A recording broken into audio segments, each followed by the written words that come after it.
We have $20 from Grant. Thanks for doing these runs, everyone. My best friend's little brother died of leukemia last year, so this AGDQ has a little more meaning to me. This is also getting me through my final exams, so thanks again.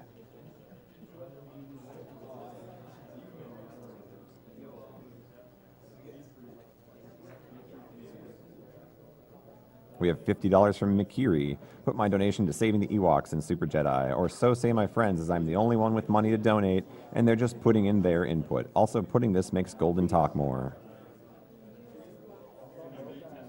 We have $50 from Jeremy. Can someone please tell me if Zelda holds the Master Sword in his right hand or left? We have $50 from Freak for Games. Been watching this since AGDQ 2011. Thought I'd finally donate. Cheers to my sleep schedule that is being destroyed as we speak.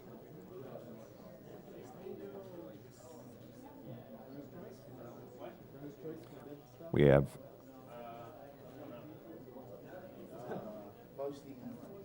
$60 from T-Block. Hey, GDQ, loving the marathon so far. Thanks for putting the effort in to help a great cause. Keep it up and good luck on the runs.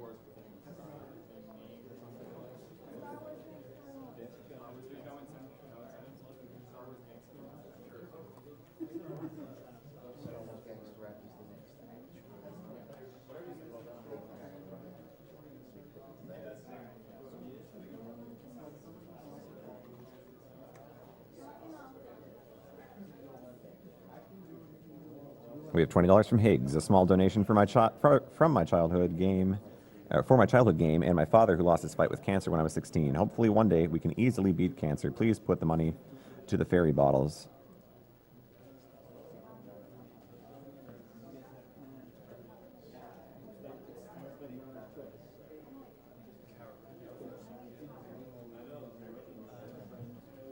We have $20 from Jason. Hey guys, I love Link's Awakening and I'm loving every second of the run. Keep up the great work. I may not have anyone who has been affected by cancer, but I feel I had to donate anyway. P.S. Golden, your voice is amazing. Thank you, Jason.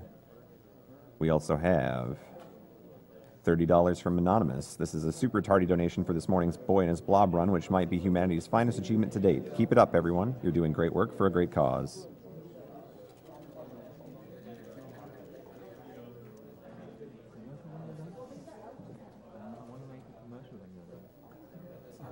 Yeah, I can lead into one if you want to. Yep. And with that, we will be showing a commercial and be right back. This is DJ Golden signing off for the night. We got Twilight Princess with Pheenoh coming up, so stick around.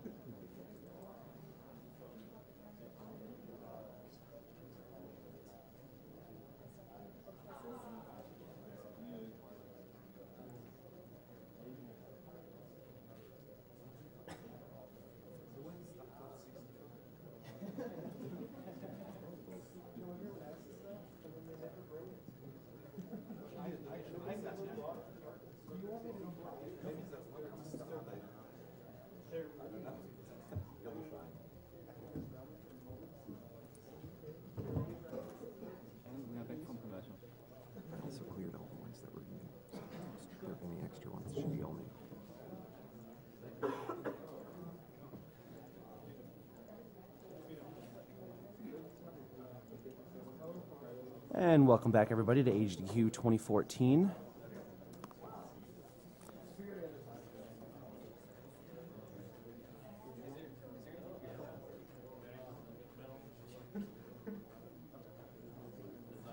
We have a Twilight Princess coming up pretty soon. As soon as they're done setting up, Pheenoh, we rocking the house.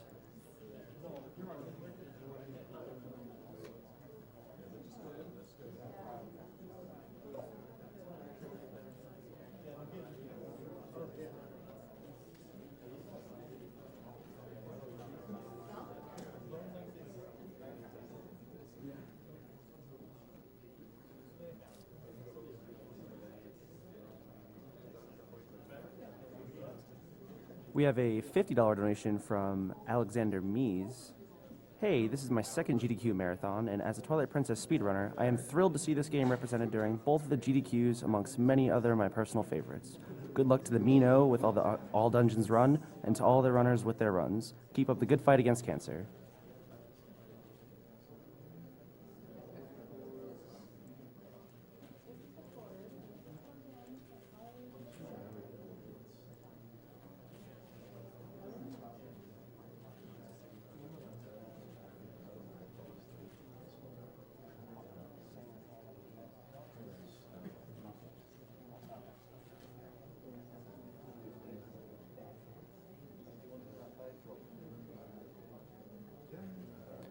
We have a $50 donation from Master Jake.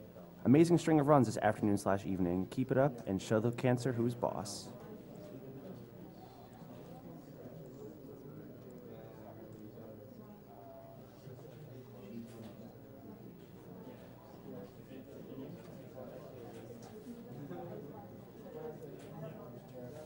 A reader's choice for the suggestion. I'm sorry?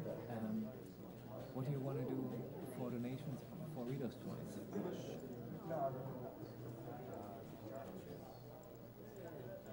Where to spend to? No. Let me look for something. Yeah.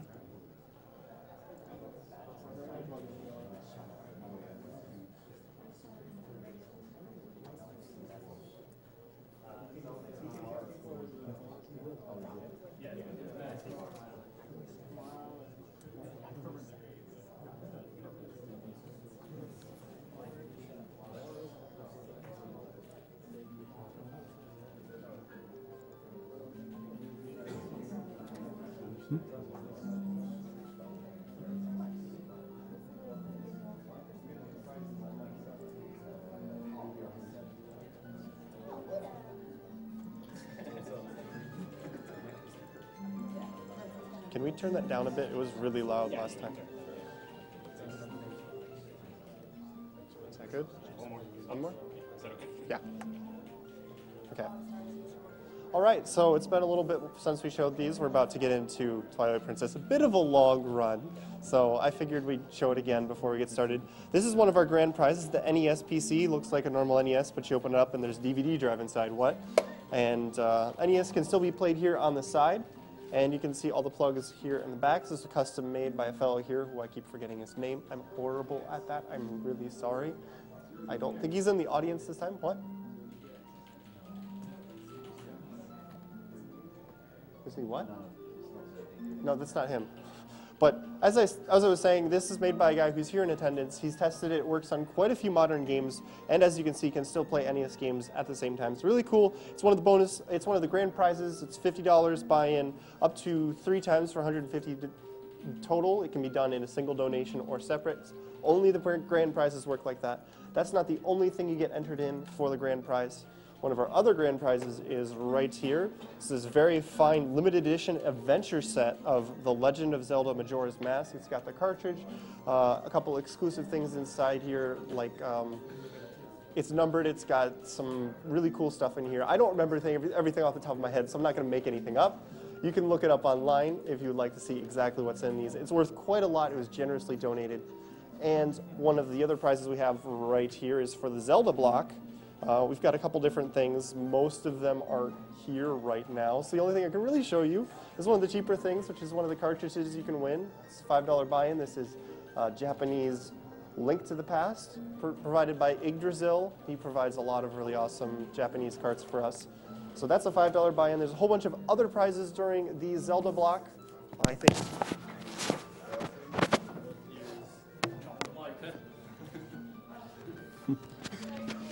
Sorry, this cord is short. I think the maximum that for all the prizes in the Zelda block is $20. So $20 donation will get you entered in for everything that's on the Zelda block. I'm done talking now. I'll turn it over to Pheenoh. Thanks, guys. Buddy. And this PC was donated by Buddy. Okay. I'm standing right next to the couch mic, so I think that went through. It's off.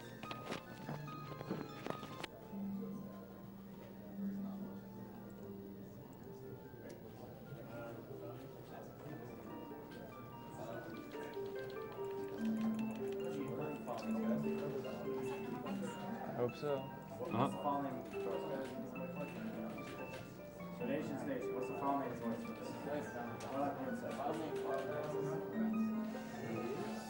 We're just waiting on the file names. Yeah, there should be 2.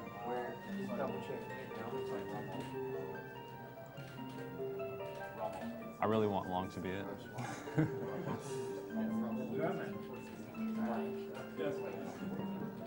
Lonk, link, Lonk. Lonk, yeah. German, okay.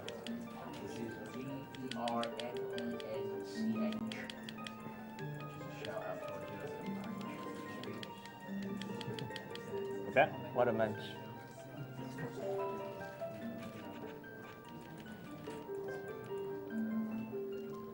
Rummel. R-U-M-M-E-L. Are you? R-U-M-M-E-L. Two M's. Like that? Two M's. Two M's? Apparently. Good? Yep. All right. Buzz came from the foreign language research. Awesome. Okay. All right, ready? 5, 4, 3, 2, 1, go. All right, so this is my TP run, All Dungeons, donated for. All Dungeons differs from any percent in that any percent doesn't skip or doesn't complete Forest Temple Gorn Mines, Temple of Time, or Snow Peak. So I'll be completing all those. The run starts with a luck-based trick, followed right by a frame-perfect one. So I'll be doing kind of a safety strat here, because if I fail the frame-perfect trick, I have to do this trick again, and I don't want to do that.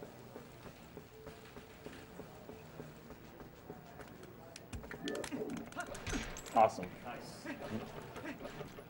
Okay, so that let me skip order on day 1 and 2. It's luck-based because I use the rock to get up into the fence, and then I roll into the middle of the fence, and how the gate swings is RNG for some reason. And if it swings the wrong way, it'll actually bounce me back out on the same side. So I got lucky there. I'm going to roll the south round, and now I'm going to save.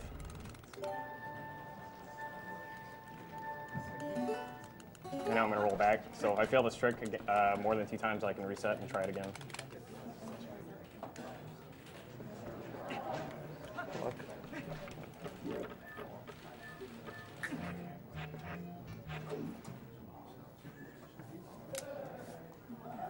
Nice. Yes. Got it.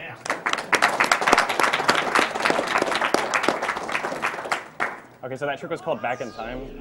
Basically, I reset with the controller and jumped into the void at the exact same time, and it spawned me on the title menu, which let me play around on the title menu, and now I can copy the title menu's state into my file, and that's going to give me the sword, the shield, and it's also going to tame Epona. I would also reset the file name, so that was kind of pointless, but... Surprise! Yeah. Okay, so resetting after that, it put me in Faron Woods, and that put me past the gate, and now I can go save towel like normal. Something that also does is, like I mentioned, it gave me a Epona tame, so now Ordon Village is like advanced in state, because the check layer in the game whenever you go to get Iron Boots from Mo is whether or not Epona is tamed.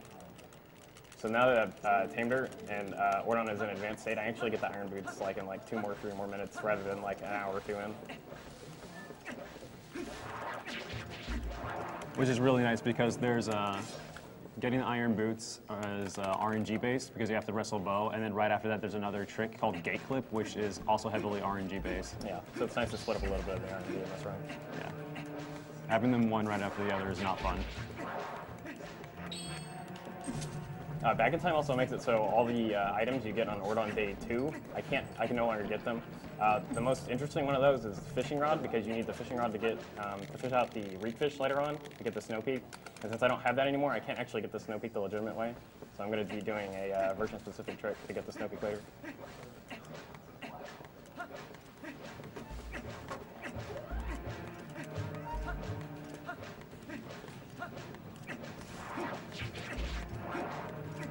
Yeah, in fact, the trick he's referring to is actually not available in the Japanese version. A lot of the times you see people running the Japanese versions of Zelda because the text is really quick, but you can skip through the text very, very quickly in this game. And the trick he's referring to is not available in the Japanese version, so that makes it quite a bit slower to run this game in Japanese. So NTSC and PAL are the fastest versions to run. Technically, PAL is slightly faster because of the frame rate difference. Yeah. NTSC runs at 29.97, I believe. Yeah. And PAL runs at a straight 30 frames per second, so it's slightly faster. Over the course of a typical 80% run, it saves about 12 seconds. Over this, I think it's like closer to 15. So it's not a huge difference, but it is. PAL is still the fastest version of this game. If you hear me mashing a lot, it's because when Link is idle, it's fastest to roll as the first possible frame. So every time he's idle, I will just like mash on the controller to try to get the first frame possible. Yeah, You can actually gain quite a bit more speed and a lot more time by doing like the most close to frame perfect rolls you can. Because he loses a lot of speed for every frame that you're not doing a roll.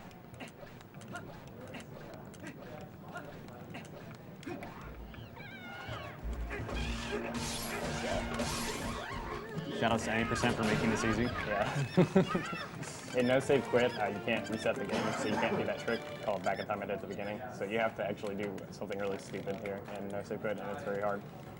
But since I have the sword, I can just kill them immediately.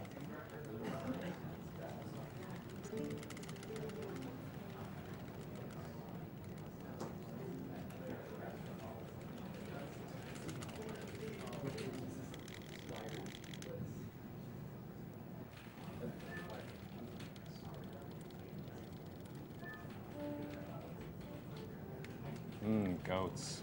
Oh boy. There's absolutely no RNG involved here. There actually isn't. Yeah. It's true. The goats are actually just extremely sensitive to opponent's position and where you whoop. But they spawn in the same spot and always act the same as long as you do the same thing. Yeah. So a good time here would be a really good time would be under 20 seconds, average time would be below 30 seconds, and a terrible time would be above 30. Okay, this looks decent so far. And that one goat. These two are gonna troll me. No, you don't. Alright, so 31, that's not bad.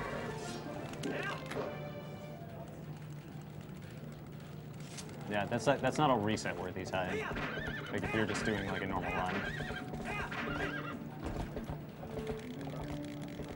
Okay, so here's where I'm gonna get to Iron Boots, which we were talking about earlier. So normally Bo's door is locked and you can't get into his house right now, but because it thinks I'm ready to get Iron Boots, I can actually go in and get them. When you come here later, like normally, to get the Iron Boots, Bo's standing outside and the cutscene triggers to talk to him, and it like initiates the wrestling sequence. But since he's in his house, the cutscene isn't there to activate it. So, but his text is actually still here, so I'm just gonna like talk to him a whole bunch, and he's gonna wrestle me. Yeah, this entire conversation is really messed up. It's supposed to be one continuous thing.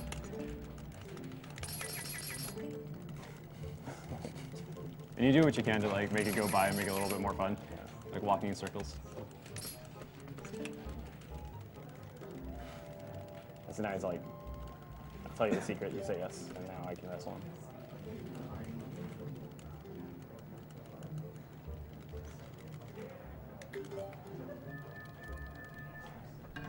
All right, so wrestling is essentially rock, paper, scissors. There's no consistency to it, so I just keep like hammering the same move and hope I get lucky.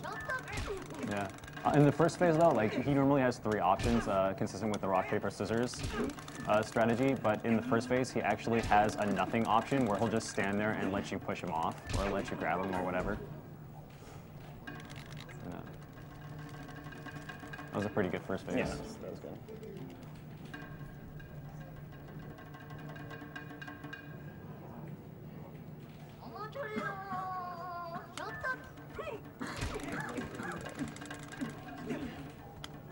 Nice. Nice.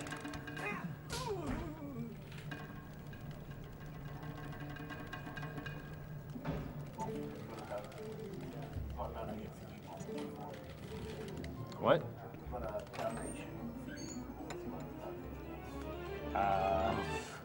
Oh, for Mopad or for me?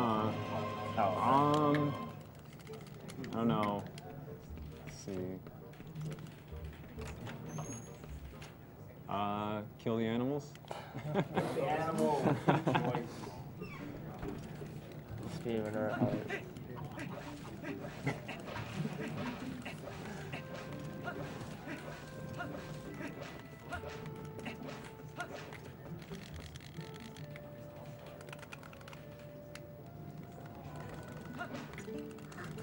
Something interesting about Colin's trigger there, when you roll forward, he like auto talks to you. His trigger is actually massive. Like it extends infinitely out of bounds. Like you can use cheats and you cannot get around that trigger. It is just insane. Yeah. For like God knows why, the developers felt the need to make his trigger insanely huge. So you've got to talk to Colin. He is important to the story. And speaking of triggers, there's actually two types of triggers in this game, air triggers and ground triggers. Air triggers will activate whenever you're in the air, and ground triggers only activate when you like touch them on the ground. And that's really important for a trick coming up later called sword and shield skip. Yeah, for a couple of tricks, actually. Yeah, there's quite a few. So it's possible to break this debris here, but it's really, really difficult. I missed it there. If you do break it, you can skip breaking it right here, and it saves about, I think it's 3 frames. Rims, yeah. Because as you can, missed it there, but you can just go straight in from a jump to breaking it, and then mash Y to dig into it.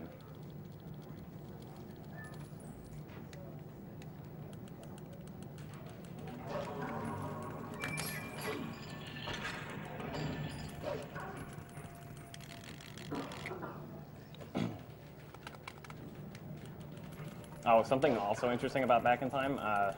So since I got the sword and the shield so early, the game auto puts the sword and shield on Wolfwing's back from when you're supposed to get the sword and shield later.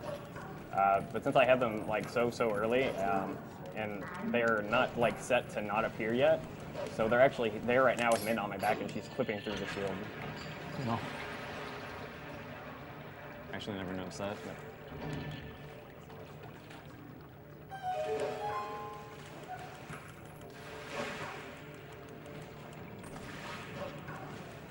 So throughout the sewers, we're not going to see any like tricks except for maybe some first framers. Yep.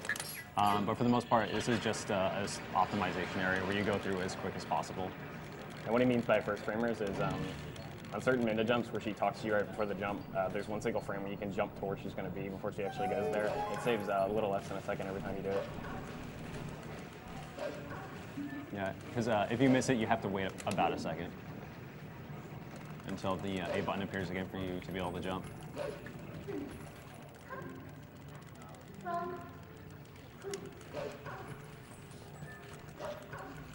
Collisions. Yeah, you can see it.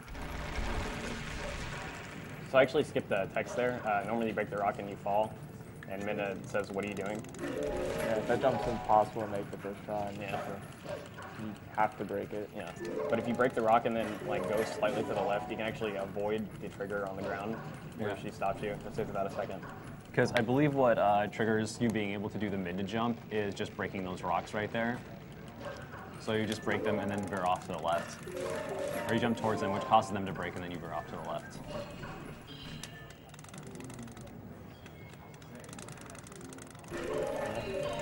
Oh, that was awesome. You saw first framer right there. You can actually skip that text right there. I missed it though. It's also one frame.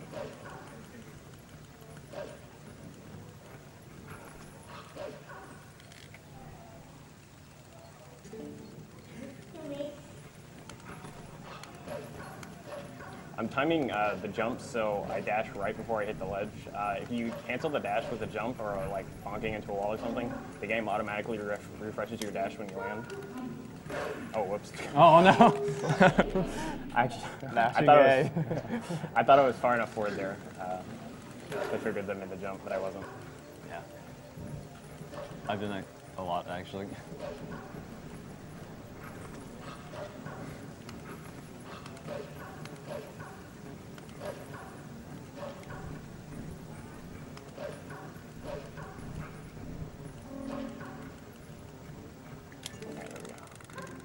So these birds are really annoying, or they can be really annoying if you don't get over here quick enough. And sometimes even if you do get over here quick enough, they'll still mob you and just keep you from getting up on that ledge.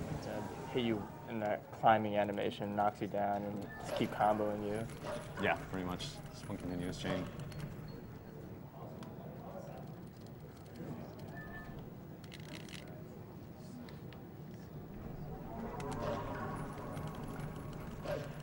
Okay, so the trick coming up next is sword and shield skip.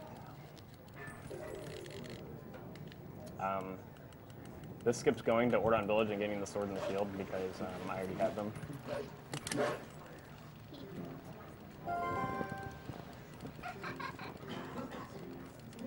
Yeah, even though he does have the sword and shield on his back because of Back in Time, there's still a trigger that he has to jump over because the game doesn't register that he actually got the Ordon sword and shield. Yo, pay attention. Wow. Okay. So he was actually walking around pretty much in the loading zone to go to the next area. Yeah. He does that sometimes. Yeah, I got a terrible spawn. So this is a Bubbling we named Hugo. We're gonna pull him over to the Twilight trigger where Midna says, go back and get the sword and shield. And then we're gonna bump him in the air and then attack him while he's in the air and jump over the trigger. It's kind of a like one try only trick because Hugo has to be alive to target him to jump over the trigger.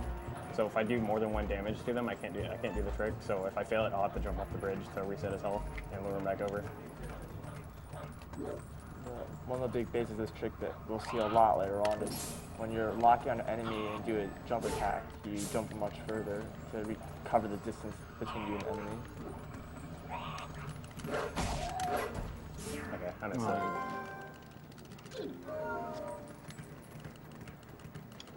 So basically, he jumps off the bridge here just so the health will reset. Yep. Unfortunately, this trick has a long setup and I can't skip it because of back in time. Yeah, and no saving quit, you would still be able to go back to Orlon Village and get the sword and shield if you didn't feel like doing this trick, but you almost never see that. After, I believe, after doing this trick 2.5 times, you start losing time. Like, it'll be about as fast as getting the sword and shield. Yeah, if you get this trick first try, like a really good attempt, like you don't get unlucky with Hugo swinging at you much, it saves roughly 2.5 to 2 minutes and 45 seconds.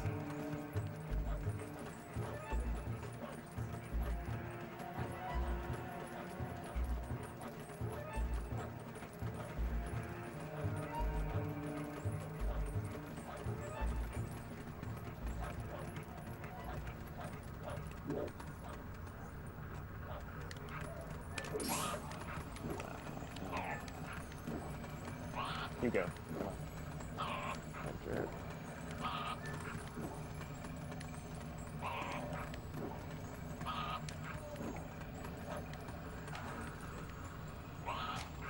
I'm trying to line him up with a very specific spot on the wall. That would have worked. Ah.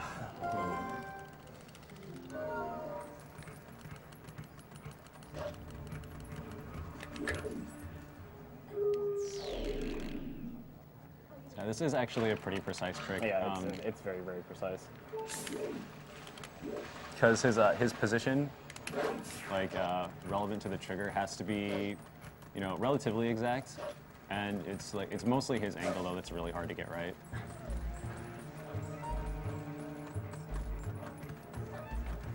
Because you have to position him right, you have to angle him right, and then you have to time your first or your second jump correctly, and just like messing up on any of those things can cause the trick to go wrong.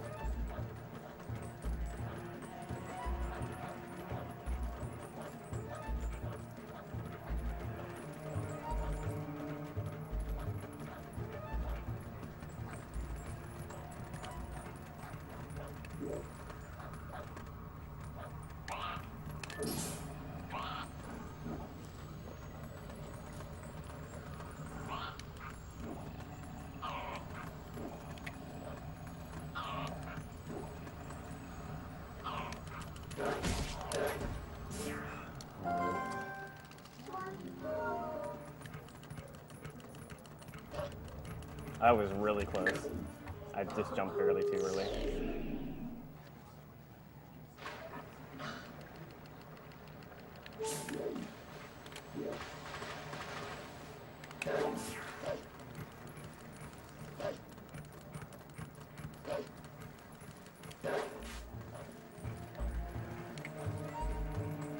Some good news for everyone. We've just hit over $250,000 in donations.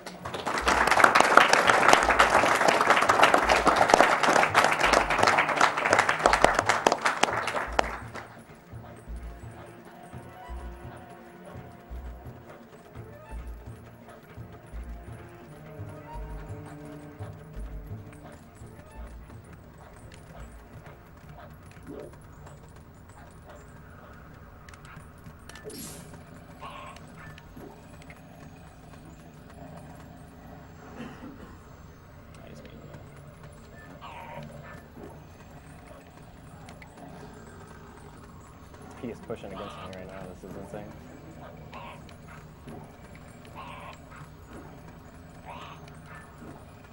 So setting up this trick also relies a lot on Hugo being nice to you, which unfortunately doesn't happen that often. He has to stop and swing at you at the right spot. There we go.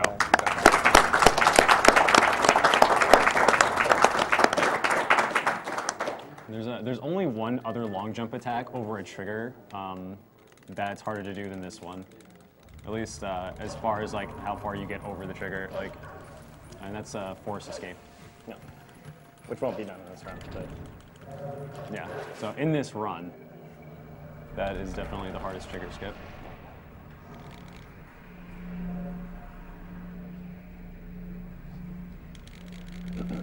Force escape is scary because if you fail it, you can easily just soft block the game.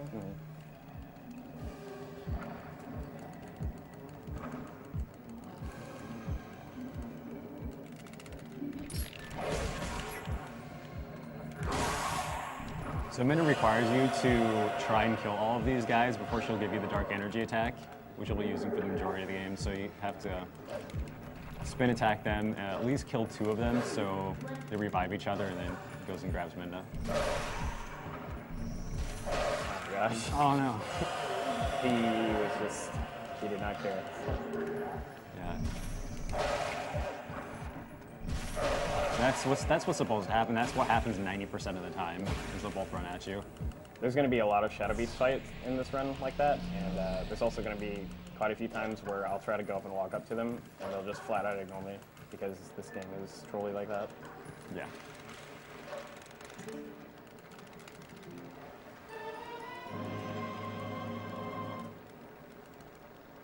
Yeah, I'd say the Shadow Beast fight are probably the worst part of the Twilight segments. At least they're the most like annoying and irritating parts for a runner. You just kind of have to power through them.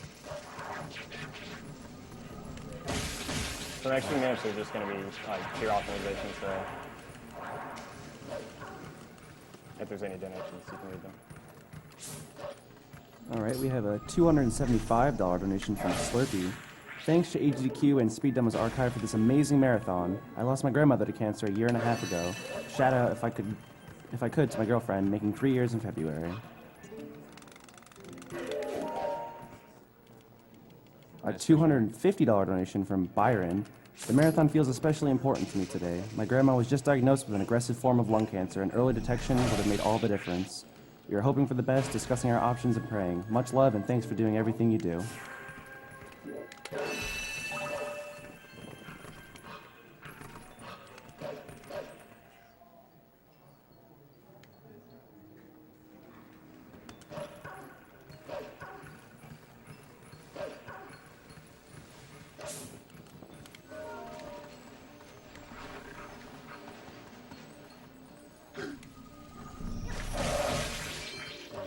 Those bugs ran anyway, so a lot of times you can miss them with a 1 charge attack, but I got a buff that time. Yeah.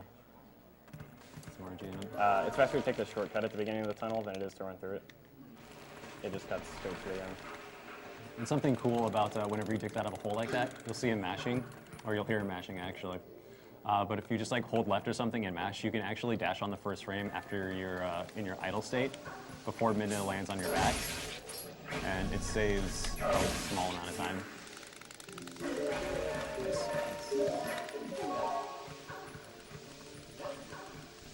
You notice that he's not collecting all the tiers yet. You'll see soon why that is the reason. I do have to get all the tiers and through the Twilight, but I'm only getting a certain few because I'm going to have to come back through here again.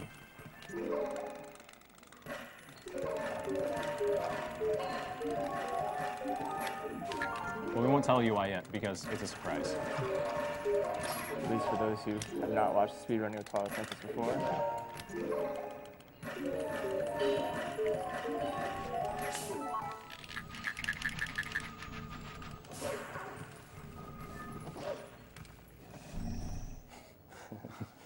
Okay, so in this area, I'm going to use Minna's charge attack to get out of bounds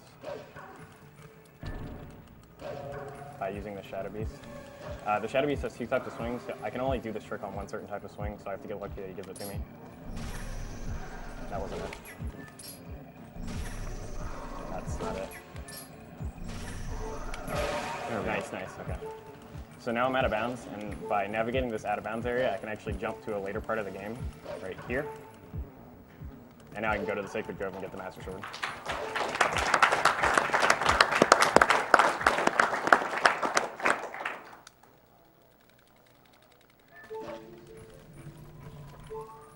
Yeah, this is the biggest sequence break in the game, and it opens up a lot of options for speedrunning. So with the Howling songs, you only have to be like kind of close, so you can kind of mess around at the end. They're usually pretty lenient.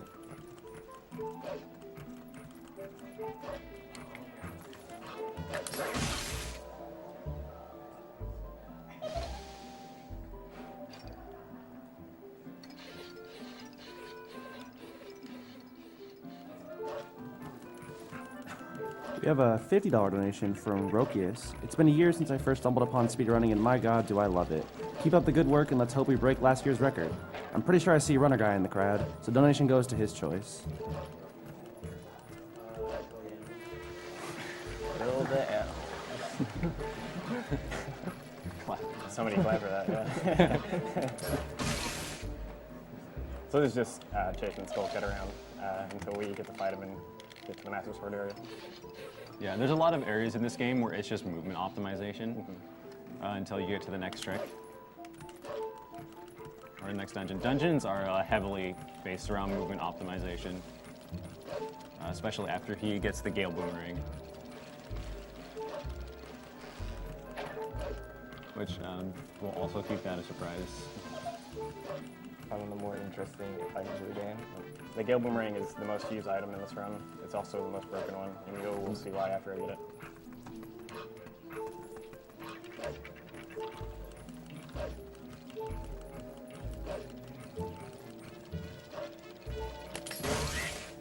I'm hanging. I try to attack him a certain way there. You can get it to drop down in the cutscene if you do it the correct way, but that time I heard it, I'm only hanging. Yeah, there. Yeah, and he'll kind of just like appear there, right? Mm. Yeah, if you do it correctly, you'll just appear like in front of the cutscene. Oh, I think like Yeah, this. go ahead. Oh, it's like this trigger when you jump down is so weird. Sometimes it just doesn't happen. Usually, like right before you touch the ground, the trigger is supposed to happen. You can skip the cutscene, but just every once in a while, it just won't happen. It takes like an extra 2 seconds. So I don't kill all. Oh my gosh, I'm gonna die. Oh, jeez.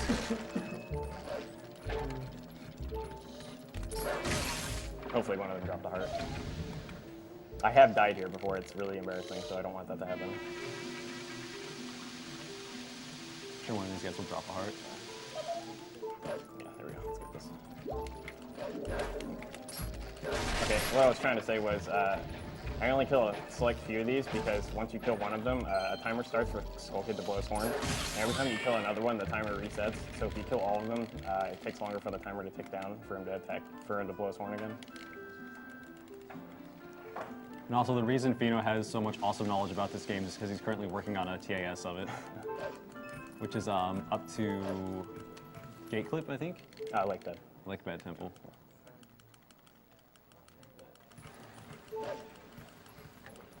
So here we have the puzzle that is the subject of many Twilight Princess players' nightmares, or casual players anyway. People are always saying that this puzzle took them like 20 minutes or 30 minutes to do. But there's a couple different patterns that you can just do, and it takes roughly 40 seconds from the time you start the puzzle to the time you get the Master Sword. I wasted so much time on casual playthrough because in the Harry Potter game, there's a chess puzzle where you make the pieces hit each other and kill each other. So I spent the entire puzzle trying to make the guys run into each other.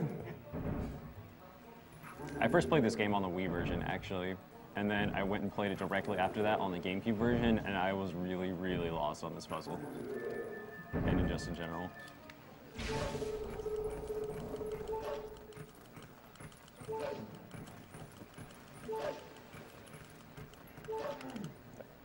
So now I have the Master Sword. Normally you're supposed to get it after Lake Bed Temple, which is the third dungeon, but I have it now even before the first dungeon. And pulling the Master Sword triggers quite a few things.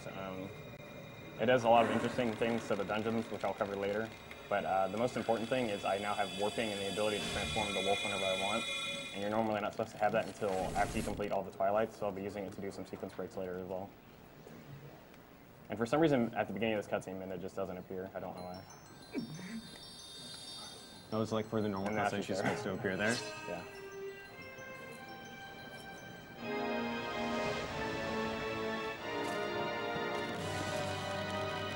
This cutscene's pretty long. You can do the animations or whatever. All right, we have a $250 donation from Joshua Balanuk. Hi all, the amount of generosity at HDQ is always staggering, and this year is no exception. I'd like to pass on my best wishes to everyone afflicted by this terrible disease, directly or indirectly, and I wish good luck to all of the runners.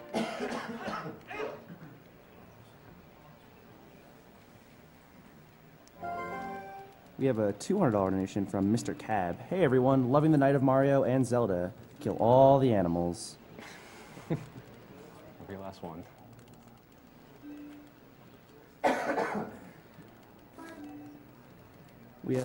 We have a $100 donation from Tortfeezer. Hi all, Zelda block means that I will definitely not be waking up for work tomorrow. But who needs lawyers anyway? Thank you for everything you are doing and good luck with the runs.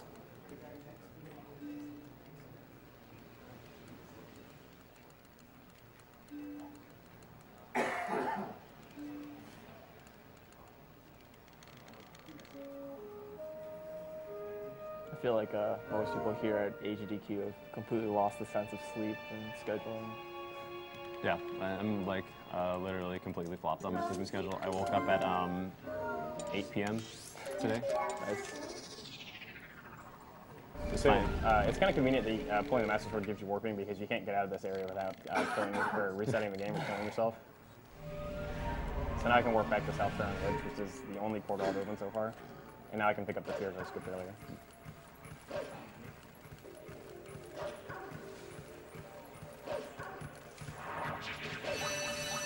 Yeah, the idea is when you kill the bugs, there's about 3 or 4 seconds for the tears to become grabbable. So you kill them, and then when you come back to the second time, you can just get them immediately. You don't have to wait that time. Yeah, and also when you do kill them, you have to wait before you go on to the next area. Like the two he just got there, when you killed those 2 bugs earlier, if you watched, you would notice that he waited to hear the explosions and then ran through there. Because you have to wait for them to become tears. Otherwise, they'll just stay bugs, and you have to kill them over again. Okay, so this is going to be technically my second abuse. I was having an episode earlier. You're supposed to mid jump through here, but since I can turn into human or Twilight, I'm just going to use the lantern and go through the fog. Quite a bit faster than mid jumping. You're not even supposed to be human at all anywhere in the Twilights ever, because you don't even have the Master Sword yet. So the game doesn't bother to check if you're human and they force you into wolf form. Yeah, and for whatever reason, these 2 bugs they're supposed to be underground, but when you come back through the second time around, they're just chilling above ground. So it makes them much easier to get. I think what happens when you show up, they immediately start digging, but the first time they come, there's a cutscene, so you don't have time Yeah, to the kill them. cutscene holds you in place, but the Right. cutscene isn't there the second time. Yeah. And all the bugs that dig can actually be killed before they actually dig.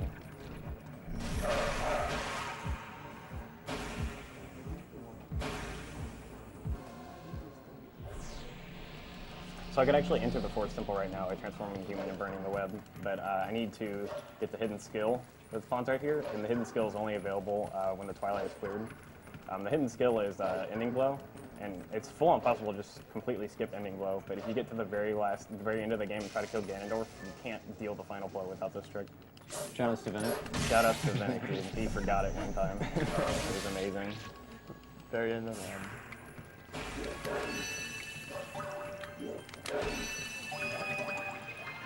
Yeah, and then any percent and the new no save and quit route. I believe you go into that dungeon early in any percent, right? Yes, yeah. Yeah, and also in the no save and quit route.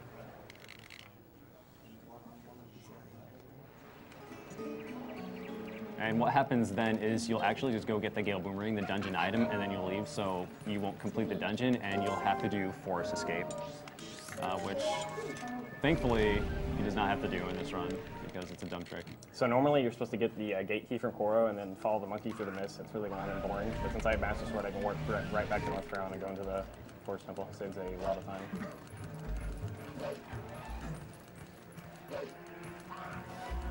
So I could just completely skip this one if I wanted to. I need the skill, so I transform it and trigger it.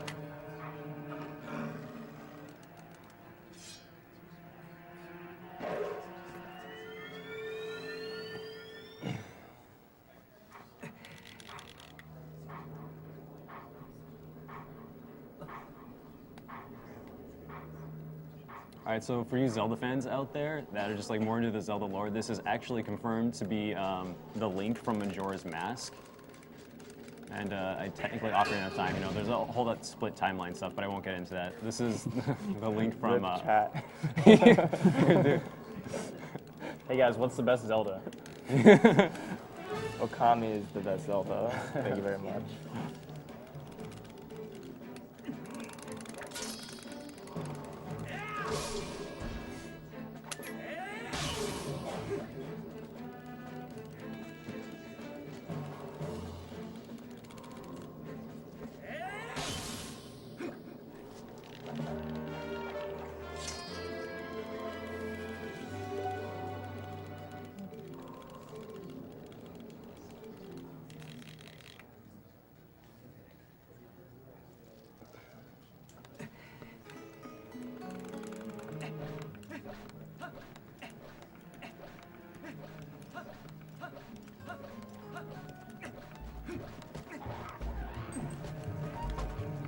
We have a $200 donation from David Witten, who says, "It's okay. I just won't pay student loans this month.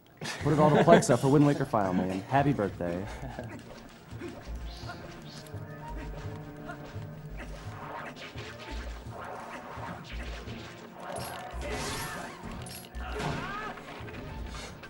Okay, so you're normally supposed to have Slingshot, which is one of the items I skipped on Order on day 2 to kill these spiders here.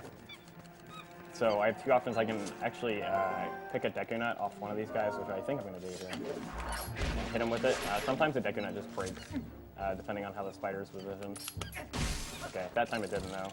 And then I'm going to try and climb up without this guy. He is being really mean though, and did not want that to happen. So I'm going to lure him down. These aren't like And now I'm going to kill him with Wolf. These aren't like the Ocarina of Time spiders where you can kind of just stay still and they don't see you. You can, sometimes you can stop and they'll like wait and then turn around, but the majority of the time if you move while they're looking at you, they will just straight up lunge at you and knock you off the line. Yeah, you have to stop really early, like right as they start to move. Like, I think you have to stop before they actually see you. I And just just even stop. I have to kill this spider here, because when I come back to swing with the monkey, he'll get scared. And won't jump on the vine to let me over, if he's alive.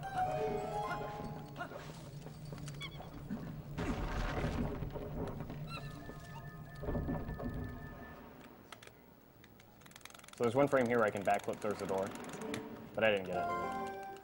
Yeah, and it's it doesn't actually skip any text or anything. It just makes you like right next to the door when the Just text is that much over. closer to it. Woodpecker.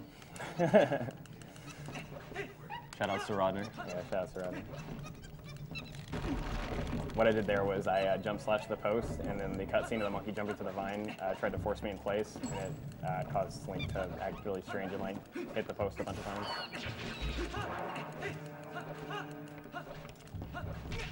Oh. That one always looks like you can get it, the second roll.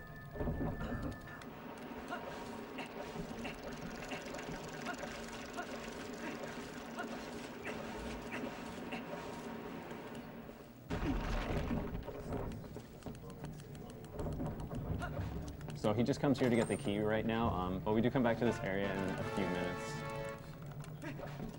to head to the boss room after getting the Gale Boomerang. Yeah, what's up? Oh, yeah. yeah.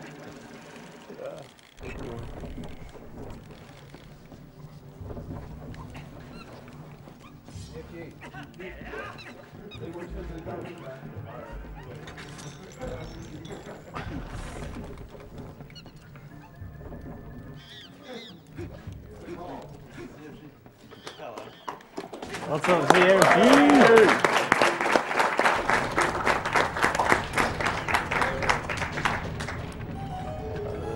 I'm gonna hug you so hard later.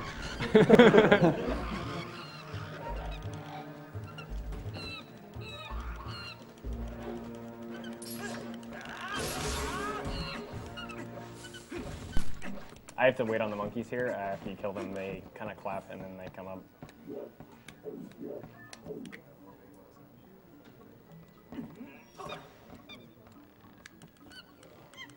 Okay, so I have 2 of the monkeys. You're supposed to need 4 to get to the Gale Boomerang, but all I did was get enough monkeys to access the rear area to where. Oh no. I wanted to take a swim here because it's really hot in this room. So.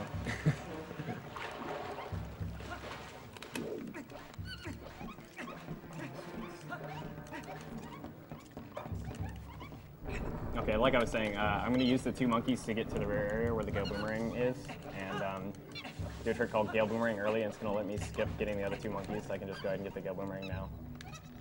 And these will actually be the only 2 monkeys I rescue in the dungeon. You're supposed to get, I think there's 7 in total, but I'm going to get to the boss floor with only 2 of them. Yeah, you can basically get to the boss one pretty quickly, but most of this dungeon is supposed to be saving the monkeys. Yeah, and it takes a really long time to save all of the monkeys.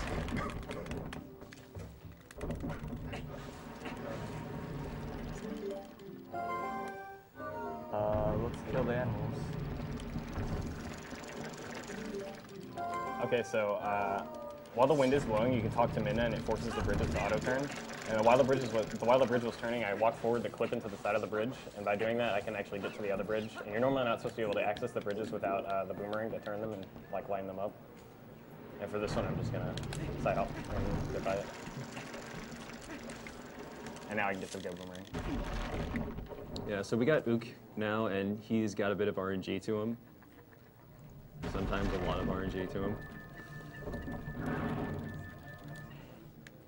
So Speaking of annoying animals. He can hop 2 times or 21 times. So yeah, 2 times. All right. Awesome. Awesome. he started pretty quickly too, so that was good. So because I had the master it early, it deals so much damage that I can actually kill him in 1 cycle. Normally, it's not possible. Yeah, you see that a lot with the early dungeon, mostly just with Forest Temple, where you can just kill enemies really, really quickly. Also, spin attack does, what, double damage over a slash? Yeah. It's pretty common in a lot of Zelda games. Jump tech and quick spin do the same amount of damage in this game, so there'll be a lot of instances where I jump slash and immediately chain it into a quick spin and keep chaining quick spins to deal massive damage quickly. And so now we have the most broken item in the game. It's also the only item that talks to you. I don't know why they, Yeah. why they didn't put that in. But. And just this one time. Yeah, fun fact about the jump slash spin attack though, like what you do is you hold L, press A, and then spin the control stick, and you don't even need to press B, and when Link lands, he'll do a jump slash and then a spin attack immediately afterwards. You can also do it after backflipping, which is really weird. You just backflip, spin the control stick, and it'll do a spin attack. Yep. Okay, I save and reset here to get back to the beginning of the dungeon. It's faster than backtracking because opening that door in that room with the Gale Boomerang takes a long time. Yeah, you have to go to the boomerang at the little propeller 3 times and the cutscene for each time. Yeah. And that's just basically the game saying, okay, this is how you use the Gale Boomerang. And those spiders are much easier to get past when you have the Gale Boomerang.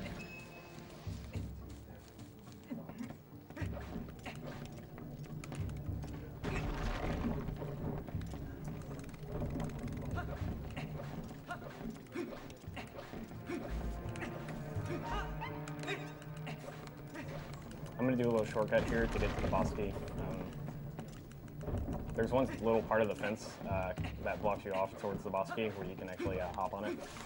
I'm going to try and hit that. It saves a few seconds. There we go. And if you stay idle on that fence, like you can't just stand on it or else you'll slip off, so you just need to hold forward and you'll just do the little hop that you saw. Yeah, those switches right there are really stubborn. If you are very slightly off, like you don't get the little yellow targets around them, it won't open the door. I'm getting the boss key. If you're familiar with those Zelda speedruns, you might know that there's boss key skips in them. This game is kind of different in that most of the boss loading zones are tied to opening the door. You can't, even if you could get behind the door, you can't actually go to the boss loading zone, or the boss room rather. The one exception is Lakebed Temple, which you'll see later.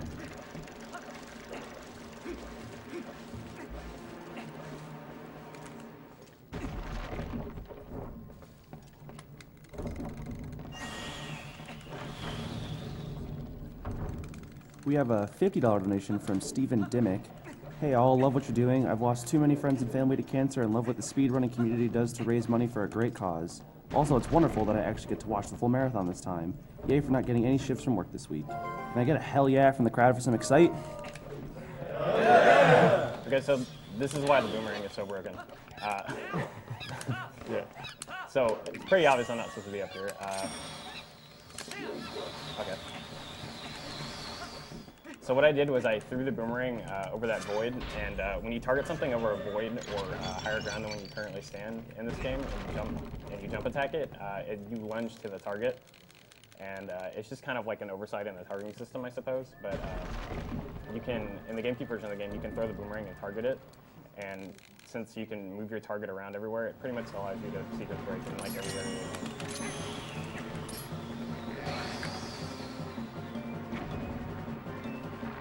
Right here, you can pull out your boomerang and just press LL and it will target the two closest things to Link. And sometimes that is a bomb and then one of Diababa's heads, and sometimes just bomb. Yeah. So I opted not to do it. yeah, generally don't use it, but I guess if we're feeling YOLO-y. You can just not say that again. Okay.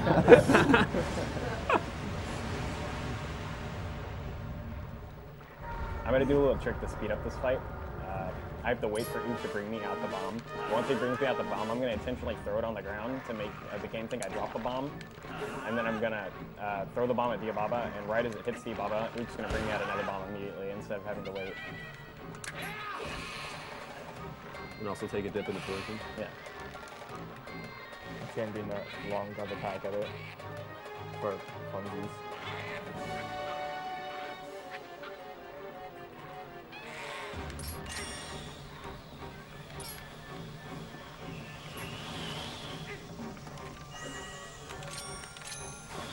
So I wait a minute for him to bring me out of the bomb. And see, there's the other bomb.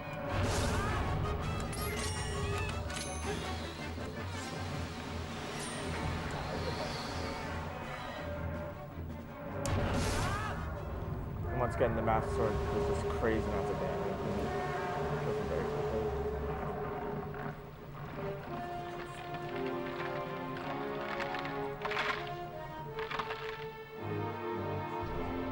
Normally that would be a 2-cycle, I believe. Or, I mean, I guess like 3 or 4 cycles or something. You only see that in 100%.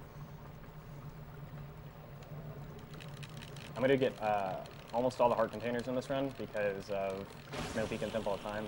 And Snow Peak, I'm going to do quite a few tricks that require taking damage to do them. So I want a lot of health. And Temple of Time is just really stupid, and there's a lot of enemies. Yeah. And there's Palace of the Twilight at some points. Can also swarm you. Yeah, it's possible to do it with 3 hearts, but it's like highly not recommended. Because you would be very low on health all the time, and it's just way too risky.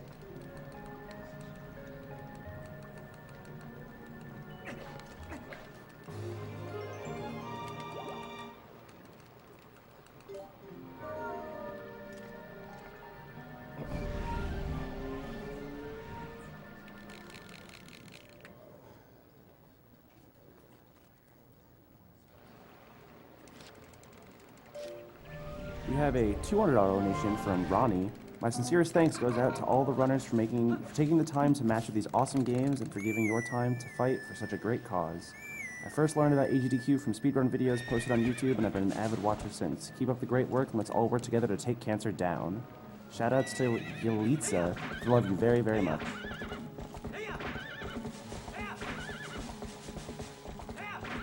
So again, this is something else from Back in Time. You're not supposed to have a Pheenoh yet.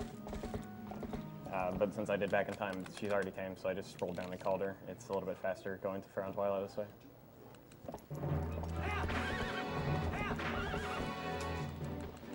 Yeah, I go without the opponent's kind of pain. Yeah. So there's a big mailman trigger here where the mailman stops you and gives you mail. I'm going to try and get over it. It's kind of hard. Hopefully I'll get it though. I posted my first there and it was slow. Okay. Alright, I got it. Awesome.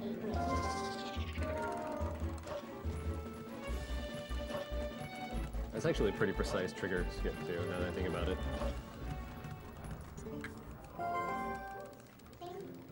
I think this is interesting. You run up to this as Wolf since you have Master Sword, and you enter the Twilight as Wolf. But when I pop out on the other side, I'm going to be human. And then I'm going to turn back into Wolf. Yeah, there's some really funny cutscenes that you can watch by having the Master Sword and being either human or wolf when you're not supposed to.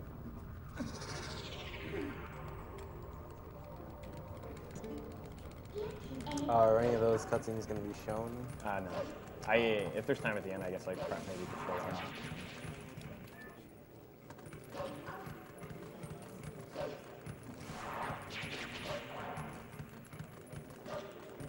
So this fight is really important because it turns on map warping, or rather what happens right after this fight turns on map warping, which is you can warp either by hitting Z and talking them in, or you can also pull up the map and then turn Z to turn on warps. But that second option isn't available until this happens right here.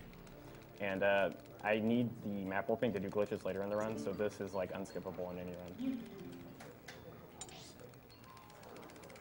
So she wants me to get the bridge right now, and I can actually go get it, but I'm going to go back to South Baron, and I'm going to go to Lakebed Temple right now. There's kind of like a couple orders away, or a couple ways I could do the stuff right now, and I just opt to do the harder tricks first, get them out of the way.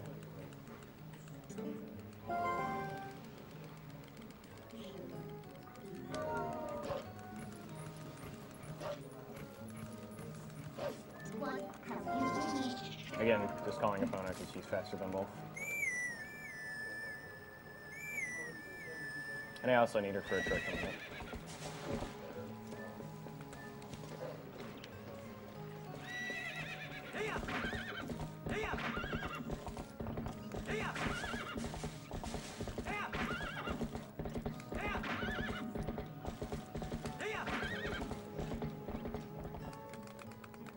So yeah, this was the other trick that we were talking about, the gate flip that you had to do right after bow and is RNG heavy.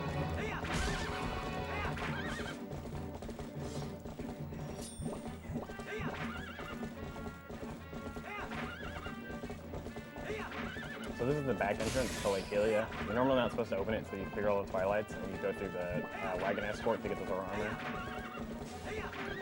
But the gates weren't programmed that well in this game. So I'm just going to put Pheenoh in front of the one spot in the gate, and I'm going to use her back leg to actually push me through the gate. The gate has to swing in one specific way, and Pheenoh also has to be positioned in a specific way to make the trick work. So I'm going to do a little setup here.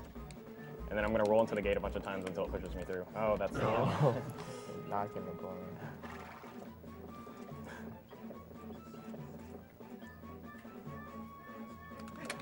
Round two.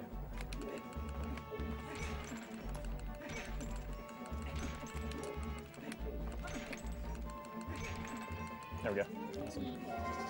I don't even know much about the details of the trick, but I assume it's when you roll in the gate and the gate shakes, there's like a small seam that you can like roll through. Yeah, there's, and I'm glad he brought that up because it's actually possible to do it without a Pheenoh, but it is pixel perfect and frame perfect as well. So I don't do that. Also, cool teleportation and green backdrop and Yeah. So there's a lot of crazy stuff going on right now. And I'll explain it in a minute. The important trick is, this trick is the hardest trick in the run, and it's probably going to take me a few tries to get it, but it's key for making the route to work. I'm going to sink underwater because Lakebed's water, or the Lake Helia water is low right now, and I'm going to clip a pillar and go out of bounds and get into Lakebed. It's close to pixel perfect, so I don't know, here we go. I also have to beat the air timer into the Lakebed loading zone. Yeah, and that's probably one of the biggest challenges. I'm really far away.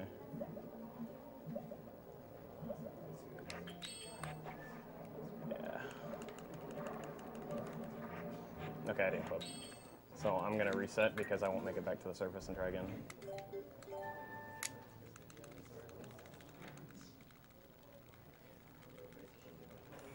I'm actually kind of glad I failed that, and you'll see why in a minute. So the game thinks I can't get up to this area. When you save near Lakebed, it puts you up near the spring, and it thinks you can't get up here until the water's raised, but the water's not actually there, so I'm going to jump off, and Link's going to dive straight into the ground. But when I get over water, he doesn't dive. And so I'm lining Link back up here with visual cues on the wall. And then when I get over like that, I'm going to sink back down and try again.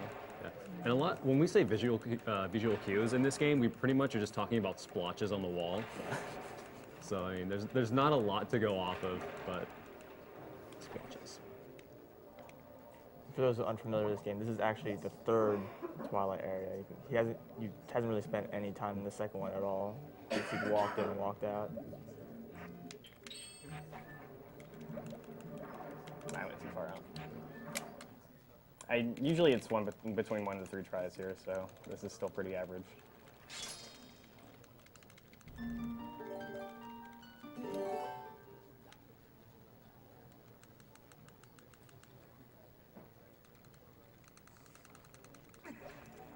And we can see this again.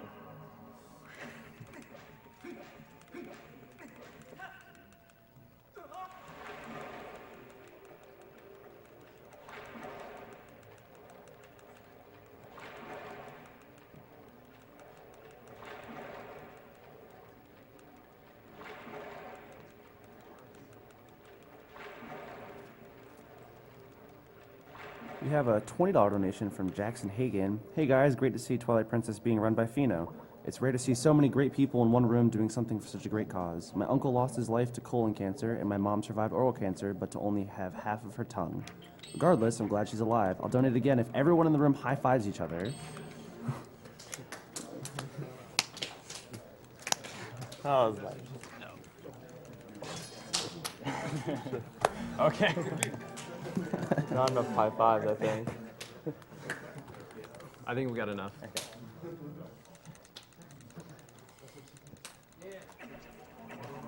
So I actually got really, really close on that one. I just turned barely too far to the left right at the end.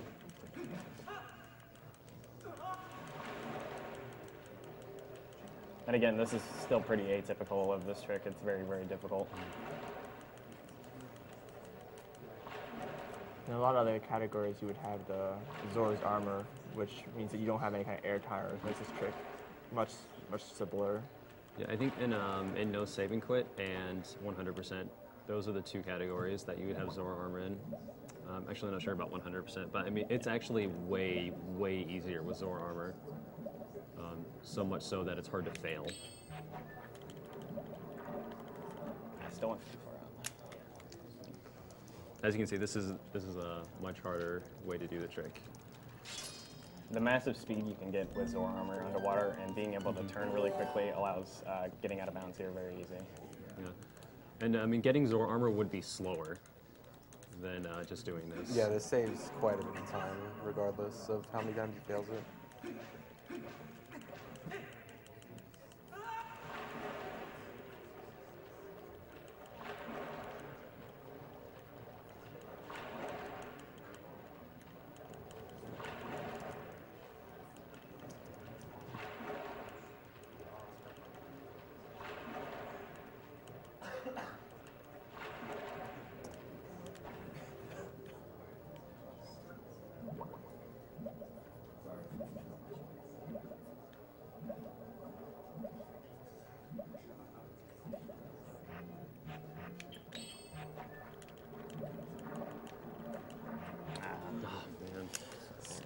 Killing me.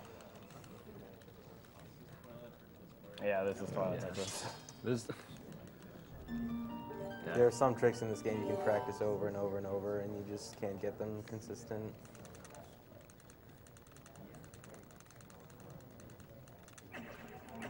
Yeah, there are a lot of tricks in this game that are just really, really precise, and they have to be done a very specific way. And I mean, if you don't practice them, or like, you know, you just like haven't done it in a day, then you'll just be like a little bit off.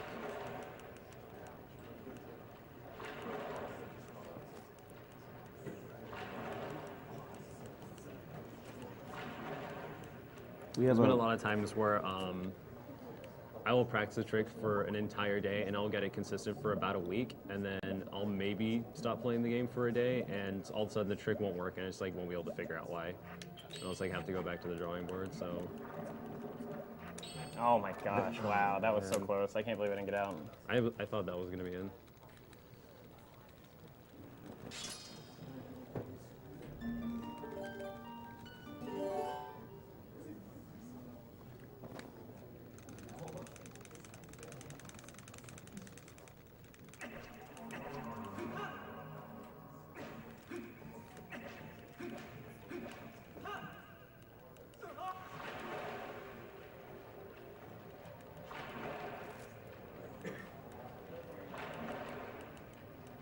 We have a $100 donation from Chad Wilson. Thank you to Potashu for suggesting the OpenDNS. I've been looking for literally hours to donate. Since I missed donating for my favorite game, Link's Awakening, put this toward Chrono Trigger 100%. Awesome job, everyone. Let's kick cancer's ass like these games.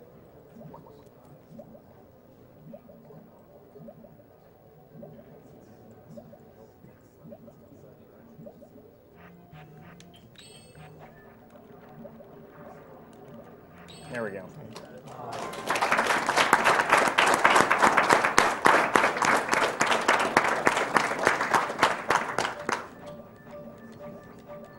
Nice.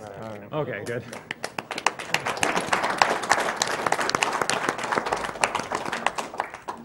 Yeah, like once you clip in, the trick's not quite over. You still have to get into the loading zone before your area runs out.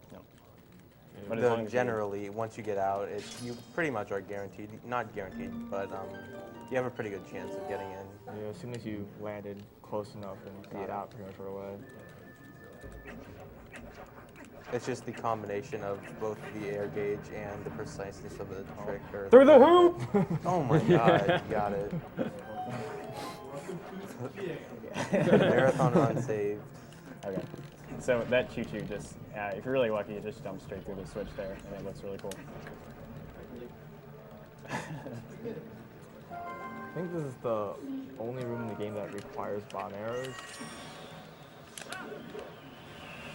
This is just more abuse of LJA. Just skip knocking down the stalactites here. Of course, he doesn't have arrows, so. There's actually a way to do it without arrows, but I don't have bombs, so I can't knock down at all.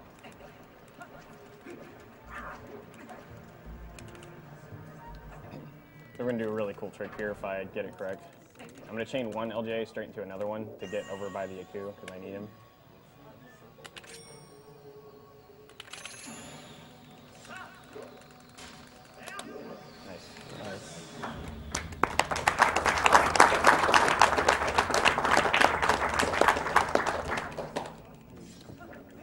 This dungeon has some of the cooler LJAs, or cooler sets of LJAs. So I came in here to get the Aku because I'm going to use it later to be a dirty thief and steal a bomb bag.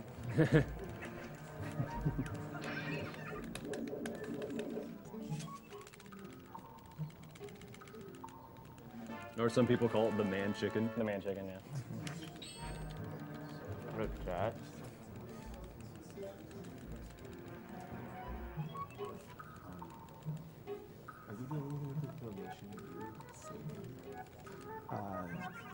This? Man Chicken Jr., more Every just time like I'm looking head at chicken. Yeah, isn't that? So he's going to take me back out here, and now I'm going to continue on. I actually cannot clear this Twilight yet. I need to clear the second Twilight I skipped, but I'm going to go ahead and complete as much as possible of it, and then go back and do the other one. No.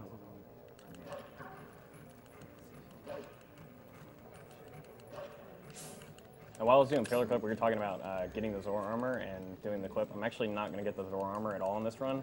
I'm going to skip it and kill Morpheal on the air timer by doing an interesting glitch, which we'll show later. All right, so how is it faster not getting the Zora armor? Like, what do you skip?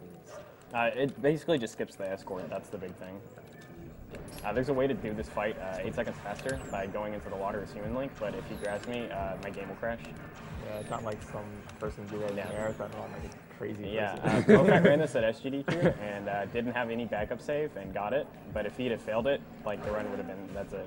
Yeah, it would have been over. He's a crazy man. You have to, if you do happen to soft lock the game, you have to unplug your Wii and or GameCube. Yeah, normally the guy does like a big fly around, but you can catch him and just hit him twice right away, and it makes the fight much shorter. Yeah. I mean, it makes it like not that much slower than doing Kargarok skip, which is luring him to the water like we were just talking about.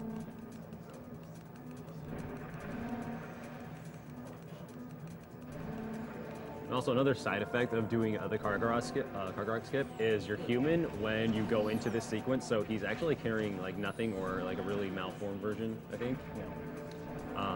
And the camera goes absolutely bonkers, and it's actually kind of scary to fly through here because if you hit something, you'll fall and you have to do it over again. It looks cool, but it's also risky because you can't like really see where you're going. Yeah, and on the upside, there's actually no Bokoblin archers around when you do it, so that makes it a little safer. But I mean, these guys never hit you anyway, so. Yeah, they hit me all the time. Something we'll probably see later is the Bokoblin archers in this game are insanely precise. Yeah, like in here not so much, but yeah, just in some of the later parts of the game, they are snipers.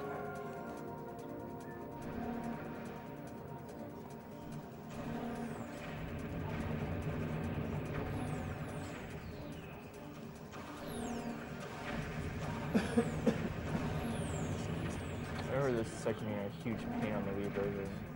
Trying to control this guy. Yeah, on the Wii version, controlling this section, you actually use the pointer to move him around, so it was really weird. Terrible mechanics.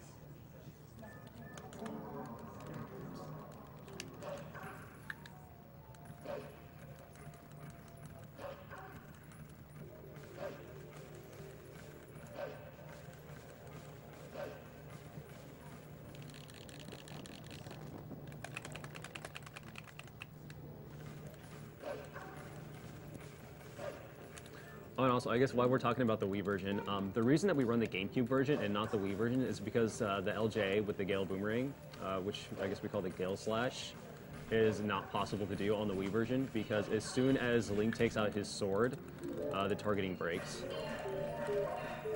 And you have to be targeting the Gale to do the trick. Yeah. The actual LJ still works. You can target things like enemies, and it'll work, but it's a lot less convenient because you can throw the Gale pretty much anywhere. Then you do like LJ off of all the weird things like the fishing hook and stuff like that. Yeah, but like generally, you use enemies. In fact, there's a section in well, you won't do the Snow Peak LJ, will you? No. I think so. I'm being really safe here because it's very easy to fail when they're really close to the wall. Yeah.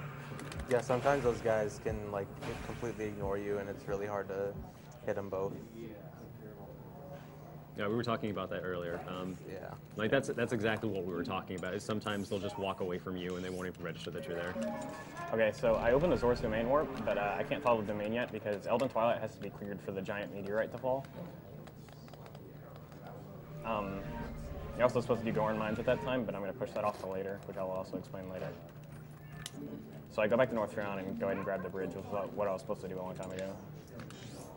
Opening that warp there was really important though, because now you can warp directly over there without having to do the gate club again. Right. I thought my game crashed for a minute.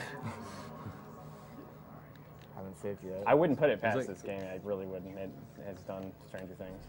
Yeah, I mean, there are times like everybody has had this game just freeze on them for no apparent reason at some point.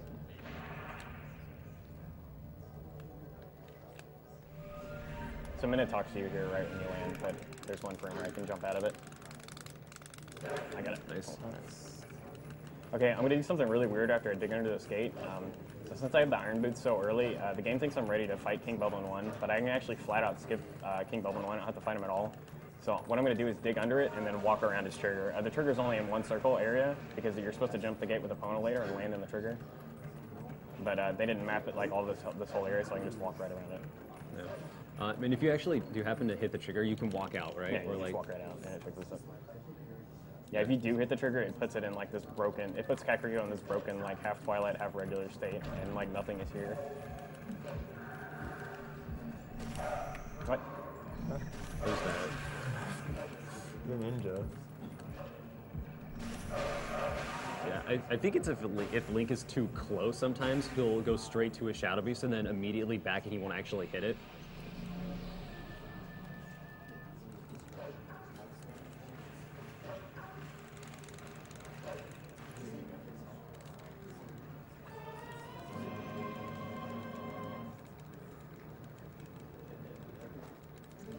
Some games are something really silly, like start both tier questions at the same time and then get half in one and the other to quite work out.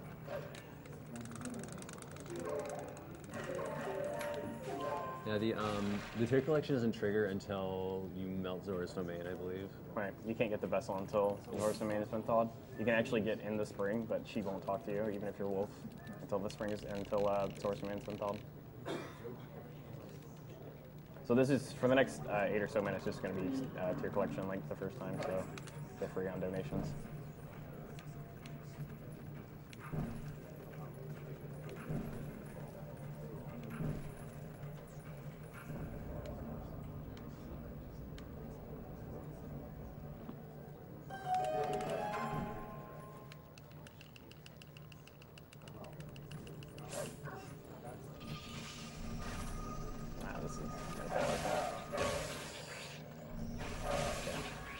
You have to target those bugs in a specific order to get them all in one go. I targeted the one on the left just slightly too early, and it threw it off.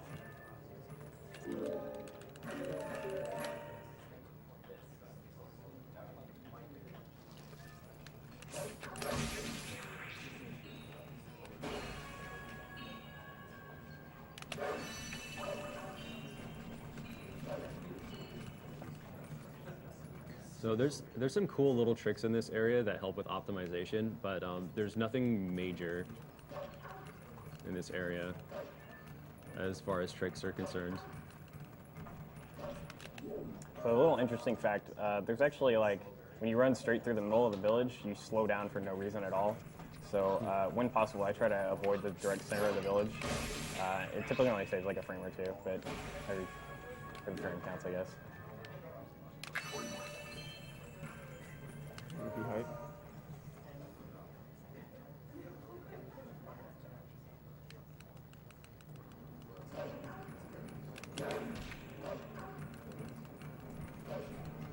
I always bonk on that thing whenever I try to get on it. Same. I was like, I bonk and fall off almost every time.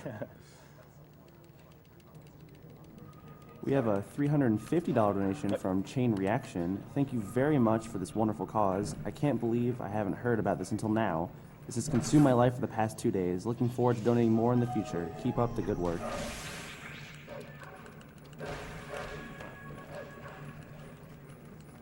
I tried to knock the bug off the wall by hitting the wall there, but he didn't do anything, so I have to grab him now.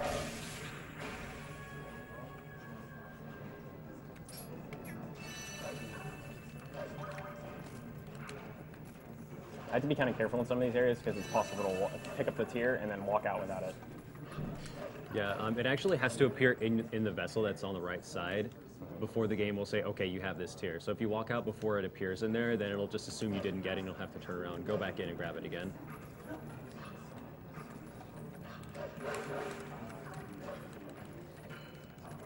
That was called dash canceling. I intentionally tried to cancel the dash and then be attacked twice in a row to maintain my speed so I could dash again on both the roofs. It saves like 10 frames. What's up, Linda? I think that was the first min to jump like this. I swear, dude, that first framer is like the hardest one to get for like whatever reason. I never get it.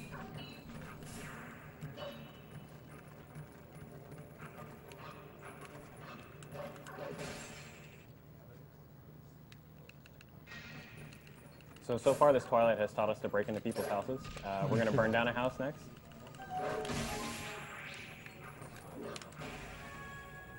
And we're just going to make sure that house is filled with explosives. Yep.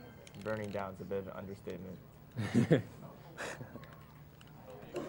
This is another small time saver. By targeting these bugs, I can get LJ speed off of them. That saves about half a second.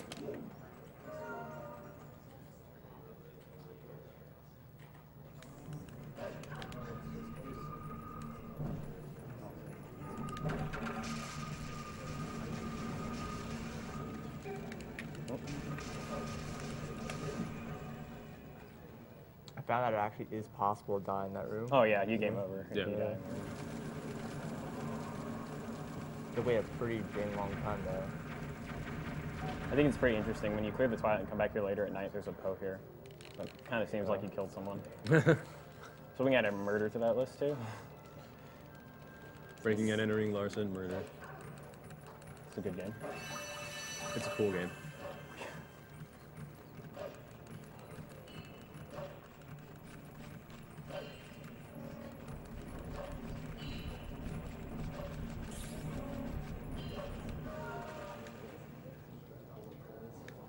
We have a $100 donation from CPony7.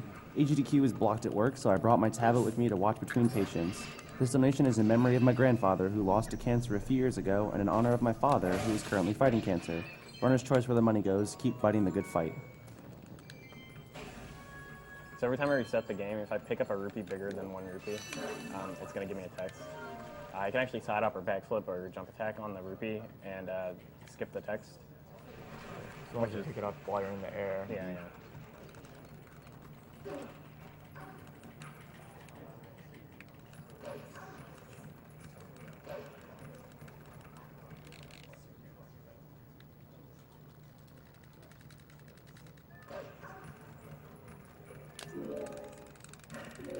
On certain climbable ledges, you can hug a wall while you climb it, and it'll skip the climbing animation. I can actually do it right here if I. Some are more specific than others. I'm gonna try and do it right here. There we go. I got it. The game just kind of pops you up.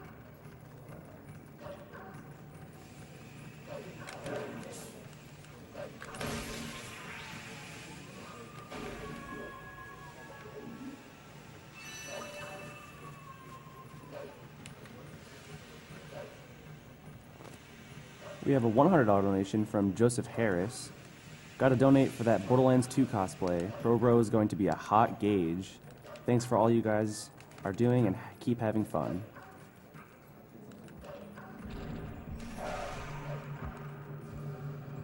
Wow. Look at these guys. They don't even care.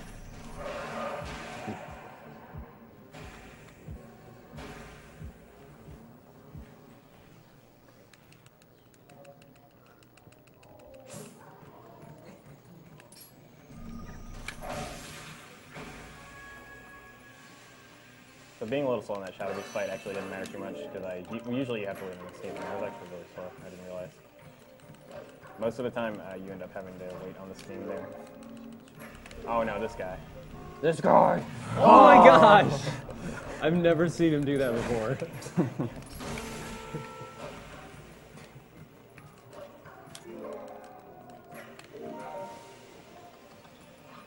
That was pretty cool. I wait a minute there because the bug is invincible for a few turns. What is that happening?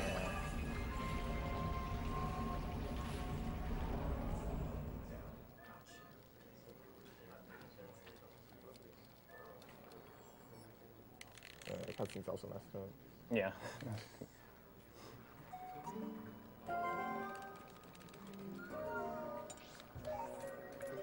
So now I go to Death Mountain, and the meteorite will drop. And normally you're supposed to go to Death Mountain, the meteorite drops, and then you do Goron Mines. But since I've already triggered Zora's Domain Warp, I can actually just go ahead and grab it now. It's kind of interesting because Minna says that this thing has been here a while when it just like after it drops.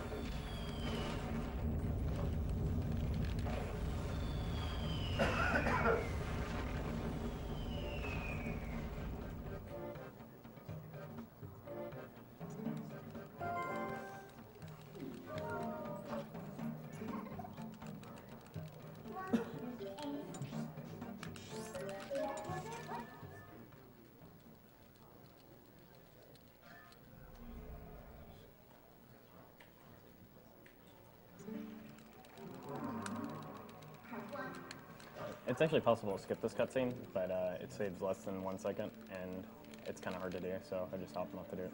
You have to do it 2 times, right? Yeah, you have to do it twice.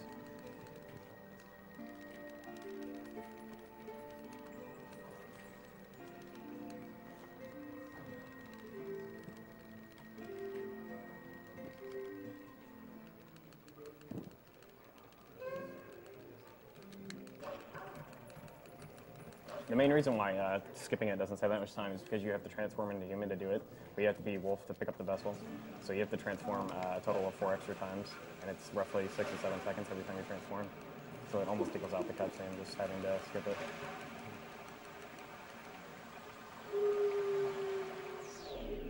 So now that the Zora's Domain's been thawed, I can actually get the vessel that when I couldn't get it earlier, and I can do this Twilight. which is the most annoying and boring Twilight. And thankfully the last one. Yeah. One of the reasons, actually there's several reasons this is annoying. Mostly it's the fact that the shadow beasts are kind of a pain to set up to get correctly, and then lily pad bugs. Yeah, there's some of the tiers in this area act really, really random without much consistency. Namely the 2 bugs on the lily pads, which will come up in a little bit.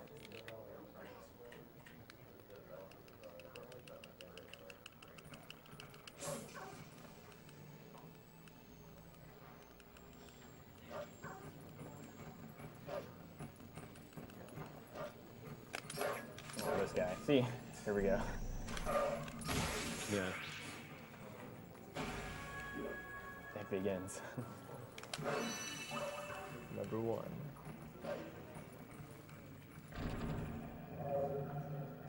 I think this is probably the most difficult set of shadow beasts to maneuver to where you want them to be. So I'm going to kill the one in the back, and then hopefully the one on the left will follow me up to the one on the right. That would be a perfect fight. But usually that doesn't happen. Except now, I did awesome. Alright.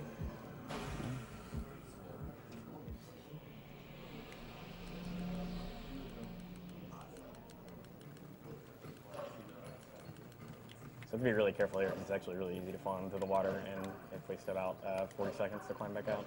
Yeah.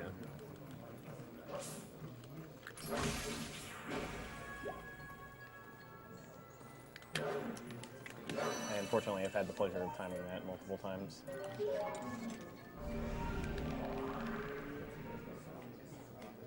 So this Twilight actually wouldn't be too terribly long if you didn't have to run all the way to Hyrule Castle for one single tier. The majority of them are in this area. But there's a very long trek to Hyrule Castle to grab one in a box. That bug can really troll you. He was nice there. Yeah.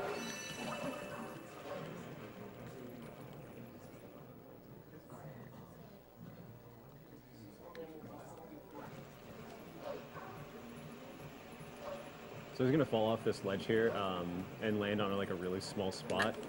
It's crazy. I've never done it like that before. Yeah, I usually sidewalk onto it. It turns into an auto hang. Is it more consistent that way? Oh yeah, you can't miss it. And dropping from that ledge avoids a long series of mid-mid jumps to get up there. Yep. So I'm going to try and lure the bugs. These are the bluer cloud bugs, and they're already eating the crap out of me. Okay, that was good.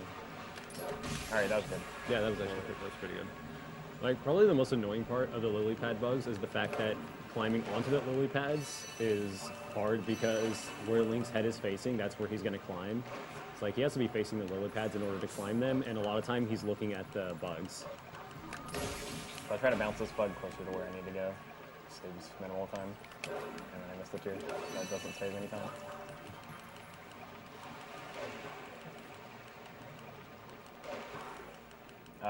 Most of the time, I opt to swim in the water just because the current's flowing and you move a little bit faster than on land.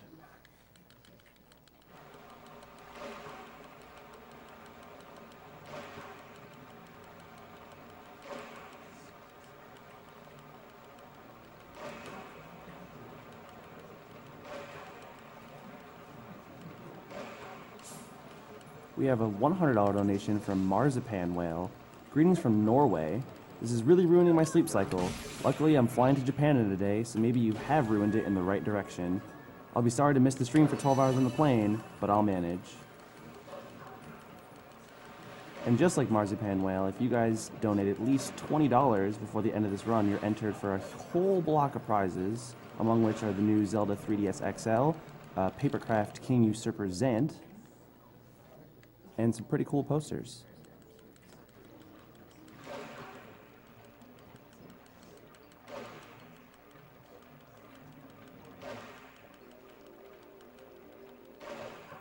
And here, we run across Hyrule Fields. The best field. And here you turn the camera facing downwards to reduce a little bit of lag. So because this area is really big, if the camera's just facing straight forward, there's a lot of stuff on the screen. It creates a little bit of lag, and this just reduces it a little bit. Yeah, there's a couple of areas where it saves time to do this, namely in Gerudo Desert. Yeah, generally this game is not too laggy, but there's a few places here and there that saves a little bit of time.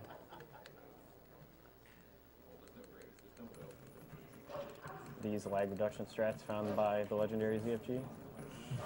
My greatest contribution to this game. I saved a whole 4 seconds.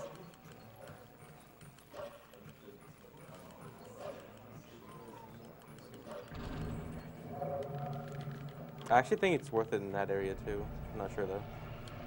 I don't know with that one. It probably is. Yeah, it'll probably save like a second. Like, a second is worth it. These shadow beasts usually either go perfect or just awful. We'll see how it goes. Okay, good. Perfect. Nice. A lot of the time, the one in the back will just walk off and won't ever turn back around. What can also happen is I'll grab him in the back and then I'll go to hit the forward one and the wall will actually intercept me on the way there and I won't hit him and he'll revive his buddies.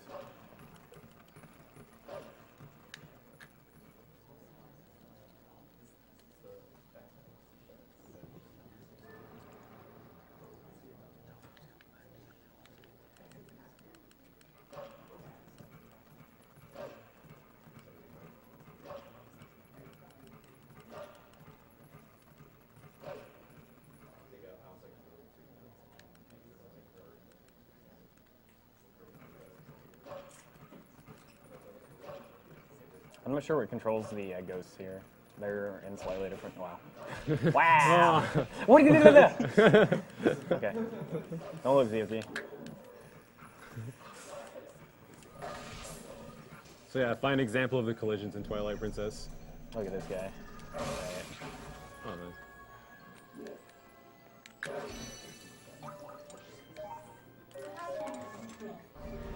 All right, so we're coming up on the end of this Twilight. Finally. Yeah. He just has yeah, he has the bug next to the cannon house, the Kargarok, and the one where he leaves the Kargarok, and then the big bug. The final boss.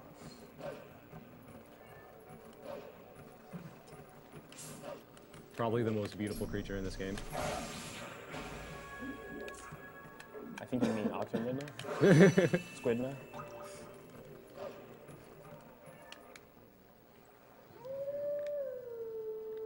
So I intentionally try to do the bugs in a certain order so I could put these next to last. So when I get these 4 bugs, I'm going to crash into the wall and say no when she wants to ask me if I want to try again. And where I respawn will put me by the last bug. Technically, it's the second to last bug. So it's the last bug before the big bug boss. That bug is the closest one to the actual last bug. Yeah, I always consider it the last bug.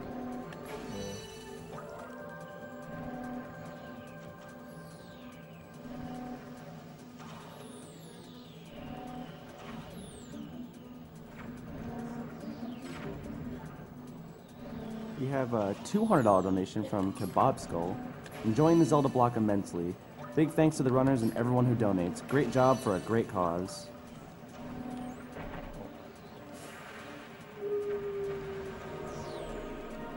So again, that was intentional. I say no.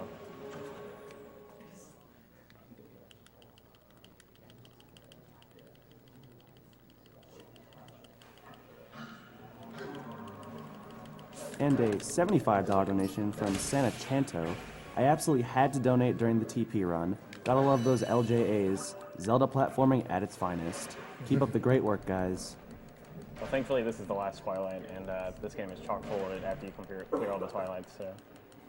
Yeah, like I guess as far as entertainment value goes, the game really picks up after the Twilights are cleared.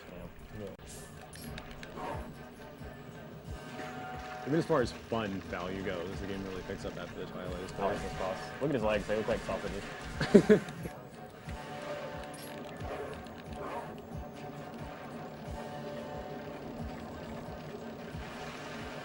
I have to waste time for him to come back up out of the water, so I just like to do silly stuff.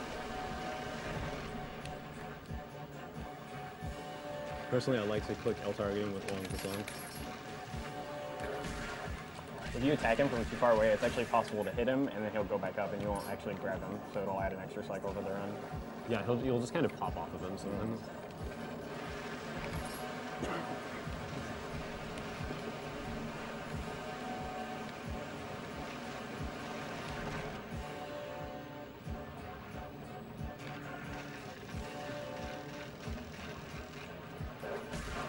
So with the minute charge on his legs to finish him off, as long as you minute charge at least one of them, and it assumes you have all 6, so it just finishes it for you.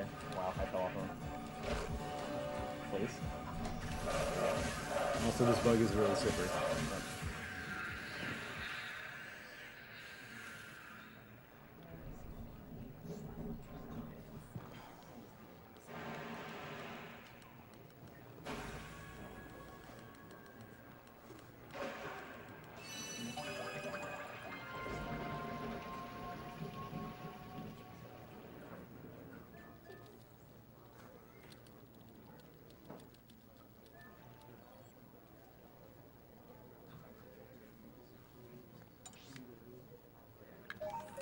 So now off to Snow Peak?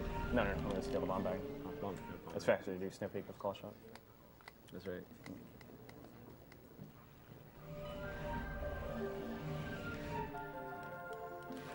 So I go back to Zora's Domain, and I'm going to go to Upper Zora's River and open that warp because I need to get inside Isa's shop. I'm going to play her game, and normally you play the game and shoot the rocks and ride down the river, and she gives you a bomb bag. But I don't have the bow and arrow yet because I haven't had Goron Mines. So what I'm going to do is get the bomb bag to start the game, and then I'm just going to leave with the coup. And it's essentially going to steal the bomb bag. And it's actually, they're sort of like, they intentionally wanted you to only have a temporary bag until you completed the game. So if I enter the save menu at any point, or if I die, the bomb bag will actually disappear. So what I'm going to do is once I get this temporary bag, I'm going to use it to get a permanent bag because I need a permanent bag later in the game to do the air refill glitch to fight Morpheal and Zant. So I can transform behind this time because I just can't see me.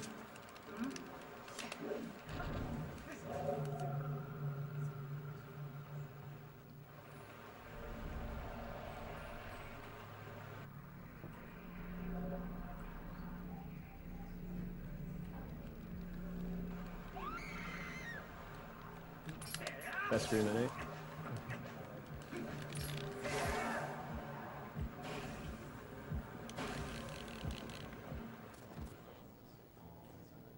We have an anonymous $50 donation. How much do I have to donate to win Mofat's beard? My aunt lost her breasts and then her life to cancer, and it's a fervent wish of mine that nobody has to go through something like that again. Good luck with Twilight Princess, and I can't wait for the N64 Zeldas. P.S. I hope nobody drowns. So I told her I would help there, and then I just disappear.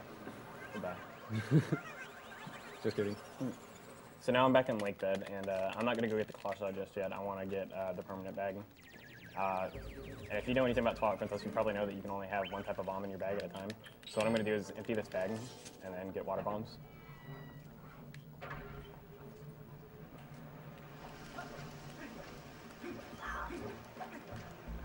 And so getting rid of 30 bombs would actually normally take a long time because you can only place 3 bombs at a time before they all explode. But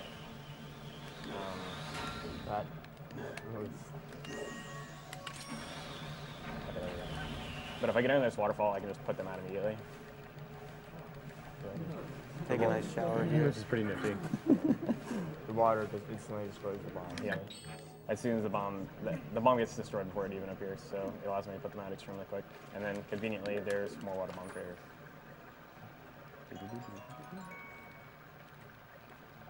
Okay, so now I'm going to warp back out with a coup and get the actual bomb bag because to get the fastest bomb bag after this would be the Goron bomb bag, but he's in a rock underwater and you have to have water bombs already to get him out.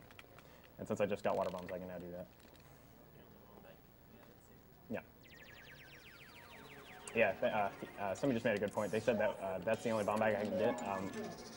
The EMS glitch actually messes up certain things, and one of them is it advances the state of Kakariko so far that Barnes won't sell you the normal bomb bag anymore. He normally won't. He'll only do it after Goron Mines. And even though I'm going to complete Goron Mines, he still won't actually sell it to me. So that bomb bag is forever gone. But this bomb bag is still here. So I get behind this Spillane transform because the Zora's Asumi.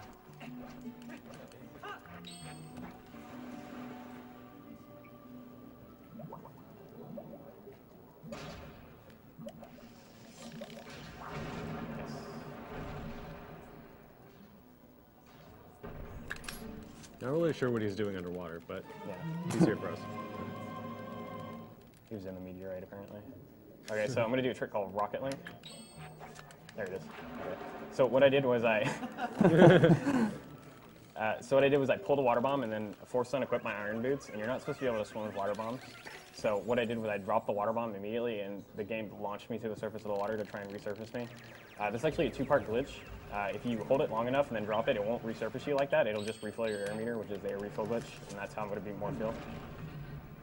Okay, so now I have this permanent bag, but I need more water bombs to beat more fuel, so I'm going to dump them out as well. And now I'm going to go get claw shots since I have a permanent bag.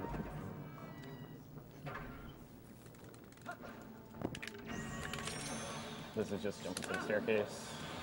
The stairs are already turned where I need to go.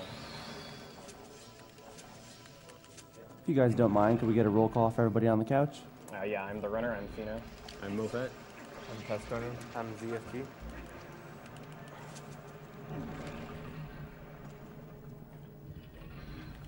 There's a puzzle or something here, but I'm not going to do it. Oh, wow. Oh. So there's this one very brief moment where the gale passes, goes from being above that alcove to back above normal land, and I managed to hit it, so now I have to redo that trick. Yeah, as you mentioned before, the long jump attack only works when the target is above you, so when it comes back down, it doesn't work anymore. That's actually one of the more painful ones to fail because you have to climb up 2 sets of vines. Yeah. The other one is the double LJ I did earlier. When you fail it, you have to climb a very huge set of vines. It's the climber shame. Yeah, failing any of the LJs in here isn't too fun. There we go. So again, more LJs coming up. I don't even know what you're supposed to do here. I'm just going to go to Deku Toad.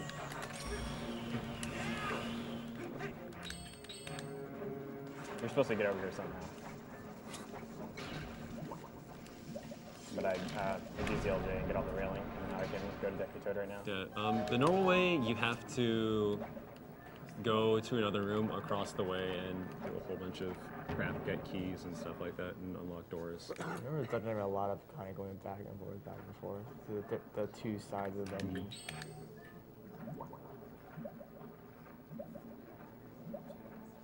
So while I'm fighting Deku Toad here, I'm going to be dropping water bombs a lot, or sorry, regular bombs, because I need this bag empty by the time I get the claw shot.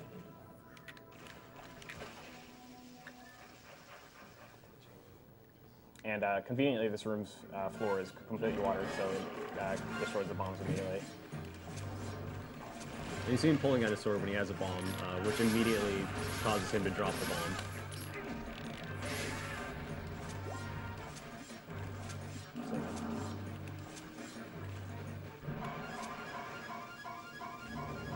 Don't squish me. Oh my gosh. Oh my gosh. Like the very top of his arm got me. That's okay. It's only like an extra 10 seconds, or 15 seconds. Because once he's down, he goes down pretty quick.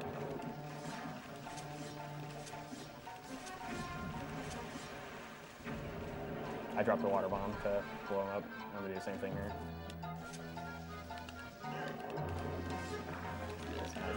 Yeah, bombs do a huge amount of damage here. Yeah. There's actually a way to do this fight very slightly faster. If you have the ball and chain, it does extremely massive amount of damage. You just throw it once and it defeats him. Unfortunately, the time saved from that is slower than the time saved from having Claw Shot and Snow Peak, so I did this dungeon first. And so that bomb bag is now empty, so when I save warp here, it's going to delete my temporary bag, and I'll have a permanent empty bag, and I will get the water bombs in the first room, and I'm going to go fight more heal. And we're going to see the boss key skip for this dungeon. Yeah, the only boss key skip in the game. And also the stupidest boss in this game. Yeah. Without Zora armor. By far.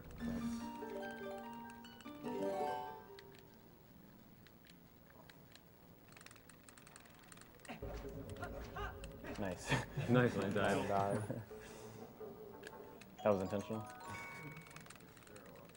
No run is complete without the land dive. I actually missed it in Forest Temple, so I'm glad I got it.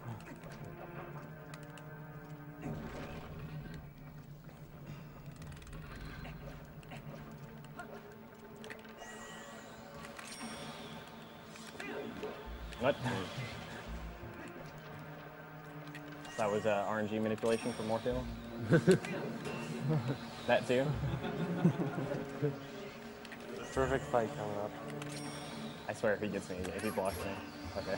I love how he was just chilling on the edge, waiting for you to get over there. So, like I was saying, Morpheal is a lot of RNG. If she swims straight up a lot of times, I'll drown before I even make it to the bottom of the floor. Oops. So, I'll either get the fight my first try, or it'll take, I don't know, infinity tries. Hopefully the former. So this is the boss key skip. I'm going to pull a water bomb here.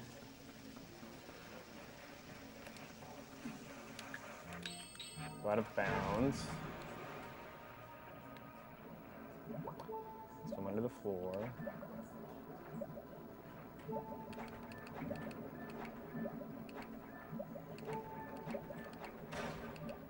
And there you go. Because you open the door and drop down into the fight, the loading zone is always active in that room, versus being tied to the door like all the other bosses. So the air meter is running, and you have just barely enough air to make it to the bottom. And once I get the cutscene, skipping the cutscene refills my air meter.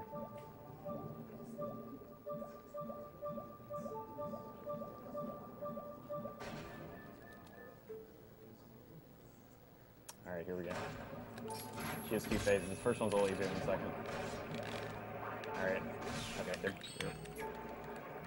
All right, I'm going to pull out a water bomb, and I'm actually doing the swimming with water bombs glitch right now. I did it before that cutscene started, so when this cutscene is starting, because I'm swimming with the water bomb, I'm going to float up during the cutscene, and I'll be above Morpheal when the second phase starts. And since I'm still holding the water bomb, all I have to do is hit A, and it'll refill my air meter, so it'll give me the most chance to hit her once and then get back down to the bottom.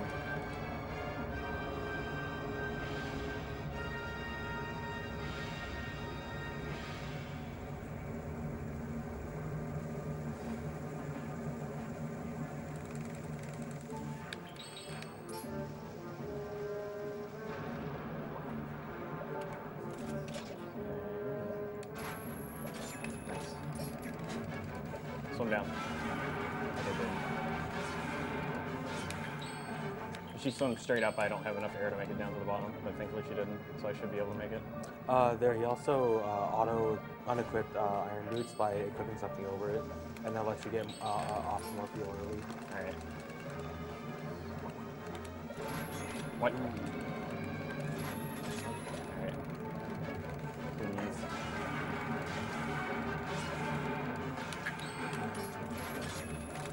Yes! Got it. Very nice.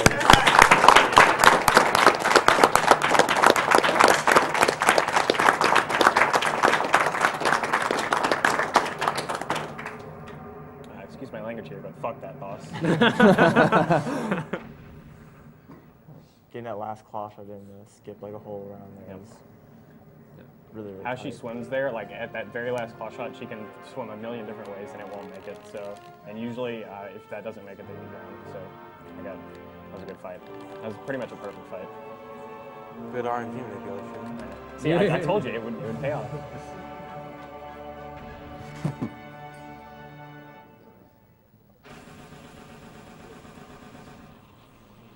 I always wonder where this water drained into since you're underneath the lake.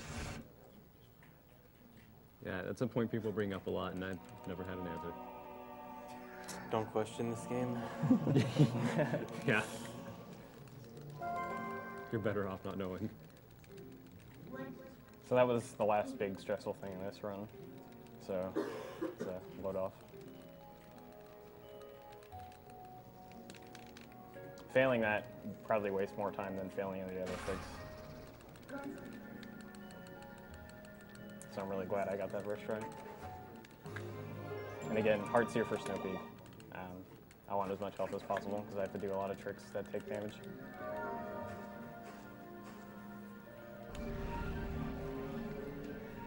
We have a $20 donation from Metal Pat. Here's $20 to MoFat for growing the best beards in SGDQ. I should have followed you after seeing SGDQ, but that beard has sealed the deal. Also, cancer sucks. Now I know the trick. They grow beards.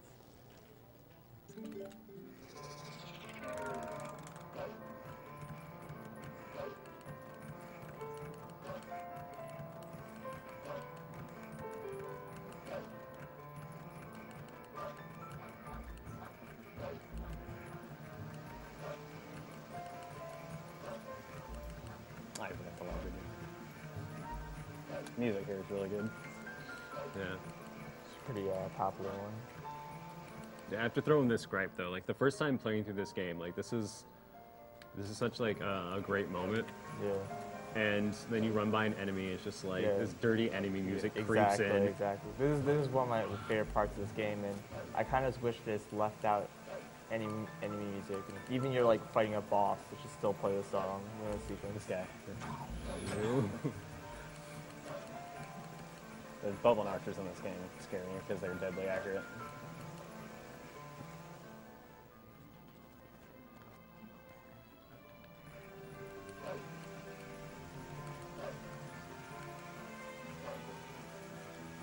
Yeah, there's actually a part right before you go into Arbiter's Ground, where if you do this strat that saves about 10 seconds, getting in there early, you'll still be wearing Zor armor, so if the archers hit you, you'll take a lot of damage from the fire arrows. Yeah, the Zor armor is weak against ice and fire damage. Yeah. But luckily we don't get the Zor armor in this run.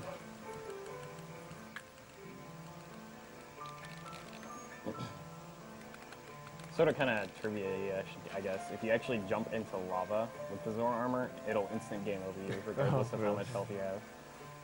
Now, speaking of which, that was one time the best CP race 2013, where I was fighting Xance, and I targeted him from a really long distance away during the Goron Mine segment of the fight, and I LJ'd straight into the lava with the Zor armor on, and game overed. Yep. That's pretty brutal.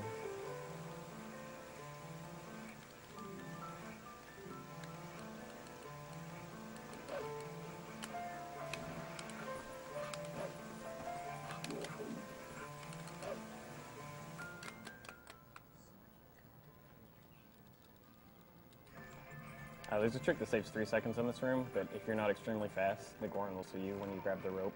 Basically, it just skips cutting it. It just skips that first rope, so I don't go for it, but I figured I'd throw it out there so you guys knew that.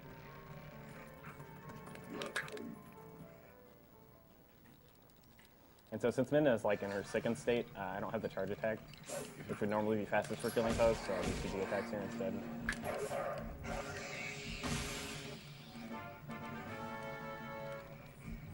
And then another gripe, during all of this, all of Minda's Desperate Hour, they have to introduce this quest. Yeah.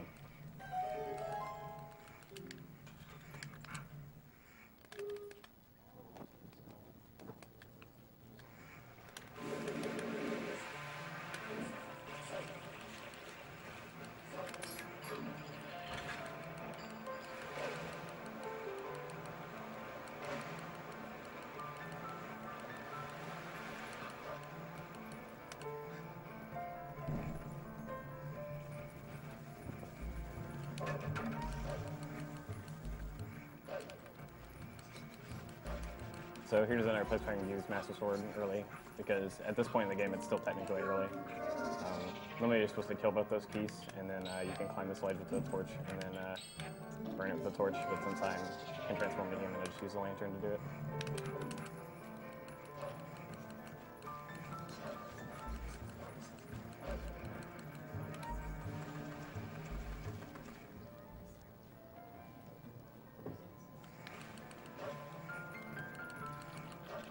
Alright, this section is really tricky. I hit him into the water. The water kills him instantly, I don't know why. It's just how the game works. And I'm going to try and get off the ropes earlier by attacking goblins. Sometimes if you jump at the wrong time, you'll just fall straight down, so hopefully that won't happen. Yeah, or like sometimes you'll walk on the staircase. Yeah. That's mostly with the last one, though. Also, the hitboxes to get on the ropes are really tiny and like obscure, so it's really easy to just jump off even when you're trying to go for the rope. This section is really frustrating, probably like especially on your first time playing through.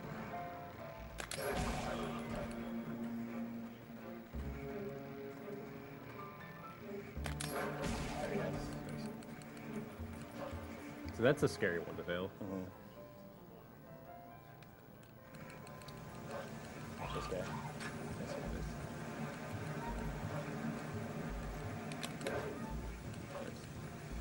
So if you're fast enough here, you can actually get to the bridge right at the end. As long as the wind doesn't blow me off, I should make it because that jump I did saved a lot of time, almost a full second.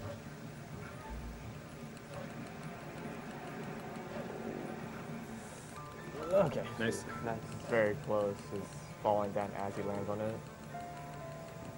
That was a really good minute test per hour.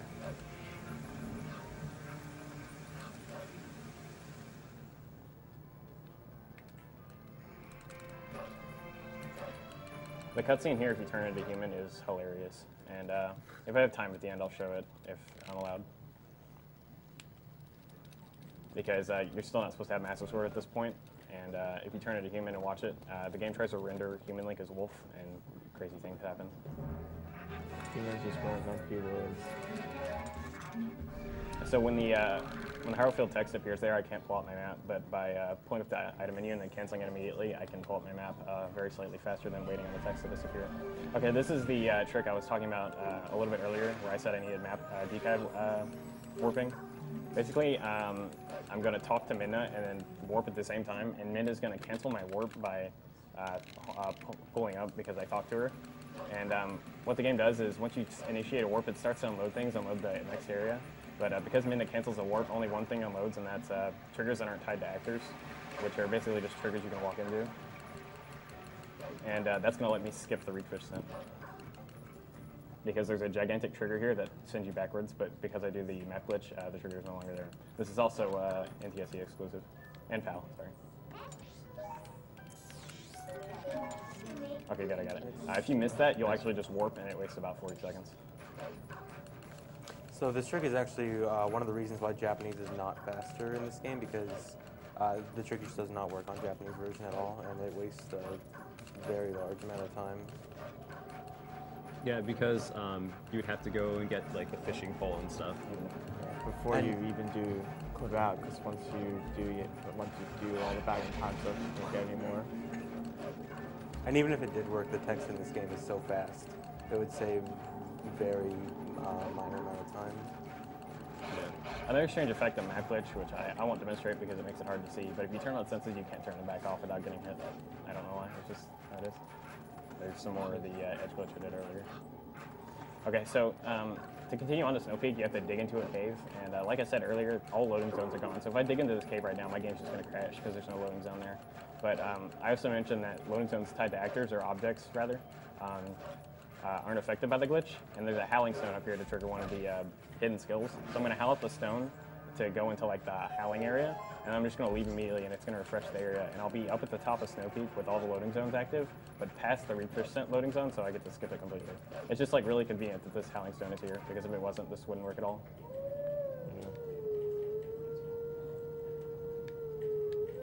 Yeah, as is the case with a lot of things in Twilight Princess.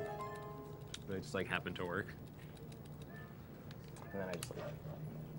Which leads us with some pretty unfortunately difficult tricks sometimes. And map glitch, because of everything, that all the dead ends that it fixes, it saves like roughly, I think it's 30 minutes. It and EMS are the two biggest sequence breaks in the game.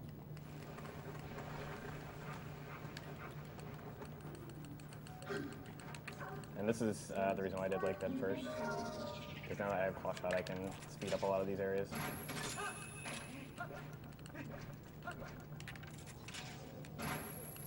Hopefully these beasts won't hit me here. What? Oh my gosh. He died for his brother, so he could hit me. What a guy. I don't know what to call that.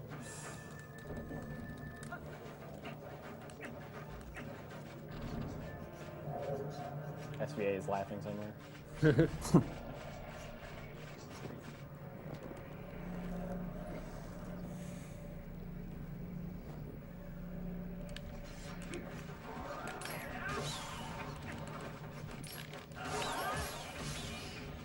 It's actually really hard to do a quick spin there because there's so many objects loaded at the same time. The game slows down a little bit.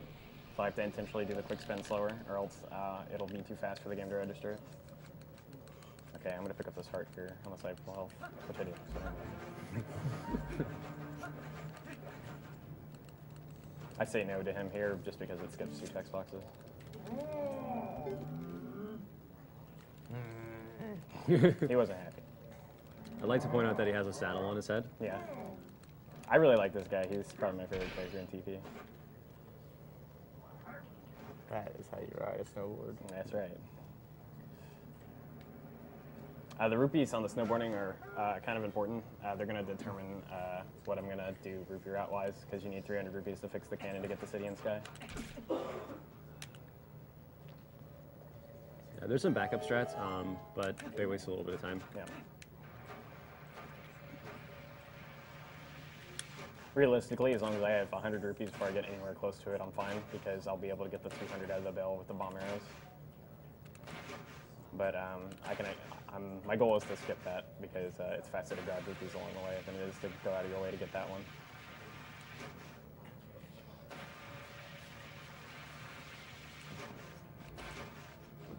So I believe there's 95 rupees you can get here. And then I'll pick up another 100 in Snow Peak. Nice. Good. Awesome. Nice. Hey.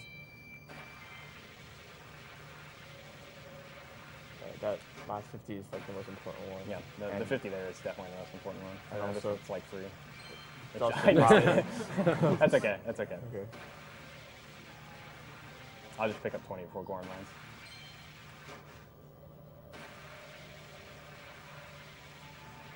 Yeah, you're gonna need 300 rupees to beat the game.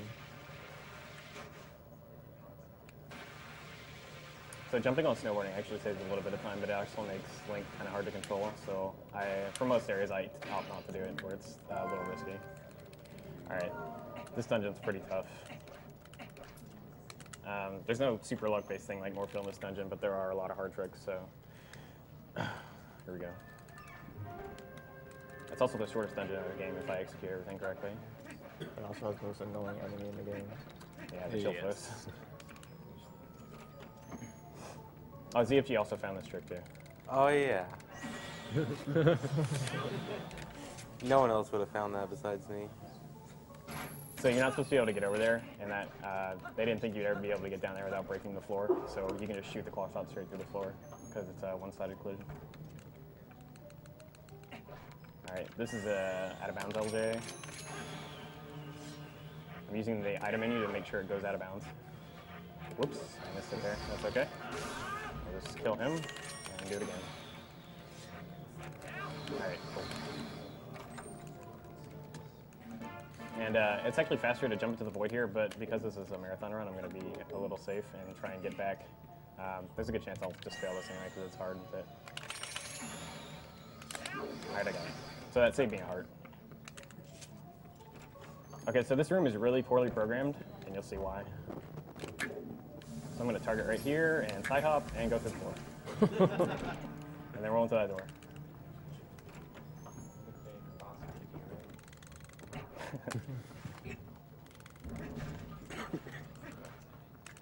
And then I'm going to open this door backwards.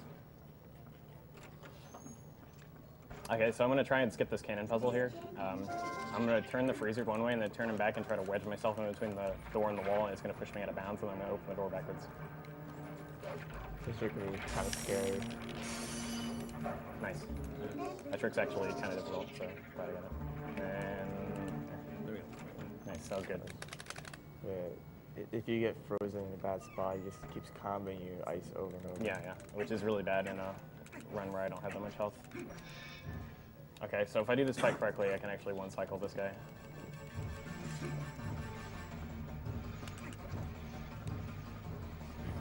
Yeah, that's the circles.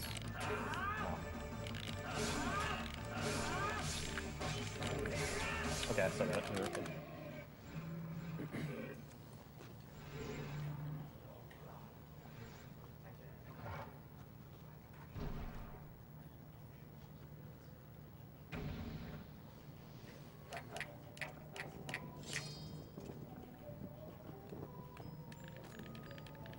We have a $100 donation from Steve in Georgia. My mom is a cancer survivor, and as a hospice RN, I see what cancer can do almost every day. Everyone give yourself a round of applause for your efforts to help fund research against this.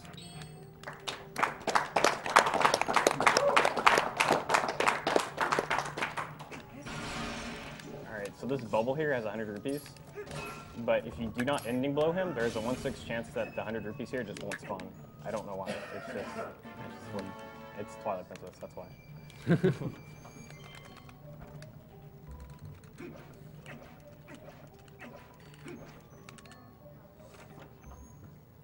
So this freeze is still here because I never destroyed him. So he's gonna freeze me once. Nothing I can do about it. Just gonna take a quarter heart. So now I'm gonna get skip like 99% of this dungeon right now to get up to the boss key room, or yeah, the room with the boss key in it. Yeah. I really hate this trick. This is done in no save quit, but it's a little bit more difficult to do it with water bombs because the flashing's a little different. Okay, I actually went 1 frame too early. That's okay. The iron boots is for timing. Yeah, I can. There we go, I got it. Not over yet. So I'm going to do a very precise LJ here to skip this. There we go. Alright, I'm going to break this. So if I fail this next trick, I can just quash out right back up, try again. And this skips the very final cannon puzzle.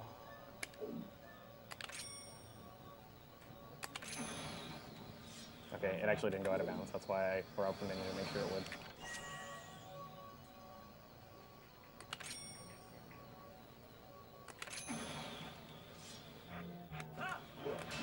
Okay. Oh. Ooh. Okay. If he freezes you, he knocks you down. Okay. So that let me skip killing that freezer. That was good. That was good.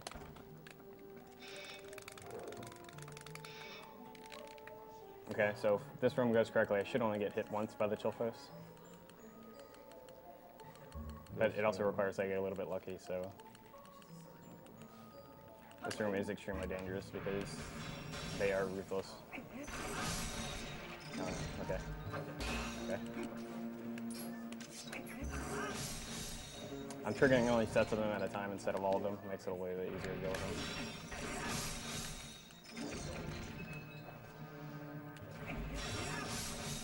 Okay, I might actually get hit again. Oh no. Okay. Alright, I have a lot of health, which is good. I want as much health as possible going into Zelda because her first phase does a whole lot of damage if she hits you.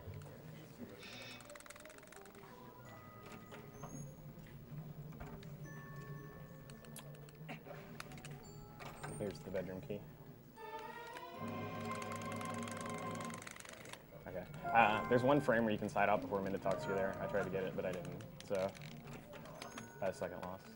And since I skipped that cannon puzzle, the freezer is still there. But the game thinks you can't possibly get in this room without killing that freezer. So, Yetta's just going to kind of spawn inside it.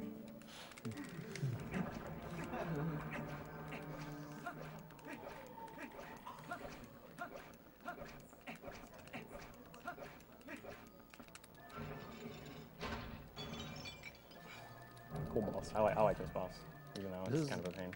Yeah, she's one of my favorite bosses. I'm going to try for it. The one cycle in her second phase is really hard to do because if she bounces too far to the left or the right, you can't hit her with the ball chain in time. But I will try to do it. So what I'm trying to do here is anticipate where she's going to go after she bounces off the wall so I can hit her as fast as possible. The first 3 or 4 times is pretty easy, and then as she gets smaller, she gets faster. Throw it.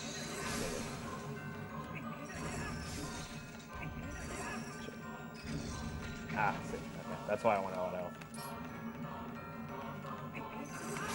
Okay. Not too bad.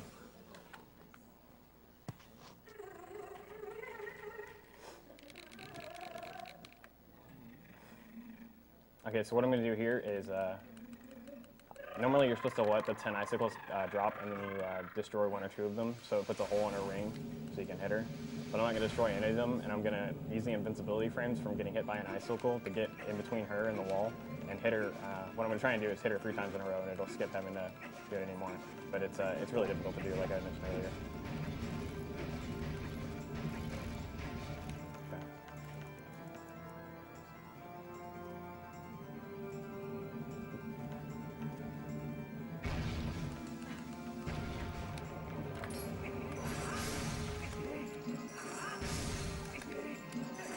Nice, got it. I got it.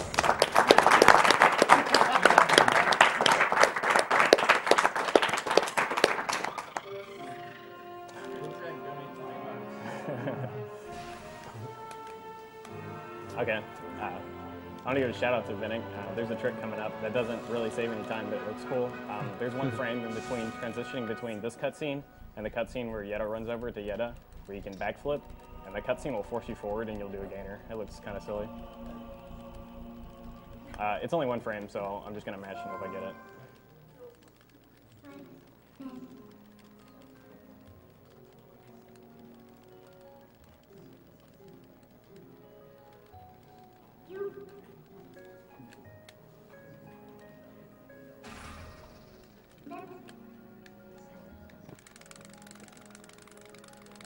I didn't get it. I love this cutscene. It's so good.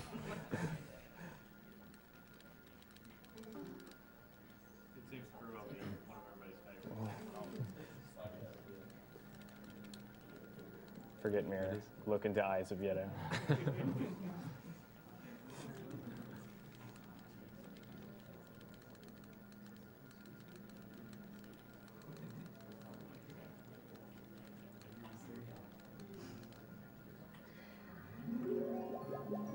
I'm gonna get the heart here. The big Which one, one? not yeah.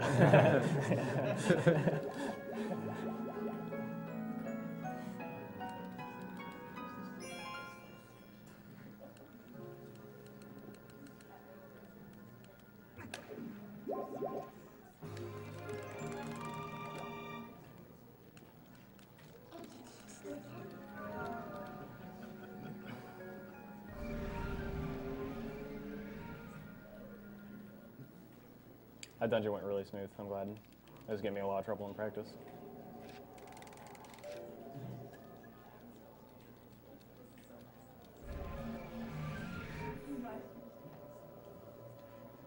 So you probably noticed already that I've done the dungeons kind of out of order. I've done the dungeons in the order 1, 3, 5, 4 now, or 1, 3, 6, 5 rather.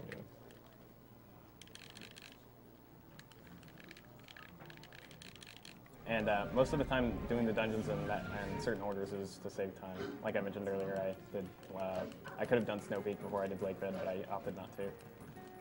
Yeah, a lot of the earlier dungeons go much faster if you show up with a late game item. Yeah, and Ball and Chain is really broken early on, which you'll see coming up in Arbiter's Grounds quite a few times. It saves a good chunk of time. What? At this point, you pretty much have every item that's going to be having a major impact on the run. Okay. Yeah, in an any percent run, it would be possible to completely skip Snow Peak altogether. I mentioned you didn't complete it, but you actually do go there to get the Ball and Chain. It's one of the bottlenecks of this game. You cannot stun one of Xanth's phases without the Ball and Chain, so it's the only reason you ever go to Snow Peak. If Palace of Twilight were ever skipped, it would cut an amazing amount of time off this run, probably 30 minutes, 20 minutes.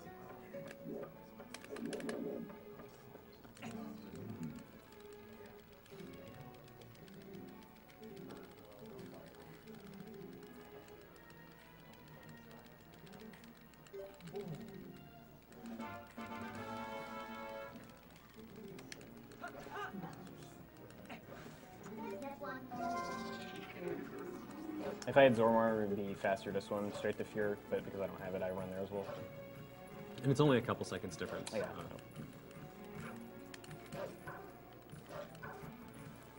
We have a $50 donation from Adam Fess. Good luck to all runners, but most importantly, good luck to all people battling cancer.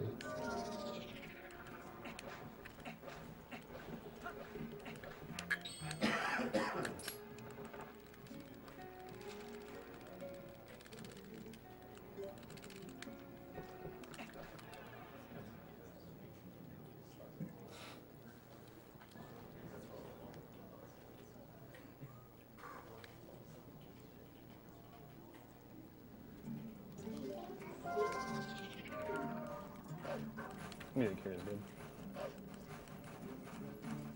This is another area where I use the lag reduction strats by facing the camera towards the ground. And I use the mini-map for the most part to navigate through. I think this is the largest room in the entire game. Yeah, this is the largest area in the game. By far. It's almost completely empty, but Just the raw size of it makes the game lighter. I actually ran totally part of that. So usually if I'm low on rupees, I won't do this next trick, but since I have a decent amount of rupees, I'm going to do a trick called King Belt on free early. It takes about 10 seconds over getting the small key. Basically, coming up, you're supposed to get the small key and you open the tent, and then you roll in and battle King Belvin. But King Belvin has air triggers, which I mentioned earlier, and they can be triggered from infinitely above and below where he is. So what I'm going to try to do is LJ onto the tent, and then trigger the fight from above. It's kind of difficult to do, so if I miss it one time, I'll just go get the small key. Mostly because there's Bubbling Archers in this area, and once they see you, they snipe you, and you get destroyed. So Yeah, this is pretty much what we were referring to when we were talking about them being snipers. And having the ball and chain here lets me slide through that gate. Normally you're supposed to get a boar and ride him through it. So that saves a little bit of time.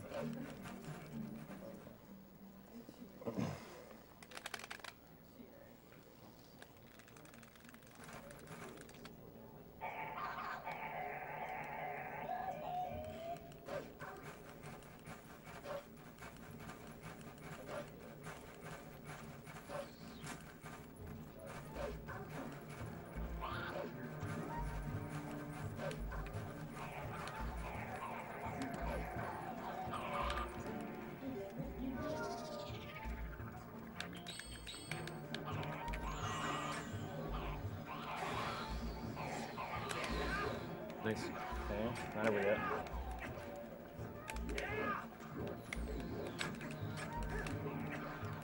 I already got it. There we go. Yeah.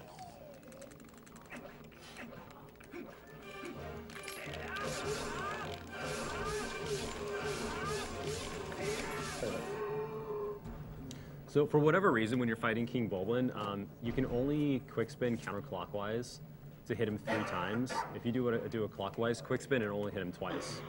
You can just beat him much faster with the counterclockwise quick spin. I think the hitbox of the quick spin is extended very slightly when you counterclockwise quick spin, but it's only a notice.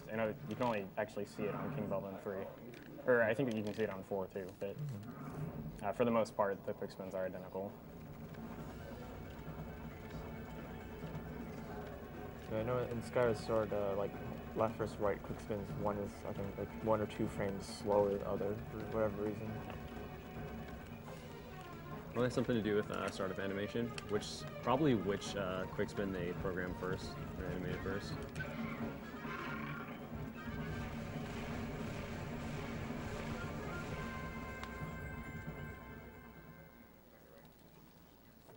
All right, this is my least favorite dungeon in the game. It's Yeah, really mine too. boring. Wow, I got back on him. Okay, I have to wait because I'll dash. I've actually done that enough, so I knew what would happen. Which is kind of sad. Yeah, I'm pretty sure this is like everybody's least favorite dungeon that runs this game. Yeah, every TP player just hates this dungeon. But you get the best item. I don't know. The best item you use. It is the superior item, and you're going to see why in a little bit. It is magical.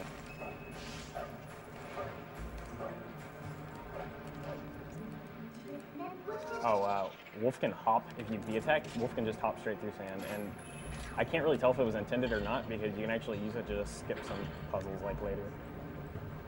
But I don't know, it just seems so obvious, like it seems programmed in, that you can skip puzzles with it, so I'm not sure.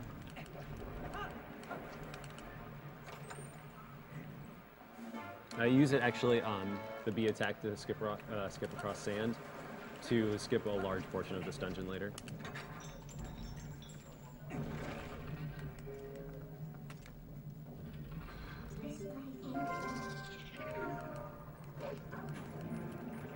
Why did I don't even know why I turned into a wolf.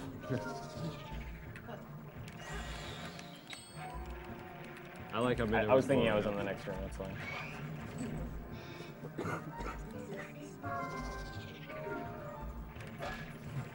unfortunately get me in trouble. And so yeah, these 4 pose are pretty much why we don't like this dungeon. This is another trigger that's Oh, like one of those. an insane trigger. It's infinitely high and infinitely wide, and triggers in the middle of the air. For good reason though, because if you could just, the loading zone is actually there behind the gate, so if you could just run through the cutscene somehow, you could skip like pretty much 99% of the dungeon. Unfortunately, we've never figured out a way to get behind it yet. And we've tried. Yeah. There's one place near the door you can clip like halfway out of bounds, and you can like claw shot the loading zone, but you can't get there. So it's so close but so far away. Didn't you task it? Yeah, there's actually, you can claw shot through a wall, and it'll take you out of bounds briefly, and I canceled the claw shot animation with a bomb to try and blast me behind the gate, but it just barely misses it. If it worked, it'd save like what? It would save 10 minutes. 10, yeah. You think there's no trick like in Ocarina of Time where you can just walk around during this cutscene? Yep. Walk right through the door? Yeah, I actually tried to figure out something like that as well.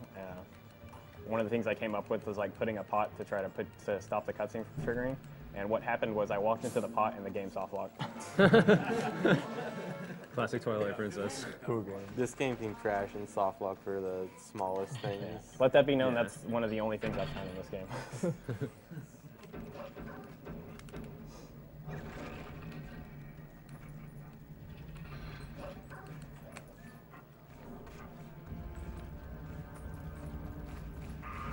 That was kind of bad timing. I usually want him to hit me really early or not at all. Because if he hits me late, I get over to the Redead Knight slightly later, and he can potentially scream at me. Hopefully that won't happen. Okay, good, I got him before he did. Go away. I'm gonna get all the rupees here.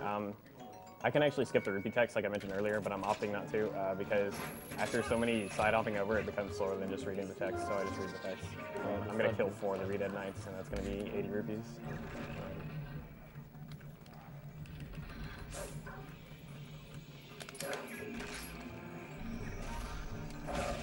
Hopefully these bubbles won't get me. Okay, good. Good, good.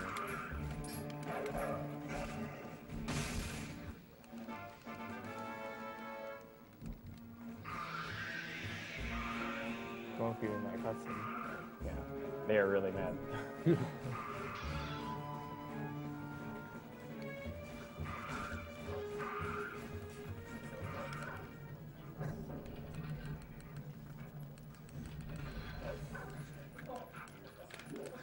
The rat, where is he? What? I don't even know what just happened. I think I threw the skull at him and killed him. Yeah.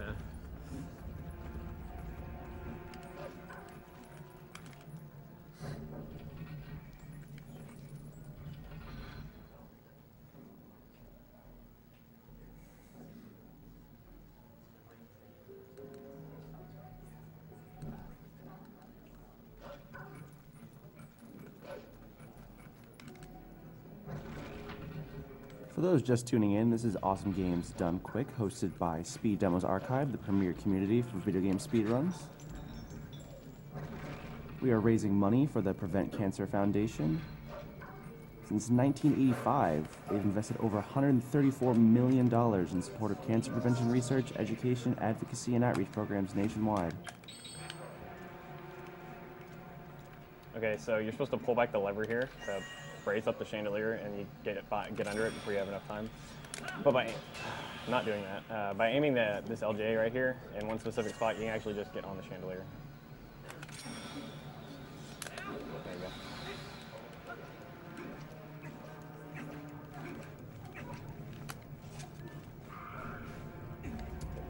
Yes. Awesome.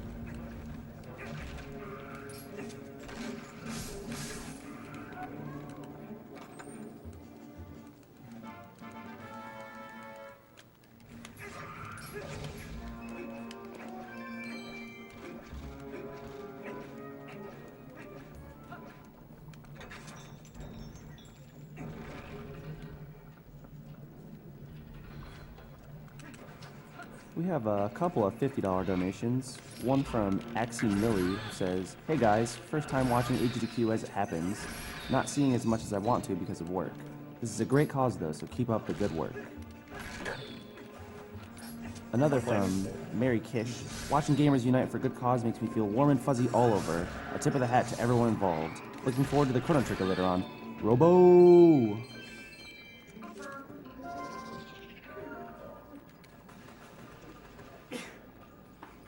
So I played it really safe in this room. There's actually a certain strat that skips killing all the Stalkin, but I don't ever do it because you have to hit both the Redead Knights with a boomerang without the Stalkin hitting you, and then throw the boomerang, and then throw the ball and chain. But it's pretty much straight up RNG, so I don't do it.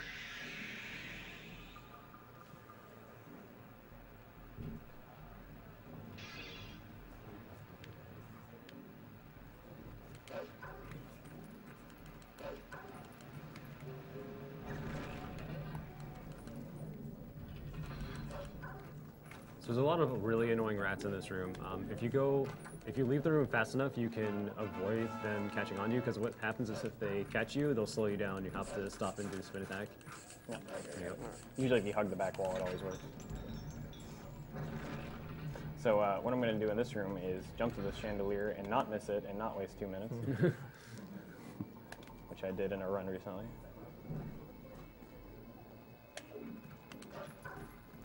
I also got on the chandelier and then ran into the side and fell off. I've done that.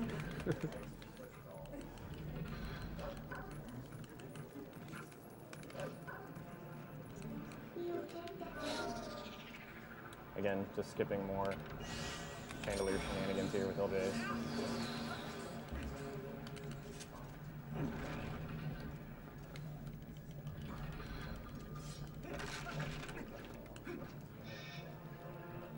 Ball and chain OP. Dead. Oh, Skulls. Angel, Angel. Cool. I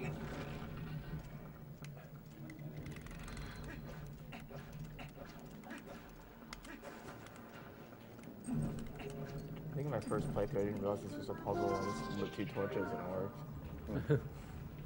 Yeah, if you view with Wolf, the Poe runs by the correct torches.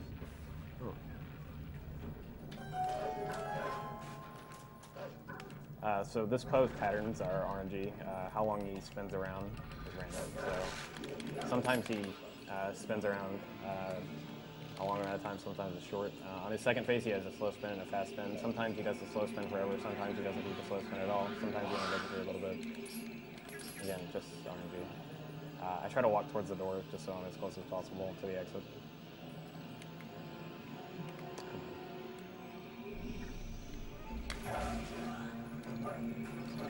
You see, that would have been perfect RNG for the second phase. Yeah, I want him to spawn. I want the correct Poe to be the one by the door.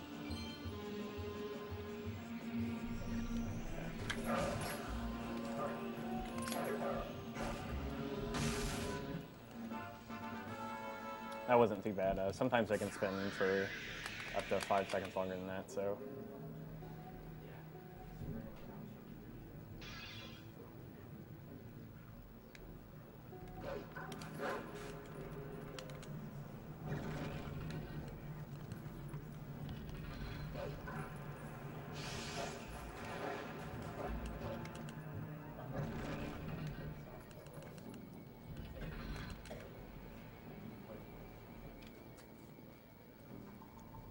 Just a reminder, we do have a bunch of really fun donation incentives coming up, one of which for the next game, Barkley Shut Up and Jam Gaiden. Basically, it's going to be a huge sing-along. If you love Space Jam as much as we do, you'll love this sing-along. And naming pretty much every character in Secret of Mana. So get your donations in as fast as possible. Okay, so normally you're supposed to go right here and work your way to the spinner. And they kind of tease you with the boss key, but you can't get by this void. But you can actually just hop behind this wall. And now it's boss key.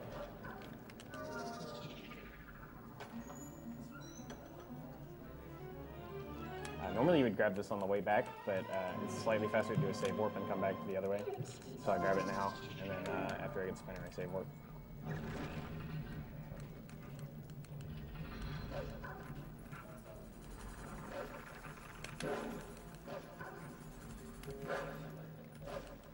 Oh, weird camera.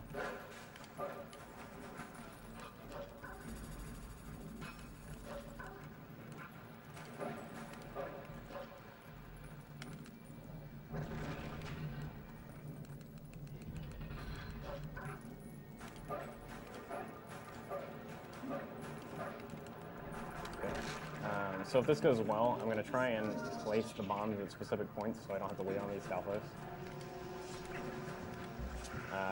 It's kind of easy to mess up too, so I might have to go back and kill them. But what should happen is I should buy the gate and it should just open. Nice. Awesome.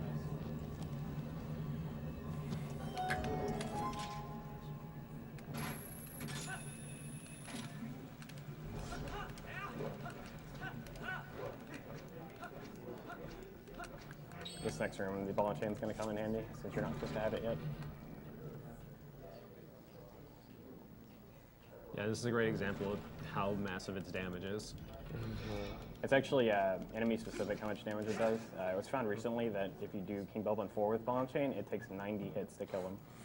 Wow. Yeah, shout out to Skyrion.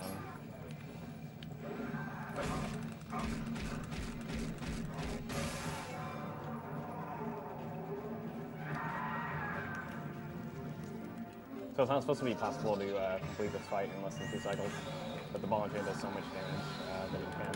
So I'm targeting here to try and get him as soon as possible. Stab him. 1, 2, 3, 4, 5. Put it away. Hit him again if you get him. That makes him go back to his next fit cycle immediately. Again, targets. Stab. 1, 2, 3, 4, done.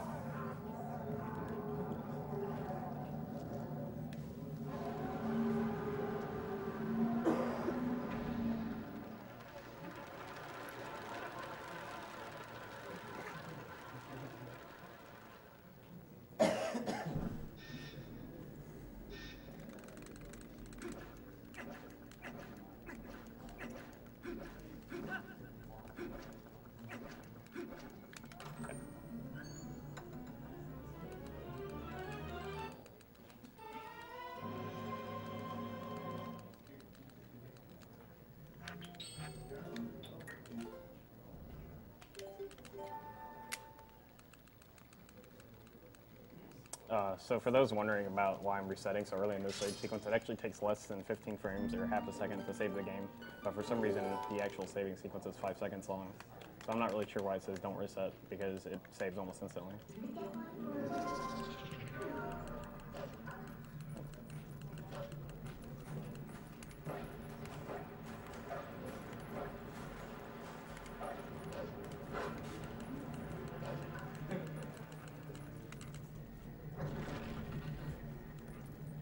We have a $52 donation from Andrew Matrisciano. It is really cool to see a bunch of gamers come together for such a great cause. My grandmother is a breast cancer survivor, and one of my grandpas died of cancer, so this means a lot to me. My brothers and I visited my grandmother in December when she had a doctor's appointment, and they told her she is 99% cancer-free. I watched some of AGDQ 2013, but now I have money to donate. Keep up the amazing work.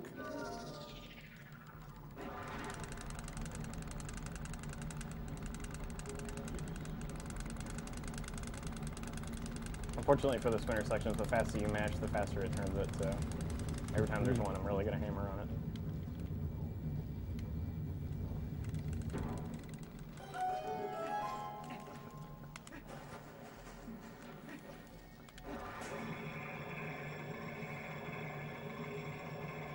For the most part, riding the spinner is very slow, but in a few unique areas in this dungeon, the spinner is very, very fast.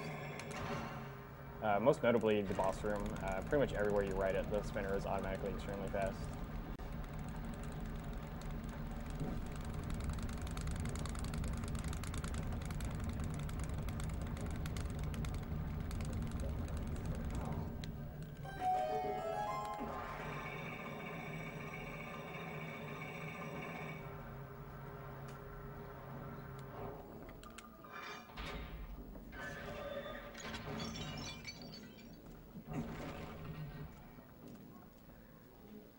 This is my second least favorite boss, mostly because this first phase has a ton of RNG in it. Yeah, what happens is he calls skeletons, like zombie warriors, to pop up in front of him, and they do nothing but just stand there and block your way. But they can block you in such a way that it takes you a long time to get to the center and hit him. Usually the first 2 times, unless you get really bad luck, his spine is pretty easy to hit. But the third time he brings up Stalfos or whatever they are right by his spine. And so I'm going to have to bounce off ones in the back to actually hit his spine. Every once in a while, the ones that spawn by spine just won't appear.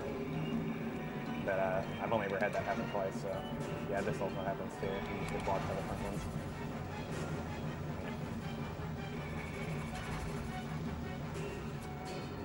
Just luck. And then he hits me. Awesome.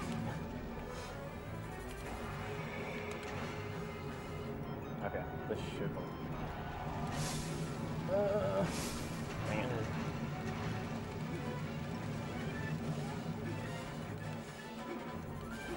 I wish I could say I'm just getting really bad luck. This is actually kind of useful. That's how dumb this boss is. Okay, this should definitely work.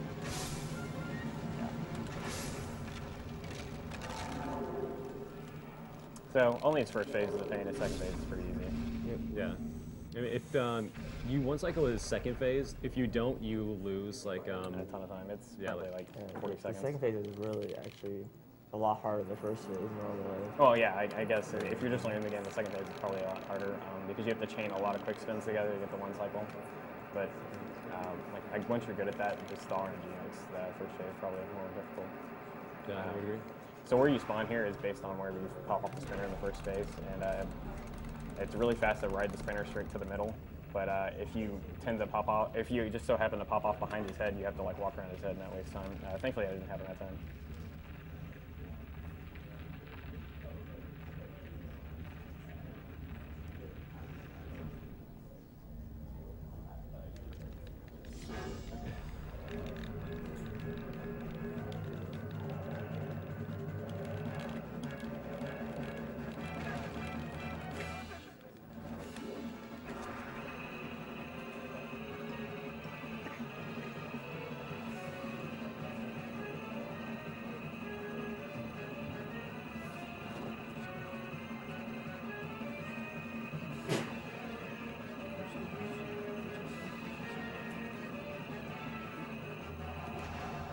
So you just dodge his fireballs here until he gets really close to you. Then you're going to hit him with a spinner, and he'll fall down. And then that's when Pheenoh will quick spin. There we go.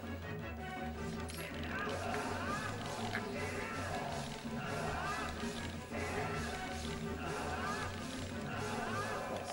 Awesome. Quick spin master.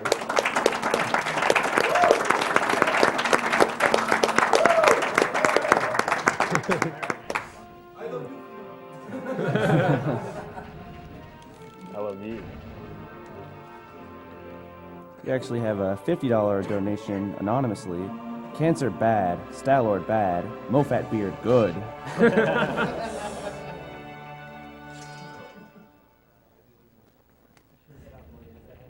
And a $500 donation from Professor Broman.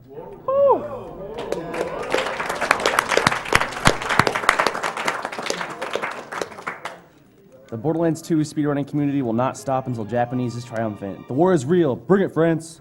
Oh, you do not know what you've done.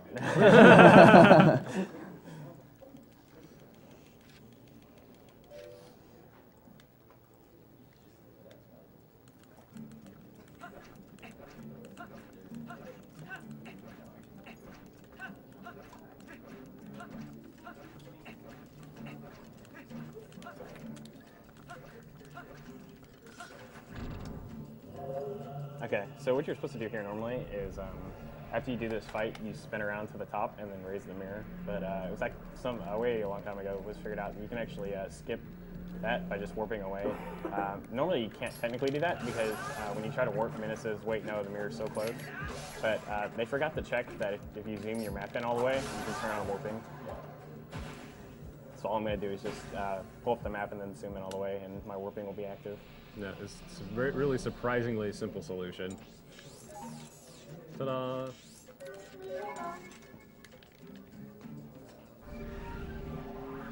And that saves roughly 15, 18 seconds over the course of the run.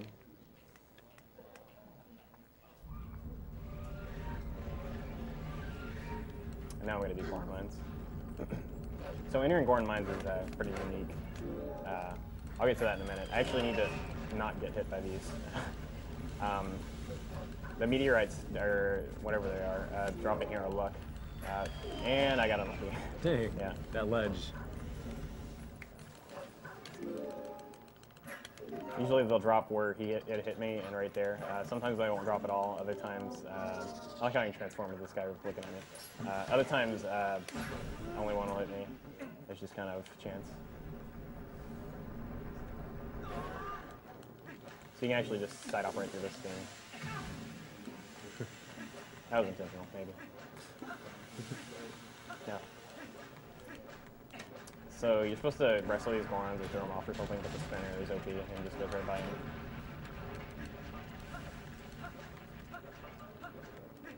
Okay, I'm gonna have to get all 3 rupees here.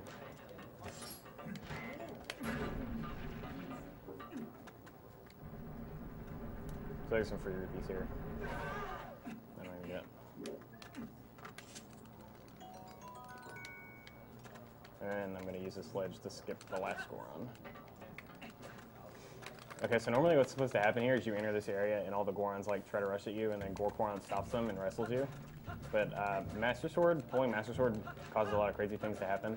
And this is kind of similar to Bo with wrestling him, in that his text is there, but the cutscene isn't there to regulate it, so I'm just going to talk to him a bunch. But this is different than Bo because I can't actually wrestle him. And that's important because you see the 2 Gorons blocking there? Until you say yes to wrestle them, they don't move. They haven't actually moved yet, but when I leave the area and come back, they'll be moved. So there's actually 2 parts to entering it. There's the Gorons that are blocking it, and there's actually an invisible wall behind them. And when I enter this area, the Gorons are going to be moved because I said yes, but because I didn't complete the wrestling, that invisible wall is still there.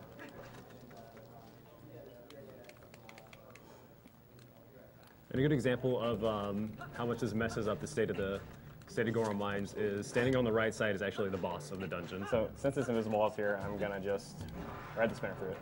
There you go. And that's why I waited to do it till now. There's no way to get through it without using the spinner.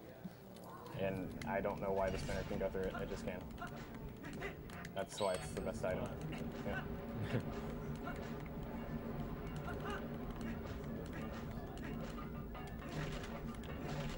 So I'm going to intentionally hit these fire jets and then roll through them with the invincibility frames after the damage. Same thing here. Oh, I'm actually probably too far. I'm going to roll into that one again.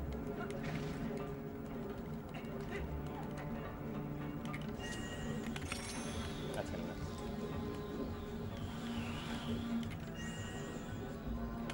I targeted above the switch there. Actually, I targeted too far to the right the first time, so I didn't try it. And then I LJ, that lets me skip a small puzzle.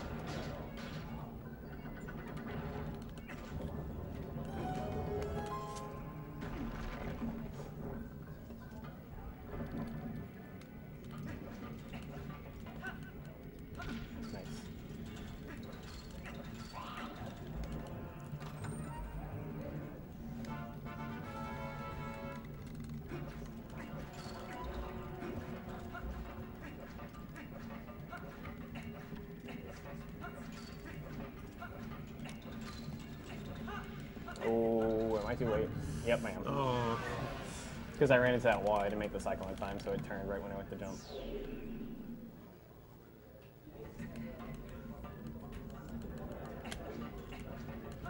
Not a significant time loss. I get to roll right back, try again. I'm gonna wait this time.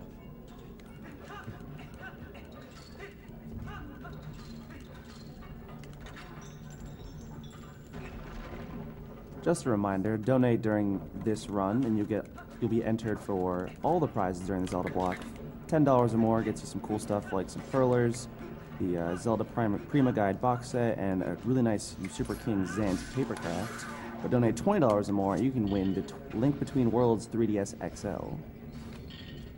Fun prizes ahead, so get your donations in before the end of this run. So that wall sucks, and I just rolled through it.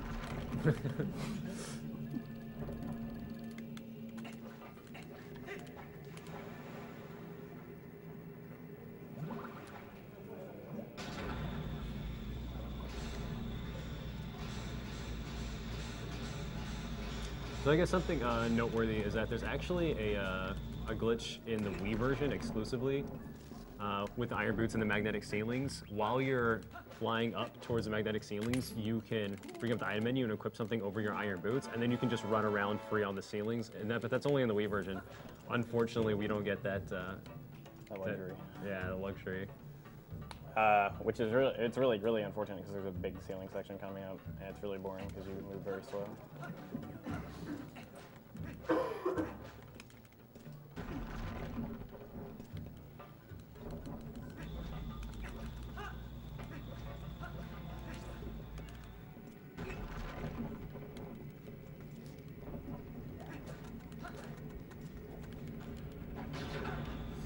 And here it is. So long. Of course, there's also a heart piece up here, so the heart set sucks even more. Yeah. I like how Link's clothes defy the physics. Yep. His hat is just his general tunic doesn't flip down. Gains a T rating. Okay, I actually got bad luck here. This torch slug on the ceiling either spawns on the left or the right. If it spawns on the left, it's faster to just stab it and walk around it. But it wastes time to stab it, so it's a minor loss.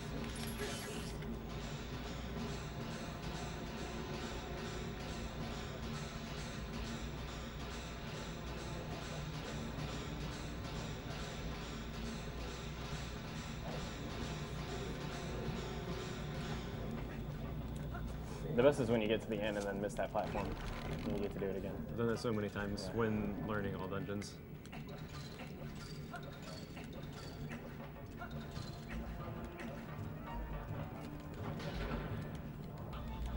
We have a $200 donation from Robert Brown. Been watching AGDQ since I first heard about it back in 2012. Always fun to tune in and watch some of my favorite games get torn apart. Really enjoy the Ocarina of Time and Wind Waker speedruns, and now Twilight Princess getting the same treatment. What's not to love? Keep up the great work, and let's break 500K. So something a lot of people don't know is you can actually hit enemies with iron boots, which I just did there. Yeah, and there's actually there's a challenge that's iron boots only with this game. There's a few parts you just can't do with the iron boots on, but there's a challenge to go through the game with the iron boots and kill all the enemies you come across with them. So normally you're supposed to do a magnetic puzzle here where you activate a switch or something like that. I don't remember. But because I have done like that already, I have the claw shot and I can just shoot the switch instead of hitting it. And claw shot's actually going to save some time later in this one too.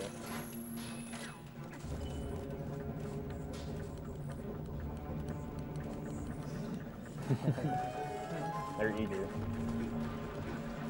I have a really cool LJ right here. At least I like this LJ. I think that's going to miss. All those guys. I don't like this LJ. This is like my least favorite LJ in the dungeon. Oh, did you mention the C-up thing? Oh, I actually have not. With most first-person items, I will actually C up before I use the item because it allows me to pull it out faster.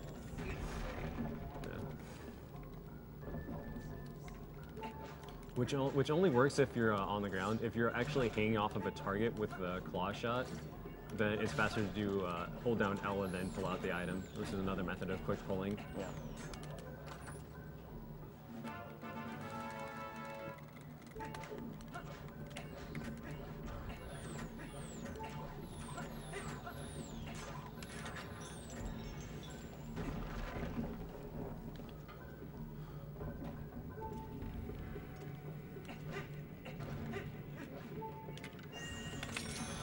So that magnetic wall up on the ceiling right there, we would normally have to walk around most of that. And just like go in a circle around the room before we get there. There's actually one other room you're supposed to go in before you can get over there. It has a second key shard, but the programmers in this game, being lazy like me, decided that if you get the third key shard and the first key shard, there's no possible way you could have skipped the second one, so it just gives you the full boss key, even though I skipped it. Which you'll see in just a minute after I get the bow.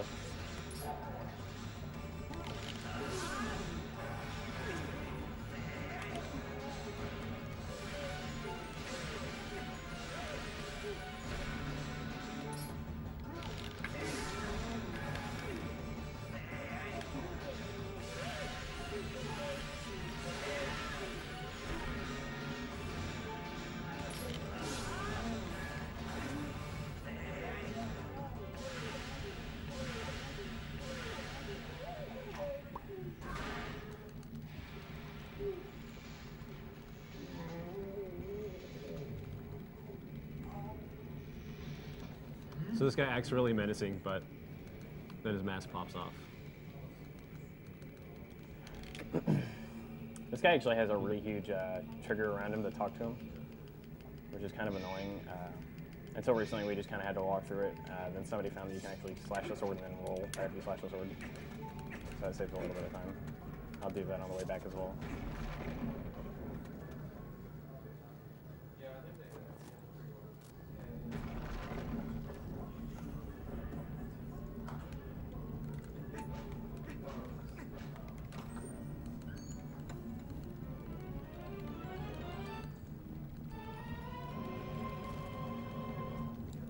We have a $50 donation from Ufhund. Most awesome couch at AGDQ at the moment. Shoutouts to ZFG, Test Runner, Mofat, and Pheenoh. Love you guys. So I'm going to trigger this guy and then immediately run over here and try to get him to notice me, which he didn't. Nice. Wow. So what I was trying to do was get him to notice me before he turned all the way around, so I don't have to wait. But I went past him. Pick up some health. Yeah, I should be alright to the boss.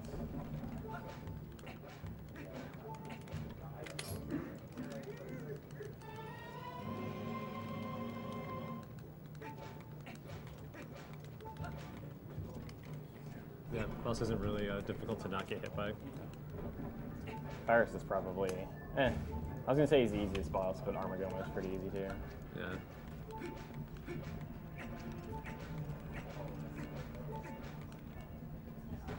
Well, I probably expected the most out of Virus though. As far as a boss fight goes. He's in the trailer, he looks so awesome.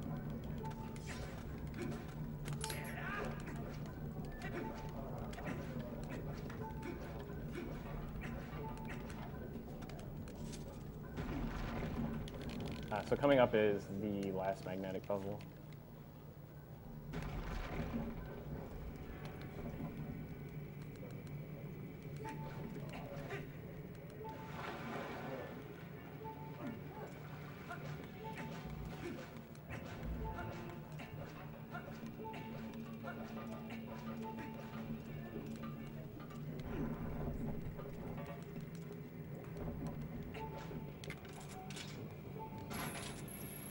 And that just hit it.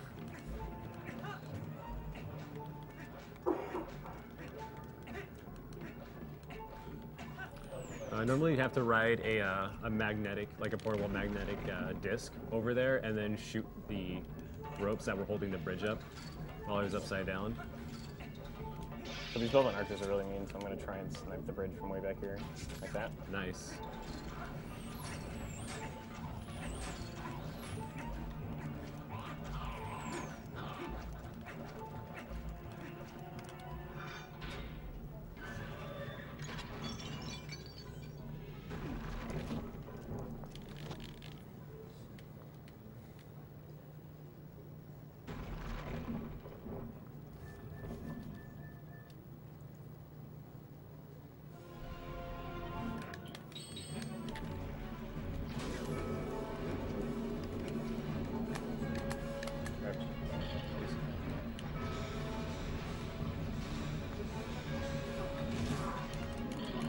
I'm going to try it inside off and then take the iron beats off on the side off. And then put them slightly faster. I thought it was a really cool boss conceptually, but in practice was kind of easy.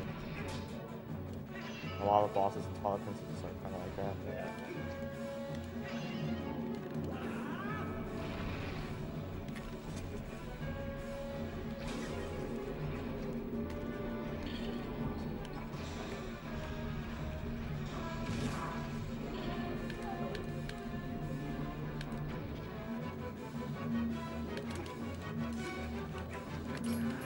The camera in this room is really weird if you're not targeting. You can like get up and exploding.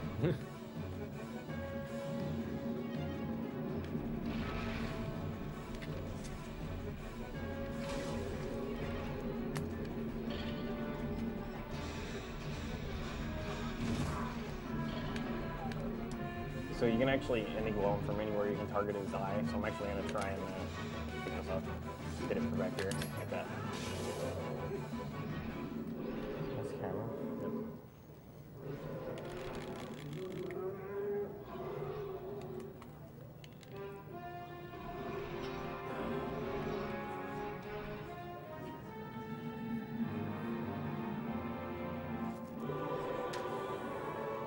We have a $100 donation from Nightcrawler, who says, Link defeating cancer, that gets my heart container.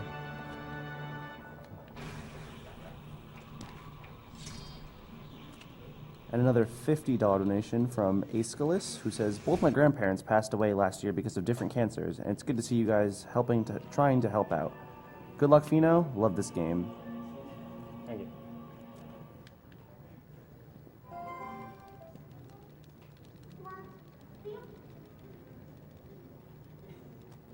Max donated another 50, who says, enjoying the marathon so far. Once again, an excellent cause the community is contributing towards. Keep it up, guys.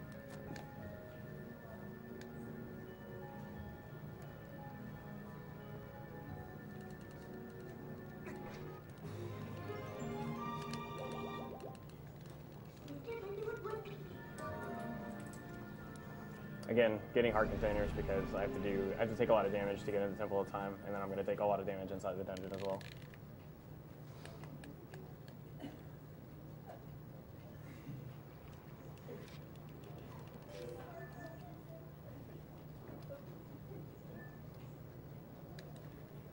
So this just so conveniently drops me by where the cannon, you get the cannon out. And normally you're supposed to complete Temple of Time to trigger the Ilia Memory side quest, in which you get the Ancient Skybook and the Hidden Village, and then you can reactivate the Dominion Rod and do that side quest to move the statue. But again, just more programmer oversights, I suppose. You can just go up to the statue and transform and clip straight through it. Yeah, and I believe what it does is since the wolf body like stretches down and forward and just kind of pushes you through to the other side. It's not big Gianna here. Shout out to Gianna's 356.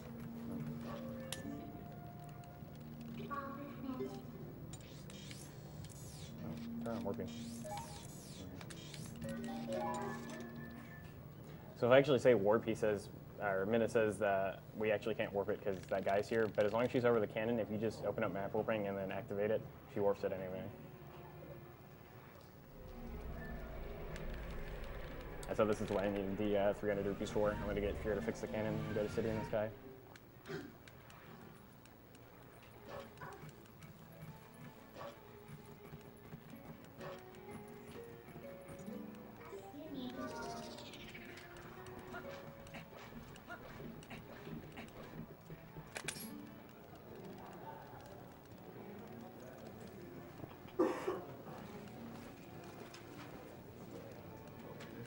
We have a $25 donation from Jovo SK, who says, hello everyone at EGDQ. I have a poem written for everyone there. Roses are red, violets are blue. I suck at rhyming, but screw cancer, so here's 20 bucks. This bid goes towards making Japanese the Borderlands 2 language. Also, and I'm totally not making this up, and it is actually written in the donation comments, but the announcer has an amazing voice. He should totally get more recognition for his excellent commentary and sultry tones, with which he entertains the masses and reads the many donation notes. It honestly says all of that in the donation. Cheers, everyone. Good luck and have fun. I swear I'm not making these things up. I blanked. Sorry. You equipped something different here in 80%. I want the Iron Boots here because there's 15 water bombs in here, and I need the water bombs for stuff in Hyrule Castle. I need it for Zant, and I also need it for Temple of Time.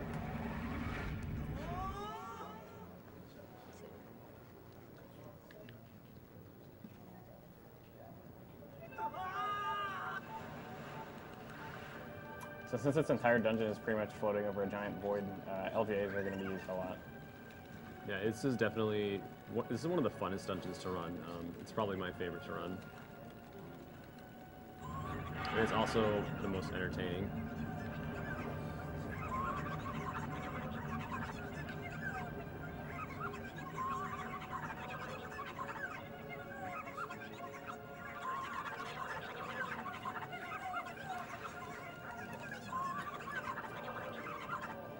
chicken noises though. Yeah, they're really So I'm gonna grab this real quick.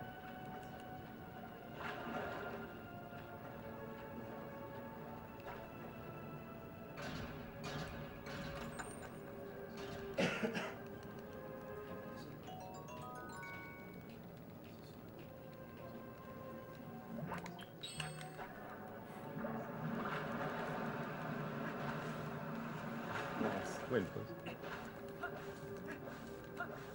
Wow, okay. Link really wants to take a swing today. The wind here in this dungeon is RNG, like when it blows. There's set times between when it won't blow, but when it's actually going to start blowing is slightly different each time.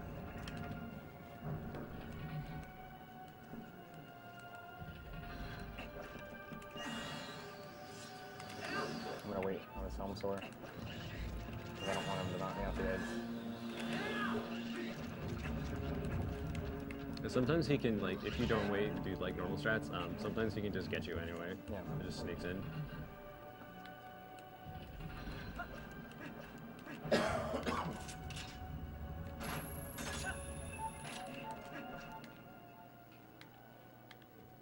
And we get more spinner fun here.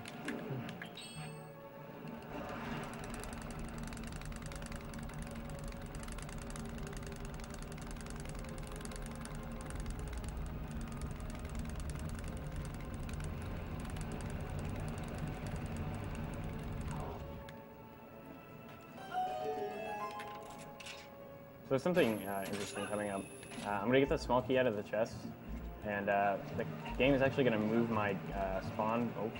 Is going to move my spawn point for when I save warp. The reason for this is they didn't want people to open the small key chest and then save and reset and get back to the beginning of the dungeon, because that would skip the cutscene of Argorok destroying that bridge I just crossed.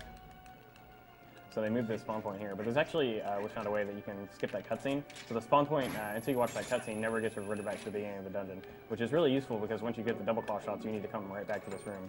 So when I save warp out the double claw shots, I'll spawn right here, and it'll save roughly 2.5 minutes over backtracking. Assuming I get this cutscene, it's good. And watching the cutscene wastes a long time because you can't skip it. Are you gonna do it the normal way?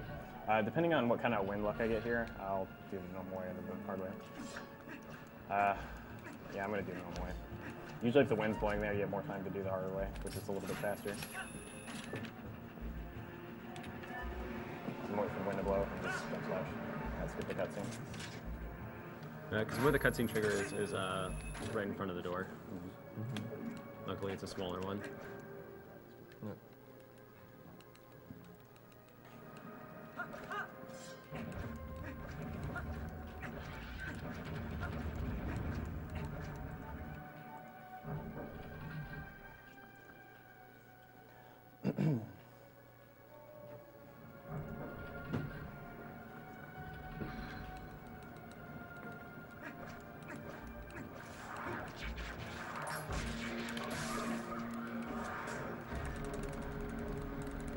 So I'm going to try and cancel the spinner right at the end by equipping something over it.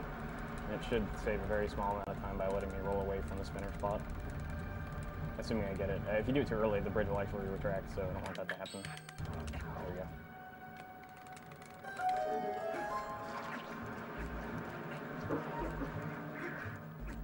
go. We have a $50 donation from Konagami. It's always nice to see the GDQs raising money for a great cause. Keep up the great work to everyone running this event, and good luck to Pheenoh on the rest of his run. Also, could Mofat stroke his majestic beard and give his signature mischievous laugh? Do it. I'll stroke my beard, but I don't know what laugh he's talking about.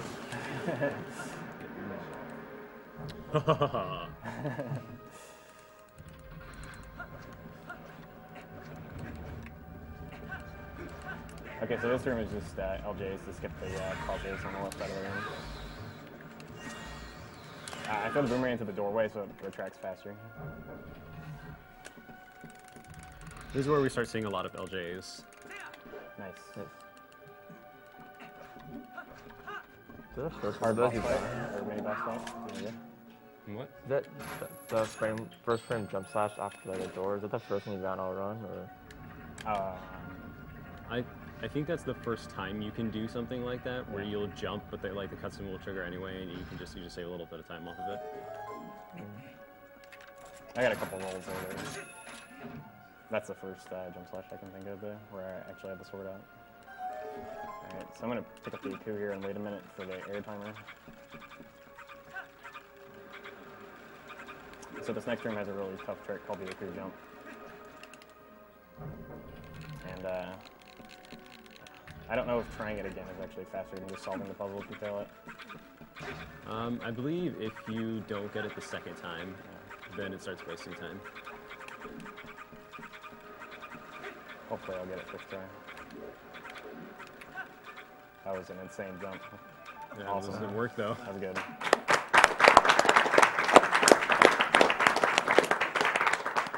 Speaking of insane jumps. Yeah.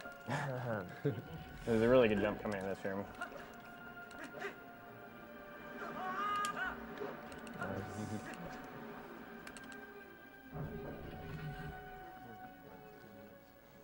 And speaking of insane things in general. There's a lot of insane things. Oh gosh, I just remembered this is coming up. So there's a way to skip this mini boss fight, but it's physical perfect. But I'm gonna try to do it. The infamous cool game. Yeah, this guy is really trolly. So what I'm gonna do is stand in one specific spot and shoot the claw shot target over the gate to skip opening the gate. But the guy can really, if he starts to attack you, you can't do it, and he can actually knock you out of the claw shot if you get really unlucky.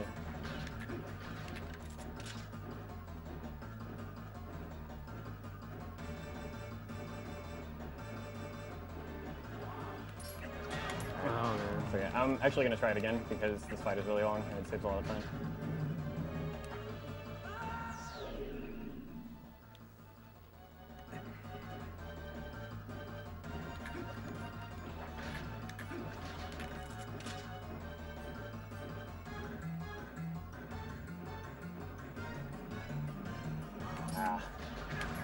Alright, I'll give it one more try, just winging it.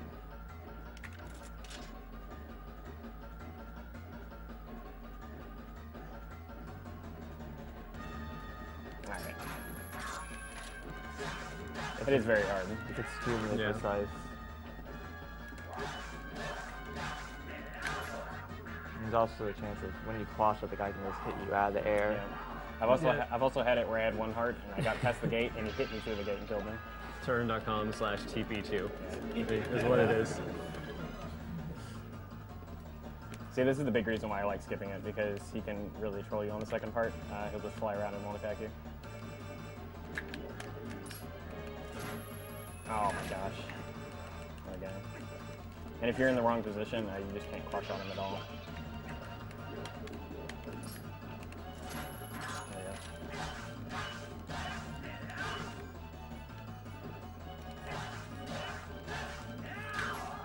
Oh.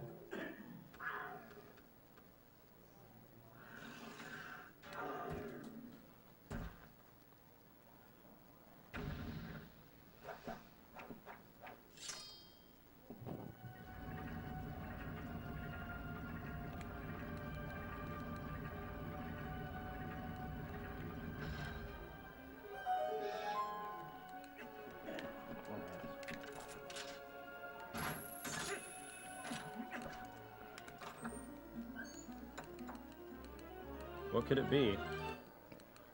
Another claw shot. Whoa!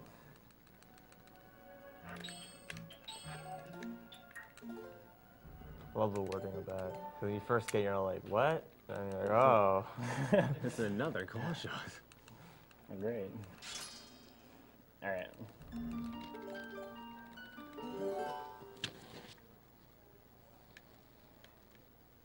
It's time for Ninja Link to go to work. Yeah.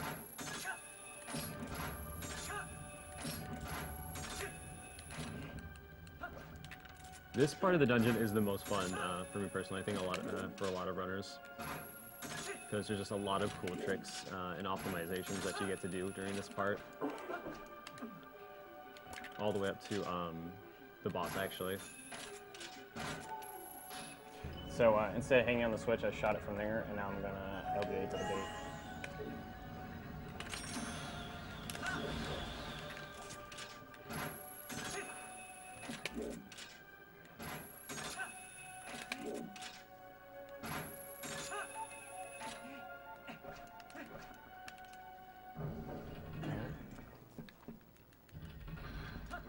This seems pretty tricky. Yeah.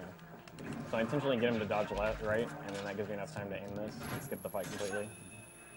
It actually glitches out the music too. The music doesn't continue playing until you beat him. So there's just no music. Please climb up. Hello.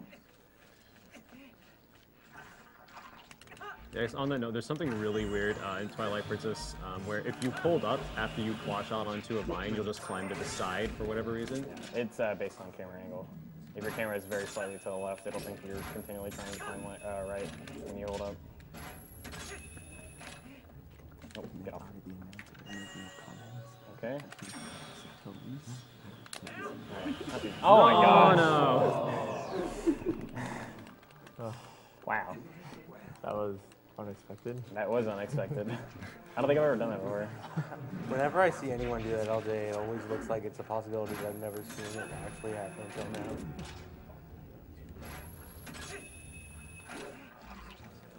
This room is so cool, I just want to show it again. Once more with feelings.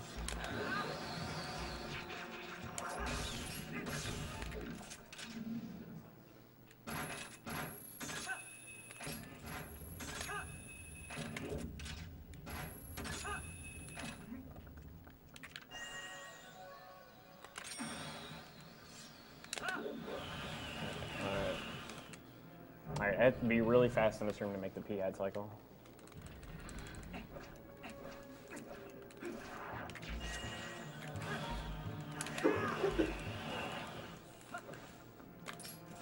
Alright, I got it. Oh, one more. Oops, let's not do that. Alright. Awesome. Yeah, those LJs are all very close. So. Yeah, that whole section can be pretty nerve-wracking because most of the LJs from that tall room all the way leading up to there, if you miss them, then it was a kind of a significant amount of time for some of them and a much larger portion of time for others.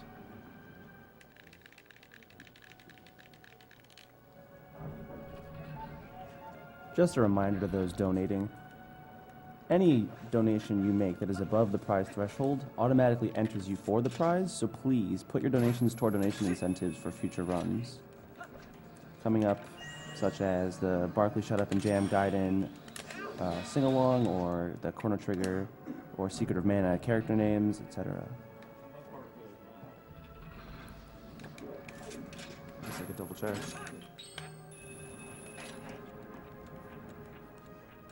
So all that LJ I did was skip some ropes. Nothing too significant. I also sniped the vines from down below from standing in a very specific spot. This room is really weird, and sometimes when you're rolling away, the pots will just start spawning behind you, like chasing you. It doesn't always happen, but every once in a while it does. Say it didn't happen that time.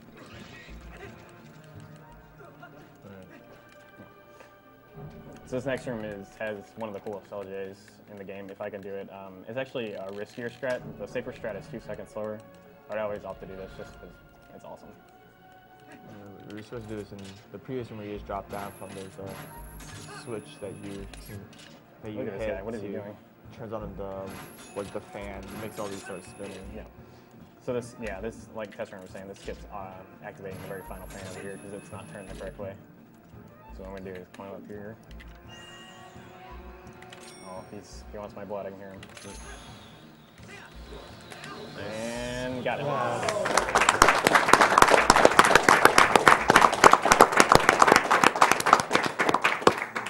Sometimes you get style points and you hit the Carter Rock in the middle of the slide. Or he's just passing by, like minding his own business, and you destroy him. Okay, in this room I have to be really quick to make the fans because they start spinning immediately when I enter the room. Okay, that was not quick. I think be a meme when they design this room and put all the fans. It seems like if you play through normally, they're always in the bad pattern. So I'm going to drop off the fans and just to get around to the faster side.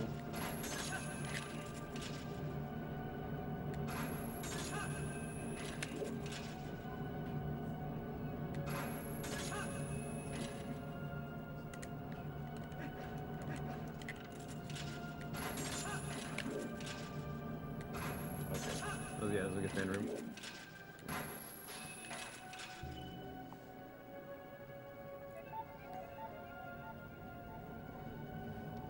We have a $100 donation from Soda Poppin'. $100 for a good cause, but also an applause for the amount of time that these people put into being able to speedrun these games as fast as they do. This is my favorite boss, mostly because he's really consistent. With the exception of a few times where some random things have happened. Yeah, some really cool things. What are you doing? Wait, please. All right, I'm gonna try and snipe the very top of the vines here. Nice, got it. Shout outs to Rob Shot. Yeah, Rob Shot. Shout out to Rob West. He's the guy who got me to play this game. And me.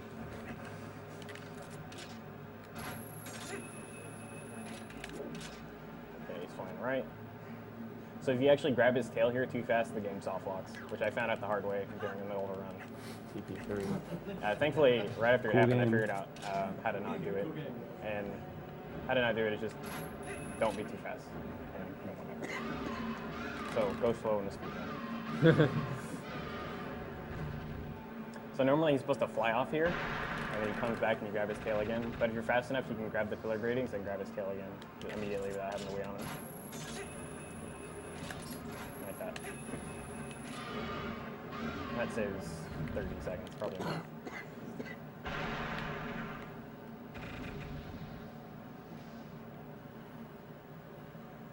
Yeah, there's I think this is like really the only boss where you have like significant time savers like that. I mean, on Diababa you have some, but there's this and then Flame Skip, which saves a lot of time.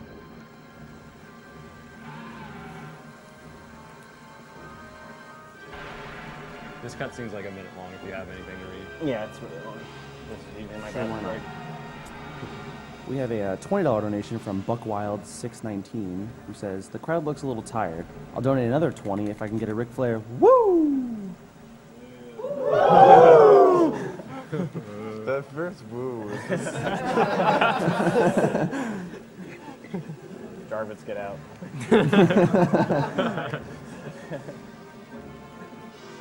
We have an anonymous $50 donation that says, "I would donate without the speedrunning, so this is just icing on the cake. Thanks a ton and keep up the good work, guys."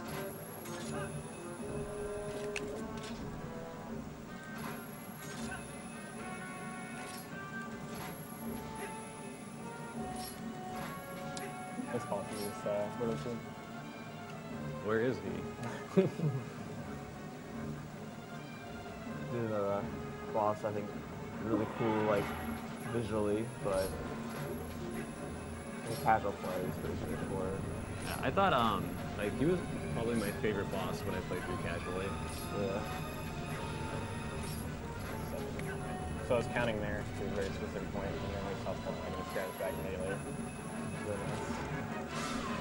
I won't be able to grab him that fast the second time because there's a trick I'm going to do to make him blow the fire faster, which misaligns the attack cycle to the point where I end up having to wait on him.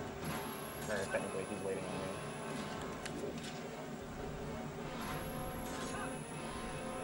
I'm going to wait here. And I'll blow his flame.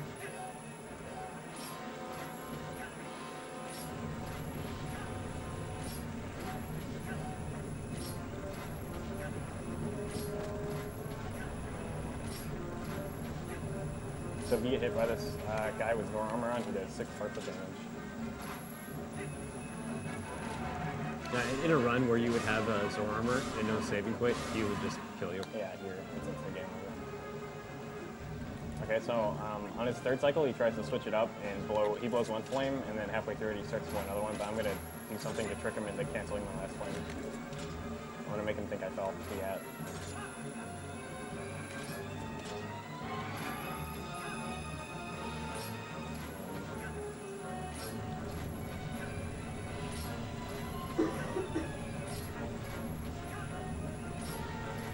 this is where he starts to pull the other flame. And then I just sync with the iron boots.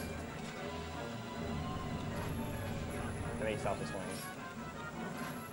And now I can turn and grab him. That saves a little under 20 seconds. Let's just fight. And no soft block. Yeah, and no soft block. Woo!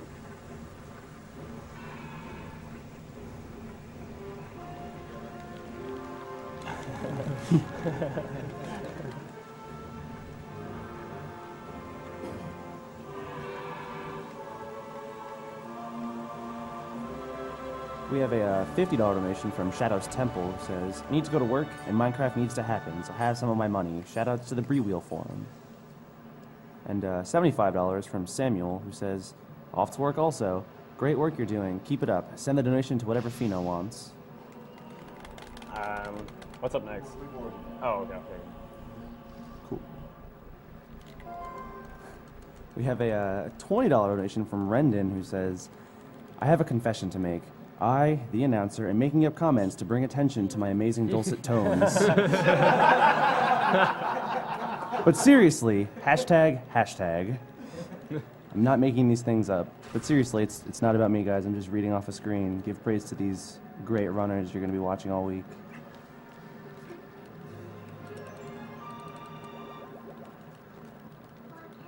All right, now I'm going to temple plan.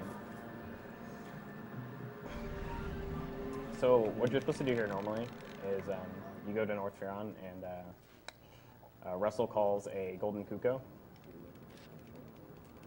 And then you ride the Golden Kuko to Sacred Grove, back to Sacred Grove, because the logs that you get on earlier are gone. But I'm going to skip doing that. I have a faster way of doing it. Oh, also, I put on iron boots. Oops, I lost it. I put on iron boots there, so when I fall out of here, I have them on, and it, combined with the jump slash, I can cancel my speed fast enough to land on the bridge so I don't land in the water, and I can warp immediately. Sometimes I really like that trick.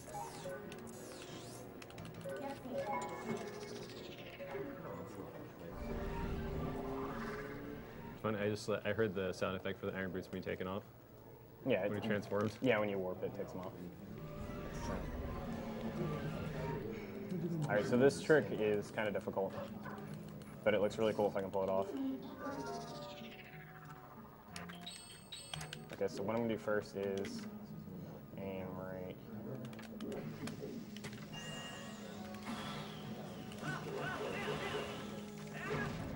Awesome. Okay, no. There's a lot of parts to it. So that's the first part. And I'm gonna aim right here. No, I'm gonna fall. Okay, we'll do it again.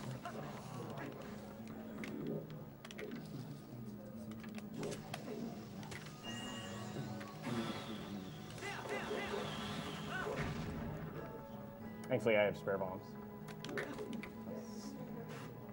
Getting over this trunk is one of the harder parts. Okay. And now I'm going to elevate over here. And there's one hard part left. There's actually an invisible wall that can block me. Hopefully it won't, though. Okay, awesome. There you go.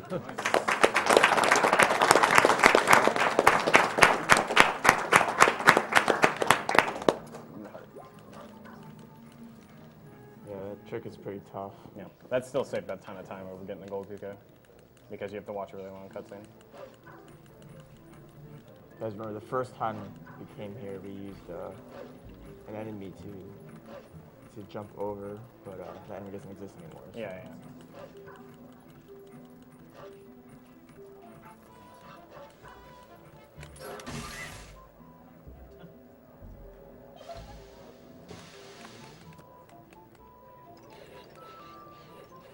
I always like revisiting this area and finding this place again.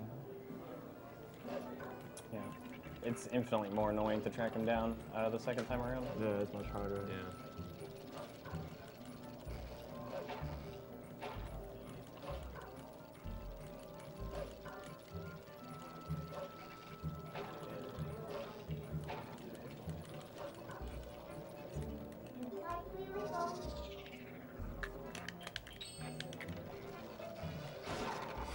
Oh my god. The Secret Service has arrived. Yeah.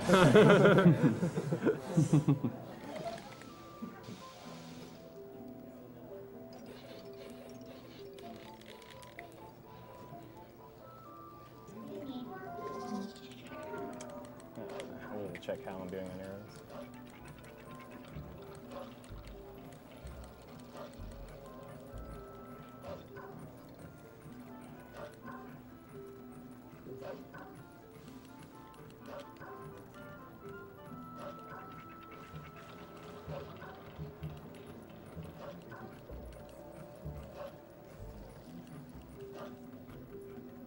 That's all I'm doing right now. It might look like I'm running in circles, but I'm actually moving him to area to area. You have to do it in a certain way to get him back to the middle area to attack him. So he's there now.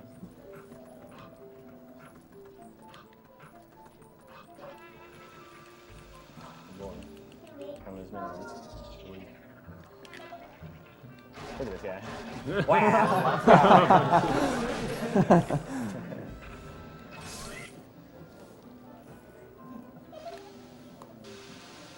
Amazing. That's Twilight Princess.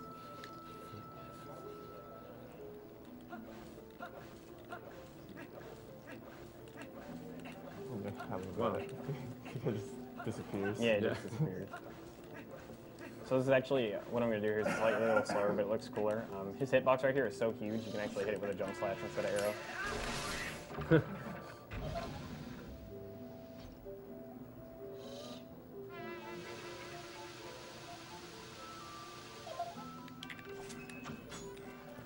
Wow, right over his head. If you guys don't mind, could we get a quick roll call? Roll call, I'm Pheenoh, the runner. I'm Mofit. Test runner. CFG.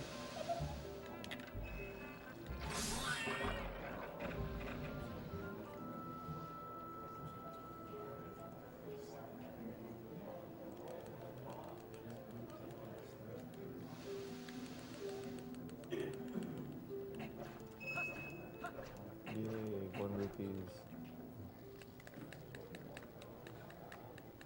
We have a $150.65 donation that says, "This donation is from all of us over at gatheryourparty.com. Thanks for doing what you do, guys."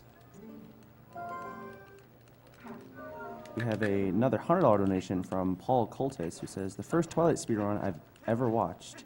Really getting into it. Props to all the gamers getting together to do this. It's a really great event."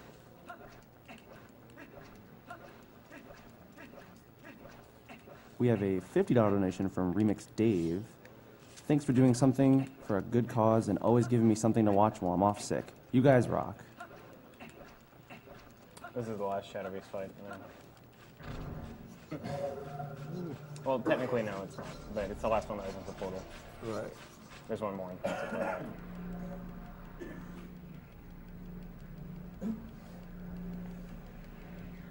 Actually, there's a couple in the house.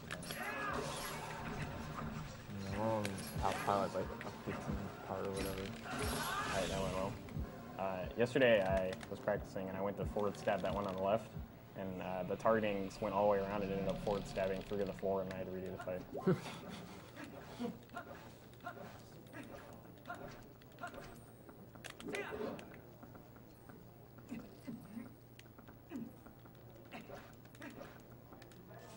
I don't know, like, don't push that block down when you come down here, and if you like have to go all the way around again or something. Yeah. Yeah. That door, I didn't show. I kind of wanted to show this off, but I forgot. You can actually open the Temple of Time door there backwards.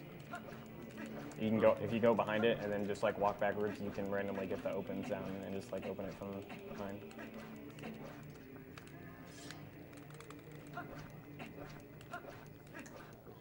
All right, this is about on par with Snow Peak. This dungeon is really hard to do well because there's a lot of randomness in it. No, it's mostly because you're constantly being attacked by enemies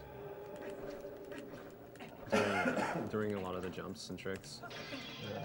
I know a lot of people like to complain about this dungeon a lot, but this is probably one of my favorite dungeons in the speedrun.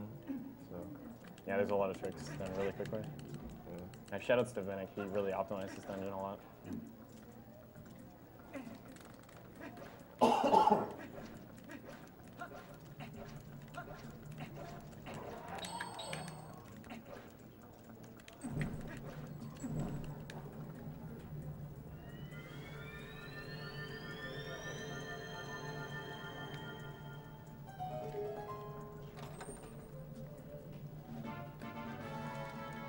We have a $100 donation from Junko who says, second year watching AGDQ, you guys are awesome. Shout out to OZK and Finest KO. And Aura Platonic donated $50 saying, my mom has been in remission for over a year, so I'm grateful to all who donate as well as all you who are working to raise the money needed to hopefully get rid of cancer for good. It's just a bonus that I get to watch some great runs. Happy New Year to all.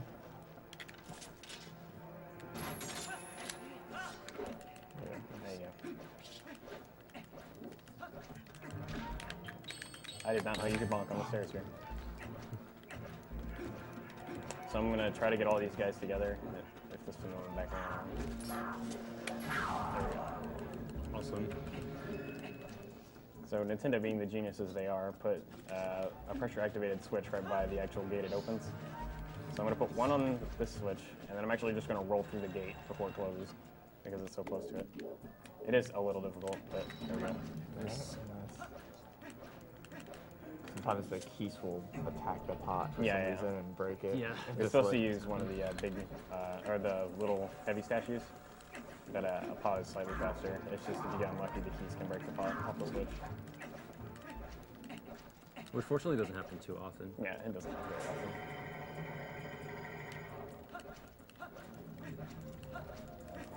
Alright, I am the cycle, so I'm gonna wait. Sometimes I can get a little bit ahead of that and save a tiny amount of time. Here's another example where they just kind of miss something. So you can just roll up with this cutscene starts. And then before it goes down, just jump slash, and that skips the other statue. Which you would have to go all the way down to get. Yeah, that saves a ton of time. The other statue is all the way at the bottom of the room. Nice. Hitting that one on the right is really difficult. Yeah, you can shoot a bomber behind them, explosion will. Yeah, and they hit them explode from the and back. hits the switch. Yeah. It's really cool.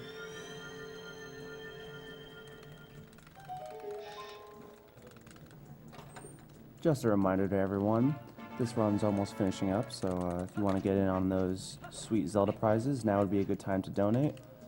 You also don't need to specify that you're in for the prizes. Please feel free to put donation incentives down as your reason for donating.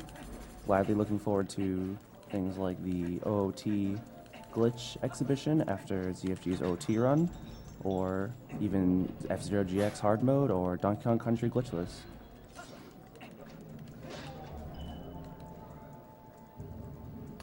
So you're supposed to go behind each of the gates and shoot the switch through the gates. Here's an example where they just kind of missed something. You can just cross shot this through the gate, through this hole. I'm pretty sure this is one of the later dungeons that they added, because they actually delayed Twilight Princess quite a few times, and they specifically delayed it so they could add it dungeons. And I have a feeling this is one of the later dungeons that they put in. Yeah, because there's kind of some obvious stuff. Yeah.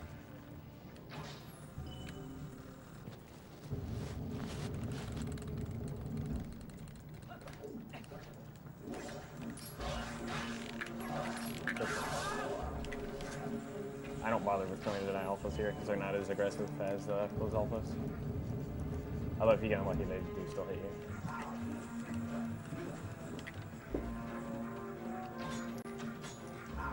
Or they do that, Yeah, they mess up your aim. Well, actually, I waited for him to push me because I couldn't see where I was at.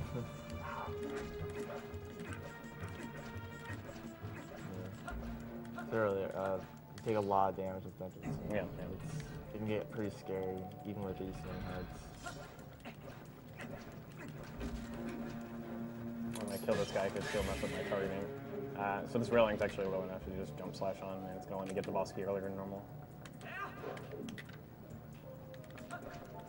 Still have to be careful there. That was close. So this lets me skip the scale puzzle going towards the Dominion Rod. I'm going to skip it on the way back too with the big statue. Ooh, that was close. I think that balance puzzle is probably one of the hardest puzzles of the dungeon, and the longest. Yeah, the first time around it takes a while to figure out. So I'm really glad we found a way to just skip over it. It's really time consuming. You actually don't really do many of the puzzles in this dungeon, do you? No, this dungeon isn't really puzzle oriented as much though. Yeah. Like it It's is more or but- less just a fetch quest. For Yeah. a big statue at the end. Yeah, there's a bunch of like miniature Switch puzzles, but nothing major. Okay, that's not on the Switch. It's okay, I can bump it on.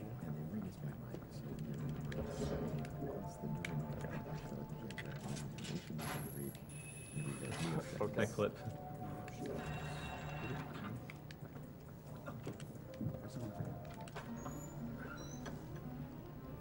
So grabbing the boss key on the way there is a little bit faster than grabbing it on the way back, so that's why I do it now. Because it skips going across the puzzle the first time, or the scale puzzle. We'll see it. I mean, I'm only here for the 20 minutes. I'm just I'll probably just do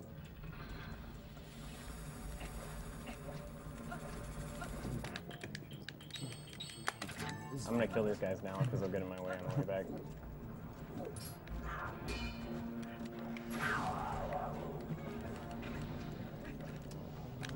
Oh! That was good. Actually, I almost the cycle behind here. I'm still gonna have to wait just because. I feel like that one pendulum is the only thing related to time in the entire game. So instead of placing the statue here, and just LJ before the fence tree comes back. Right? Pretty cool one. I'm gonna snipe these guys again like I did the other ones. I'm gonna try my best to kill these guys because they'll get in my way later, but they're evasive. Upper block this. Yeah, basically, their AI is programmed to run away when you go near them, and then when you look away, they try to attack you. Yeah. So it's really a pain to try and kill them. Yeah. Okay, I think I have one spare bomb still, so I'm going to do a trick here to trigger the fight a little bit faster than running up and running to it.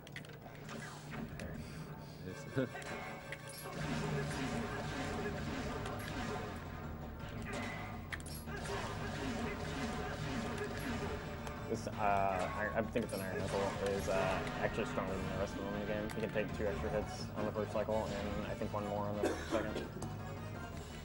So his general strategy is used for all of them. Yeah.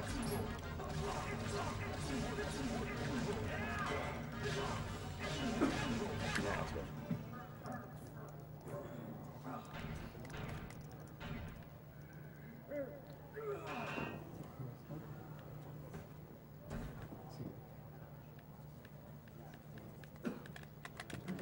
Probably like the hardest star cuts in the entire Zelda series.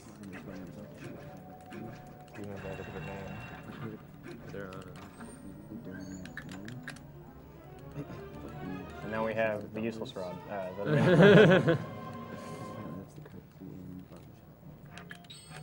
Domino.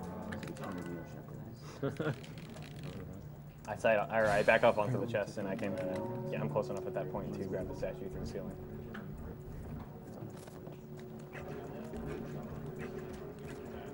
I just keep it pressed all the time. Start clicking this again. It's a lot easier.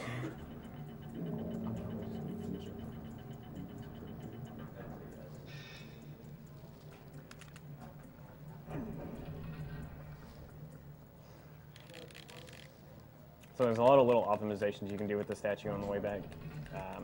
Most of the time I'm just going to try to avoid getting hit because I am kind of low in health, not really. But a lot of things like gate canceling, which is where I'll try to, where applicable, I'll try to smash a gate and have Link's Dominion Rod hit a wall at the same time, and it'll cancel both their animations but still destroy the gate, and it'll allow me to roll immediately.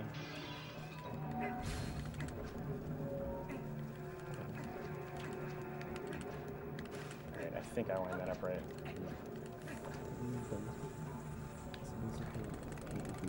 And he did that. He did that so the statue would be further ahead of him, and it could hit the switch without him running into the lightning. Yeah, and also without dropping the statue. Alright, I'm going to do a trick here to grab the statue further away than usually possible. I'm going to throw it and back hop, and now I'm on the switch, and I'm at an extended range. It's normally not, oh my god. Normally not possible to control it from that far away. Yeah, normally the only way to do that is take this little statue from over there and put it on the switch.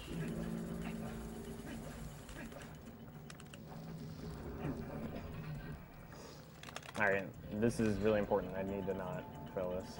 because it will waste quite a good chunk of time. I need to take the statue across the scales without the scales going down.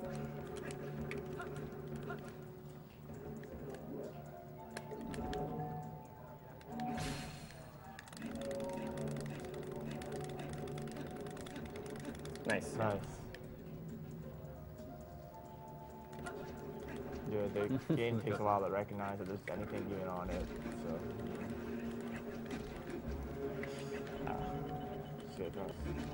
Shit, Jesus. This is where he's taking all this damage that he was talking about. I should be okay though. As long as I can make it to the last room with at least quarter heart, I'll pick up a fairy and I'll be fine. how many arrows do you have? I should have at least 15 still. I picked up an extra 20 when I entered the dungeon. I think you're down to 4 arrows going the boss. Yeah, if you have Base slot. yeah, if you have 4 arrows or less, the boss actually won't attack you with the laser. He'll just keep dropping minions. I think isn't there an airdrop like pod like further for the boss though? So. I believe so, yes. But I'm pretty sure I have like 15 pieces, so that should be alright. Next room, I'll go equip claw shots and I'll check my arrows to make sure. So you're supposed to pull the middle like console all the way up to grab the statue, but I'm gonna do something different. This is another pretty long room normally. I'm waiting. Okay. There you go. So I can grab him through the ceiling there and make him fall this way. And now I'm gonna bonk intentionally. Bonk. Zill's controller. And now I'm even all the way down. And that skips pretty much pulling him down.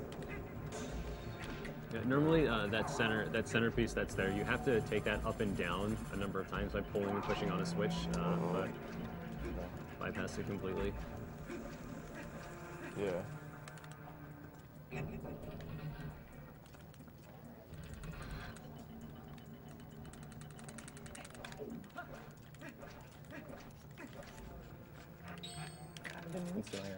I gotta equip again here. So. I got 18. Fine. Good.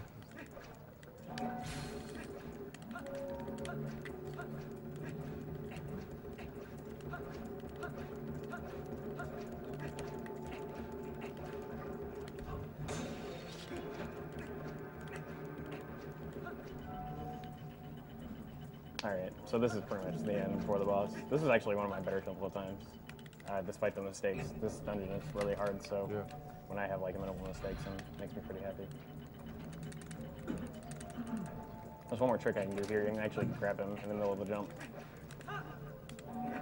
I missed him. That's okay. The frames. Yep.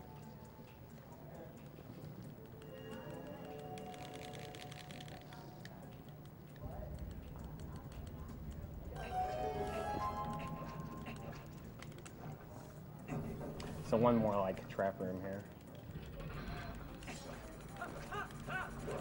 If you guys don't mind, it seems like everyone's asking for a roll call. I'll draw on the couch. Roll call on the couch? Yeah, everyone in chat wants one. Yeah, okay. I'm Pheenoh. I'm Movet. I'm Test Runner. I'm ZFG. That's why I'm not sure they actually on a roll call if they just like listen to say our name.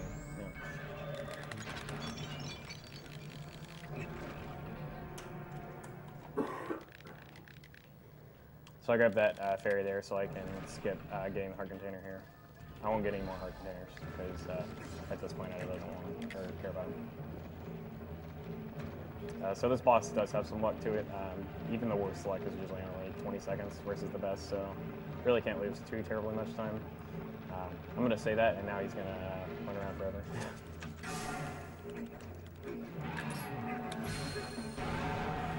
There's a music glitch you can actually do here. If you hit him fast enough after he knocks down, the like hit him music or whatever it is will just keep playing. Like it won't transition back to the other music. But I have to get lucky that he falls right where I'm standing. What is he doing?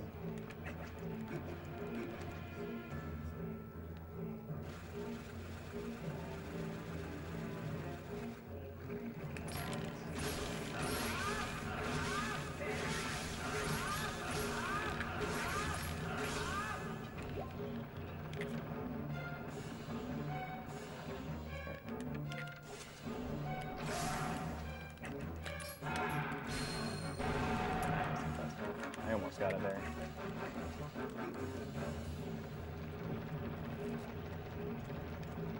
I like how harmless he is.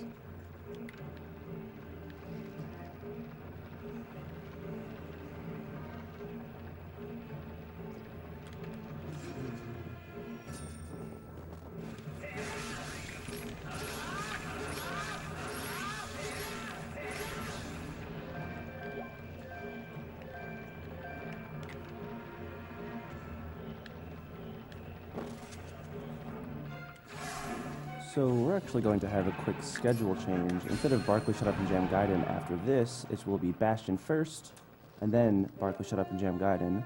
So if you want to see your favorite ending of Bastion, you better get those donations in quickly.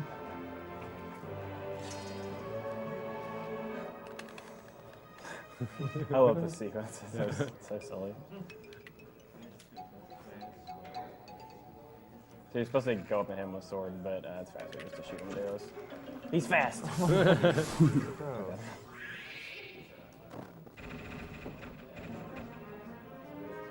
some reason, that actually reminds me like the first boss of Other M.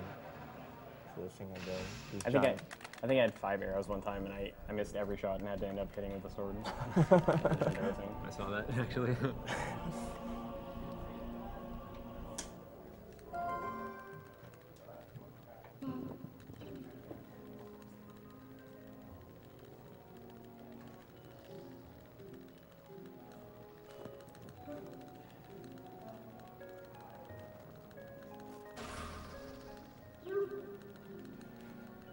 We have So if you're horribly tired of this run, we're coming up on the end game, so. We have Twilight Palace, and then Zelda, and then that's it. With credits. Credits. Ooh. A final farewell. Are you gonna put the iron boots on for the end sequence? Or Oh it's up yeah, the hill? yeah, sure, let's do it. Remind me when I get there, because I'll probably forget.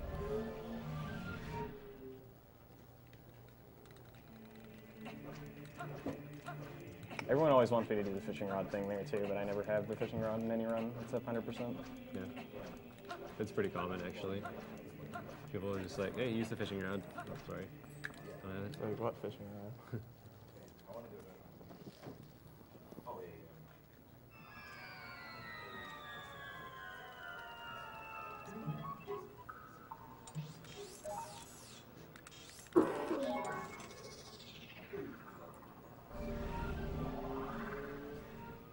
So I never raised the mirror earlier because of the zoom in warping. So when we warp here, the mirror's actually still gonna be in the ground, but the trigger is around the mirror. So I'm just gonna run forward, and then it'll magically be dug out.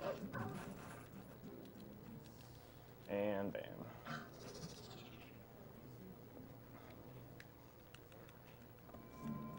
So I actually got all 4 mirror shards.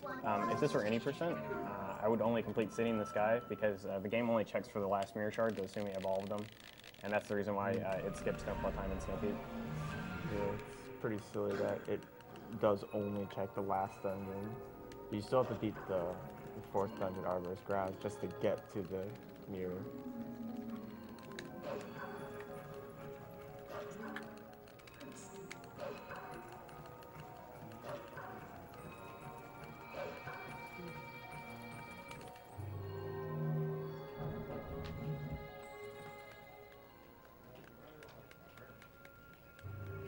So the first half of this dungeon, how fast you can complete it is pretty heavily dependent on Phantom Zant because he's RNG. You'll see that in just a minute here.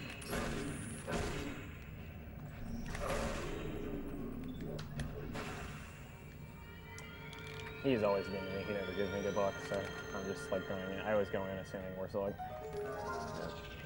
How it works for me is I'll get a PB with like amazing Phantom Zant luck, and then in my next PB I'll lose all the time that I gained. Yeah. Come on.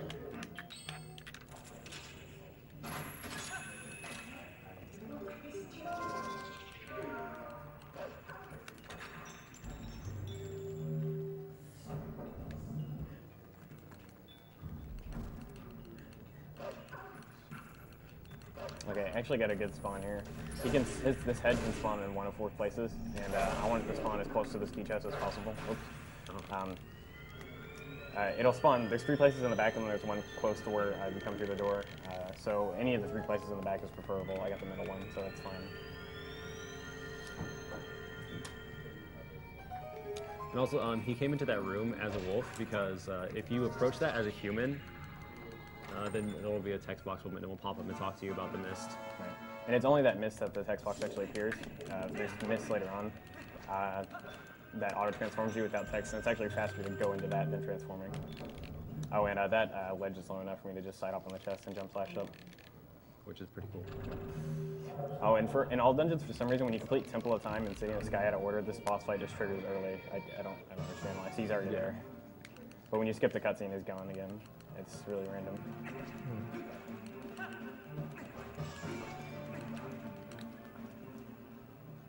That's bizarre. I didn't hear that. So it's got bit this Yeah, you can fight path him, where he either just teleports and wastes time, or he doesn't teleport and doesn't waste time. Yeah. So I either wait for him to spawn in the middle or... Okay, that was actually pretty good luck. Yeah. Those are my better fights. It's actually possible for him to just spawn in the middle 3 times in a row, which is the best possible luck. And something to note is that if you're wearing headphones, or I guess just like have a stereo on or something, you can hear left, right where he's spawning, and it makes it much easier to track him. There's actually text once you knock that saw out of the hand, but if you grab it fast enough, then it doesn't have time to pop up. And I throw the saw there so the platforms will raise after the little guys come down, so they won't follow me up, or they don't have a chance to follow me up there.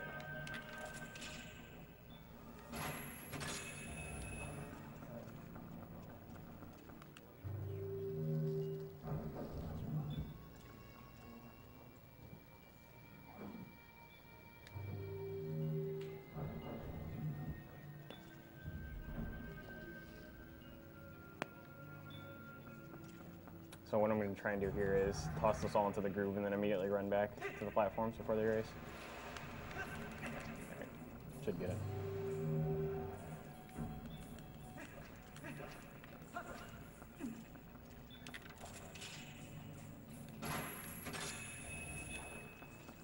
And dodge these guys.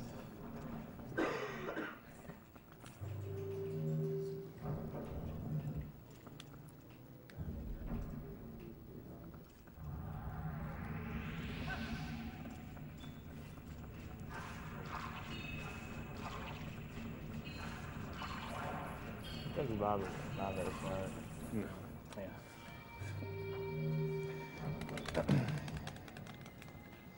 So putting the first saw into the groove here activates the floating platforms, but once I activate the platforms, I'm just going to LJ over because it's faster than riding them. Yeah, you can actually, since you can LJ over, you could technically get that saw first, but it's impossible to actually get it up here because if you don't already have a saw in here, then you can't ride the platform up with the saw, so you just kind of get stuck on the right wing here.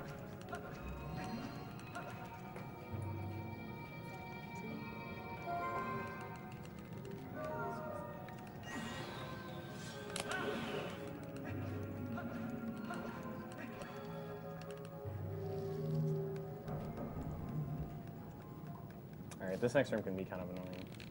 Yeah, with the keys. Yeah, the keys. And with Sandhead spawning. Really, this is probably the most frustrating room in this dungeon.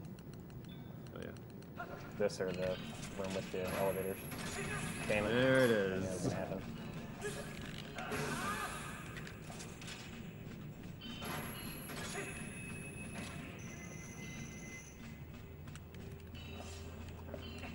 So I was just behind one cycle, but this actually kind of made up for it because I got like perfect luck here. Oh wow! Oh wow! Okay. So glad I didn't jump. He would have knocked me off. I knew he was gonna respawn there. It's like, wait a second, this is Twilight Princess. Yeah. He's gonna pop up. I remembered what game I was playing. Ah, the auto roll got me.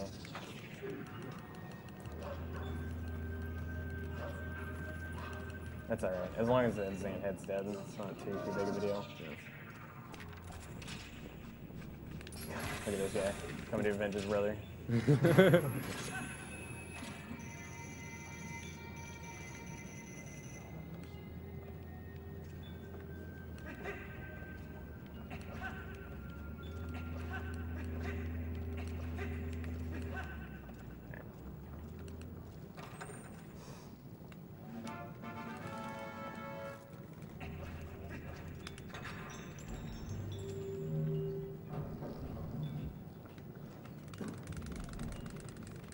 We have a $20 donation from Sadib Khan, who says, "Hey guys, another year, another AGDQ. As always, I love what you people are doing. I'm really glad I was watching the stream when Notch gave his 10K donation. I don't know if I can put my money towards a new bid suggestion, but if I can, I put my $20 toward Groos's rival's name in Soul Silver. He is truly the worst Zelda villain ever. Keep up the amazing effort." Actually, you can. If you want to add another file name to any, just say so, make a mark of it on your donation, and it'll be done.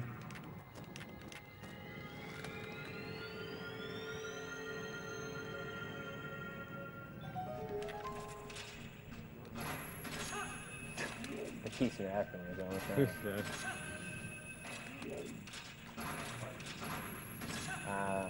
so I'm going to try to LJ off of a pillar here. It's kind of hard to actually get on the pillar, so there's a good chance I'll miss it. But if I do get it, I'll try it. Okay, I cleared it. That's all right. And even when you get on the pillar, there's a really small space where you stand, where the mist actually won't transform you. Yeah. Because it can actually get you up there, believe it or not. The difference is like maybe 2 seconds. It's not huge. Getting caught by this wastes a lot more than 2 seconds. Yeah.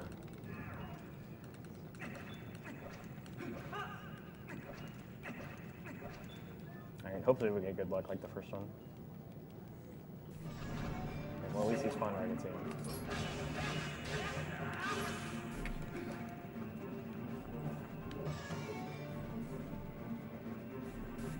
Nice. Come on, it's fine again. Yes. Nice. Good. Nice back coming.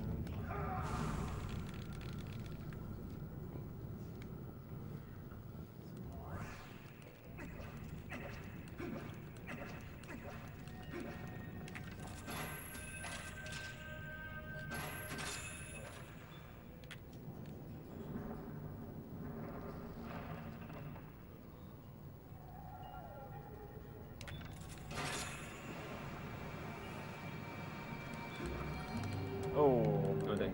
that's alright. Not a big loss. I was trying to get right on the corner of it before it triggered it.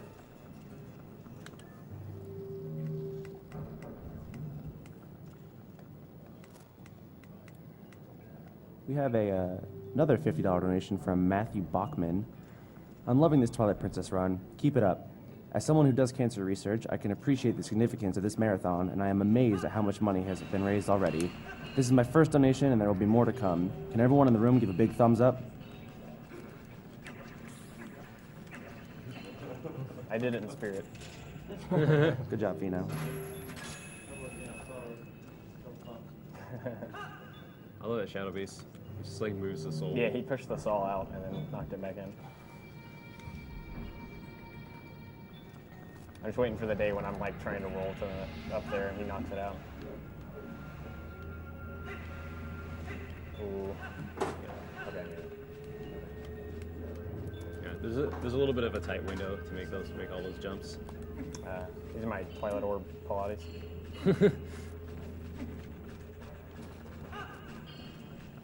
Link's got to stay in shape too.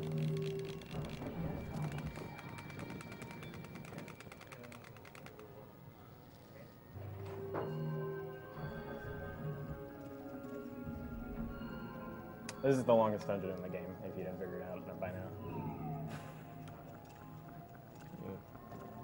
And there's like no major skips in it. Yep. There's actually a gigantic wall behind that giant curtain that doesn't disappear until you get the butter sword, or the powered up Twilight sword. We call it the butter sword. Yeah. It's just watch, you'll see it dripping off of it. Yeah. There it is.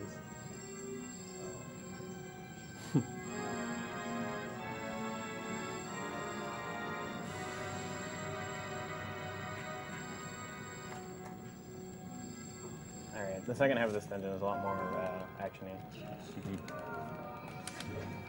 And like the thing is, or the ironic thing is, we can actually LJ across that gap, but since the wall is there, we can't. Like we could LJ at that distance, but the game says no. Yeah, even if you could cross and get back here, without the powered up sword, you can't activate any of the orbs in the next area, so you can't continue on. Too. So in the second to last room, it's a gigantic room with elevators, and I'm going to try to do something called early Ellies. It's really, really difficult, but it saves some seconds if I can do it. So I'll let you know when that's coming up. This is just food optimization.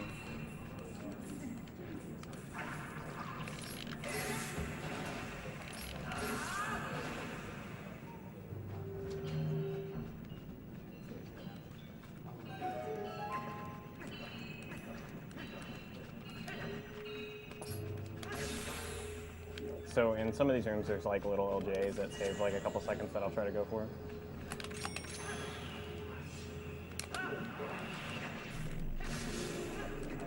Back.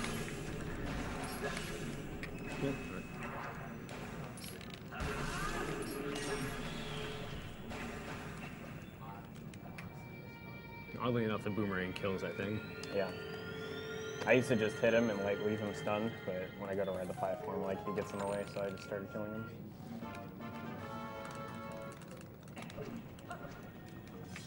So this LJ is actually kind of hard. Yeah. It needs to be well timed to work. Thankfully, that didn't waste time. I have to wait. Oh wow! Oh, it came my out of the gosh. wall. Wow. All right, I won't go for it again.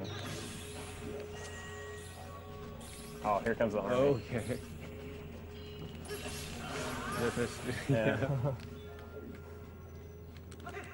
Keys Mafia. Yeah.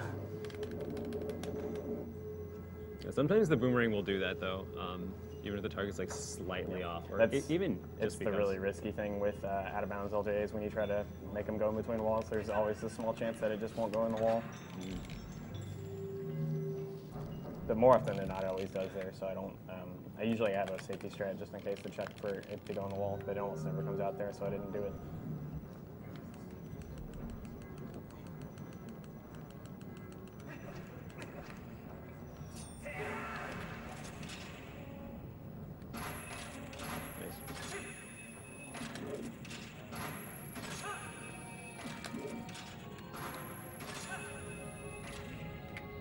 So that was just a faster way to get the boss key. Normally what you do is you would spin away all that mist, jump in there and kill the two Kargaroks or Shadow Kargaroks that were down there, and then use a couple of extra targets to get up there. The jump slash stairs, the cancel from damage animation is taking a huge fall. Wow. They're out to get you.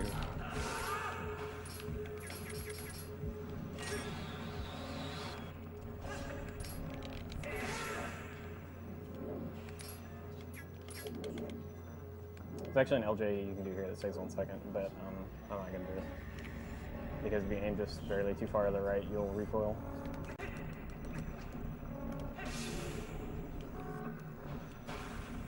So I killed that Xanhead and then drop off the edge so I can get back to the door. Once he's dead, these three spawn, so there's no point in riding the platform back. I just immediately death warp and come back.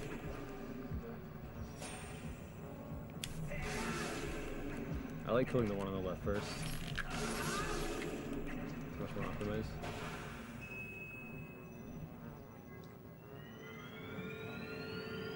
I normally go for the one on the right. Alright, this next room is the one with the elevators. The room pretty much has to go perfect for the trick to work.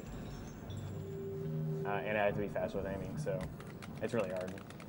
I'll see if I can get it. Pretty tricky and risky LJs. Yeah. The platforms just move so slowly that it's hard not to go for it. So first I do the Shadow Beast fight. Okay, that actually that didn't waste any time because the elevator timer is paused when I transform.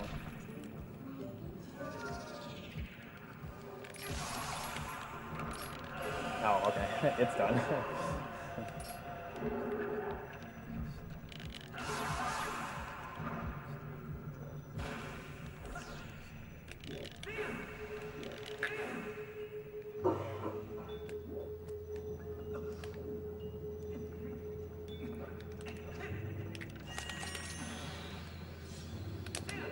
Nice.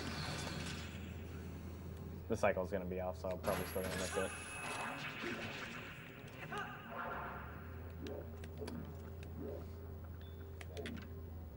off, it's already coming back. So I'm going to do an LJ here to make sure I got to the platform right now. That was up behind, there's no point in risking it.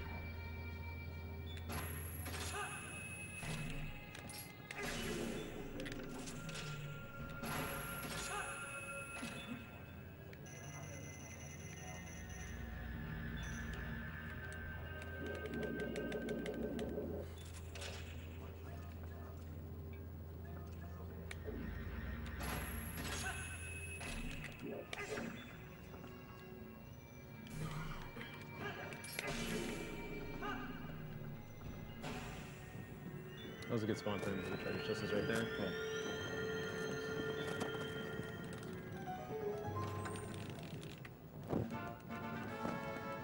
Yeah, I guess it wasn't made clear because Zant heads usually have like 1 or 2 places that they can randomly spawn between. Yeah, that particular one only has, I think it actually has 3. Yeah, but usually it's either left side or right side. I like this room, it's really cool. Because it's just like timing their deaths. Yeah, it has a really clear indication of when you need to release an X-Spin attack.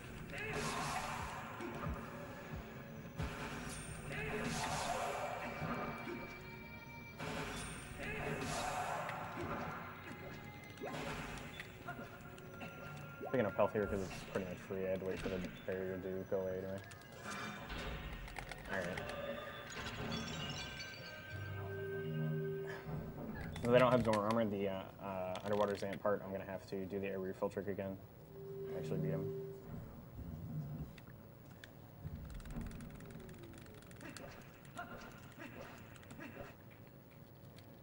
For the longest time when I started running this game, I thought my game crashed right there. So just cut to black.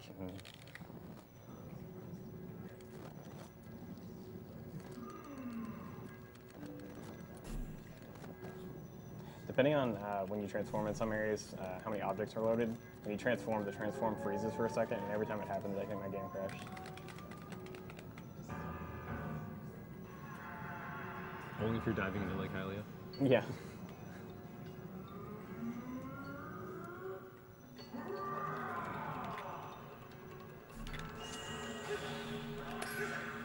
So I boomerang him there for he has a chance to attack me.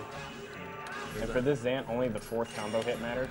So a lot of times I'll just stab 3 times and miss air and like hit the air, and then the 4th one I'll hit him.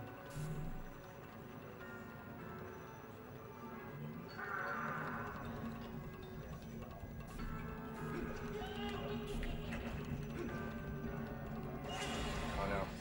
Ah.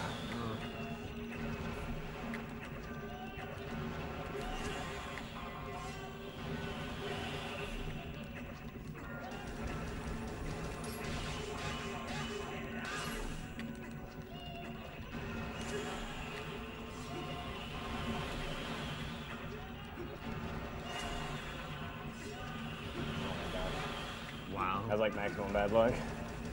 That's okay. Yeah, that took a while.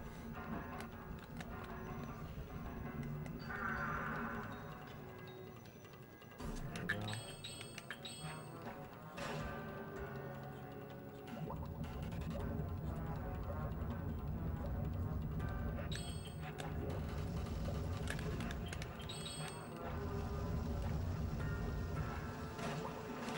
So I can grab him here before he has a chance to attack me again.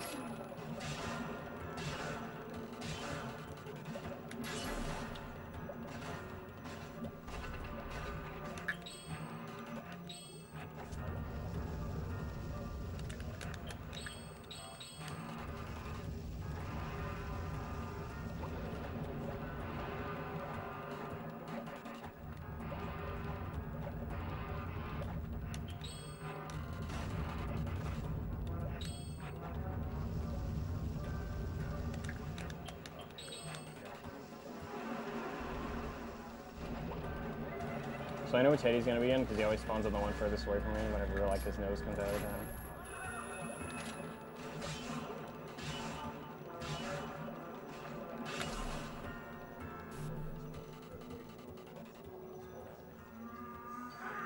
And for this phase, you can always anticipate where he goes in the same place every time. So you just go over to where he's going to be and knock him off.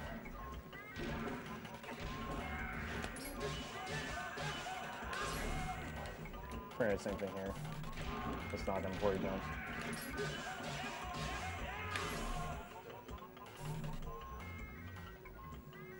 Alright, this phase can be annoying because when I go to hit him, he has to be so small before I can actually do damage. And the whole room is in ice. So it's really easy to just like miss him because you're sliding around.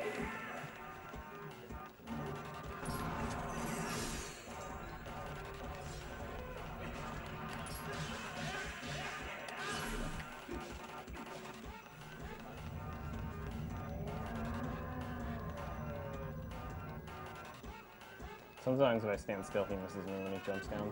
Like that. This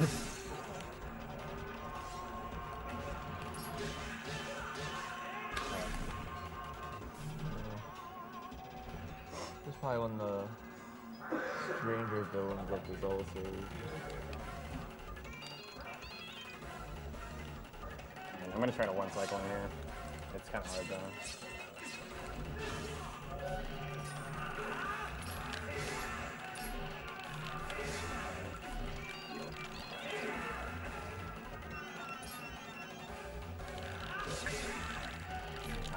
Try to put them.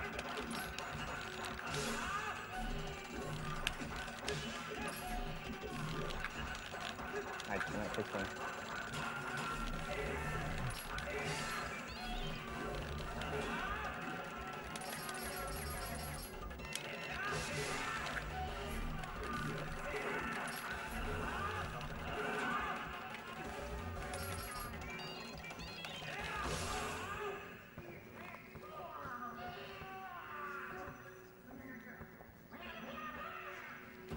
Throwing a fit.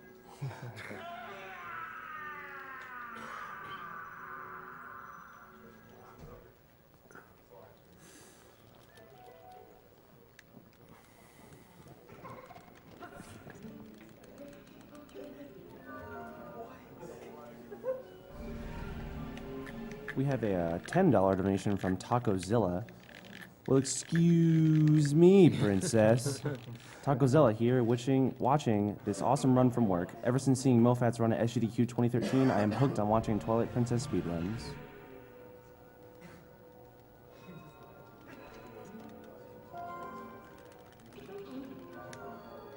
Another $50 donation from Anonymous.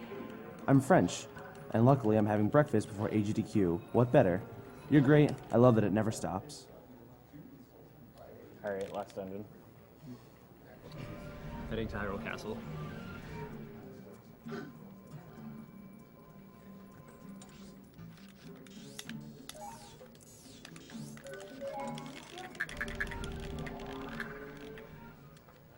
Conveniently a warp point right next to it. Do it. It's conveniently a warp point right there. Oh, yeah. Oh, yeah, yeah. So it's actually a mailman here, and I skipped him earlier, so he hasn't talked to me at all. And hopefully we'll get postals here. Oh, yeah. Well, today. Hey!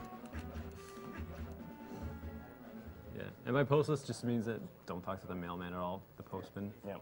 So we just had a postless run. Yep. Which is the mark of every good run.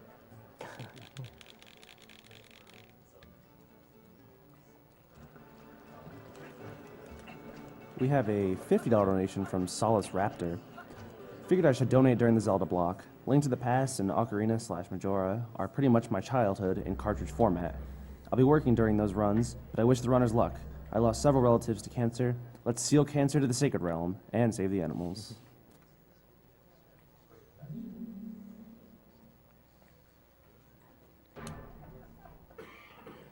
So if you have more donations to read, you can. This is a long cutscene.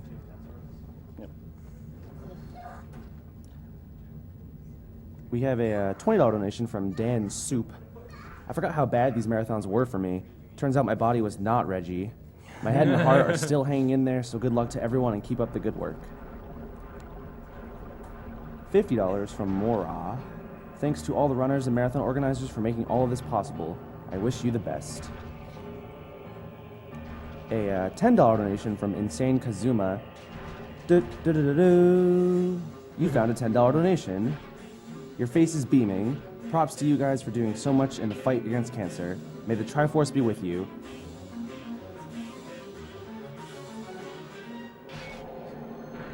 A $20 donation from Lars K.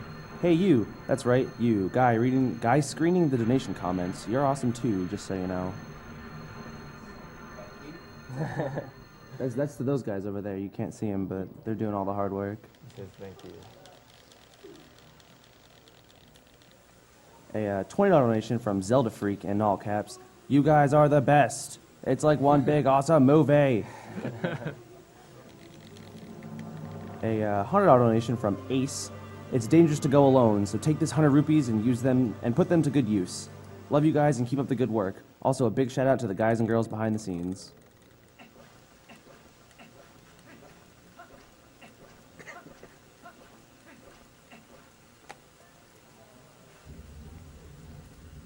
Alright, so there's quite a few tricks in this dungeon. It's actually possible to skip this first barrier, but it's really precise and saves just a couple seconds, so I'm just not going to do it. This is called my stand still and do nothing strat.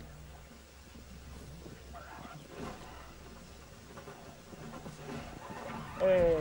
Awesome.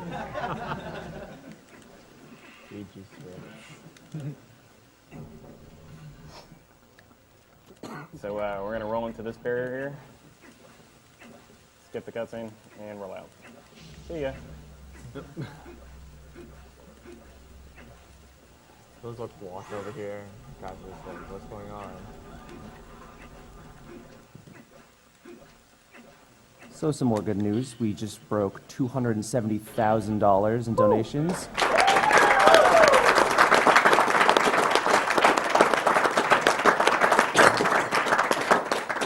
So if you all remember correctly, that means just over the span of this one run, that's $20,000 alone. So thank you very much. I hope everyone who donated is pumped for the possibility at those Zelda prizes. Looks like you guys have a short little while to get in on those. Just donate any amount. You're automatically entered, and put some sweet donation incentives up a little bit for us. Oh, it's cool to jump back in. Yeah.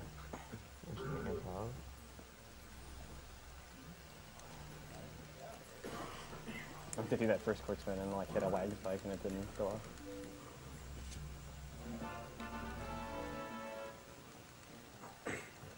There's actually a glitch. I don't know what causes it. Maybe you do, but where the key will just keep floating in front of Link's face, and it'll end up soft locking the game. Boy, I've never heard of this before.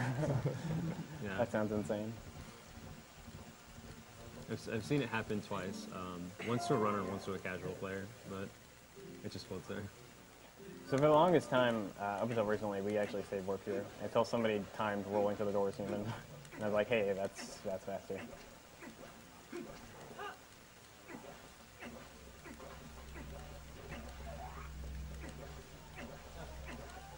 Yep, you can just slip by the barrier there. Yeah, you can walk pretty far into it, pretty much all the way to the other side. Yep, before it'll knock you in. All right, there's one more barrier to skip, and this one's the hardest of all of them. I can't just like walk out of this one. I have to actually do some tricks to cancel it before it triggers. So normally the barrier cutscene pulls you in, but by jump slashing into it, you can actually skip the pull in. There we go. Awesome.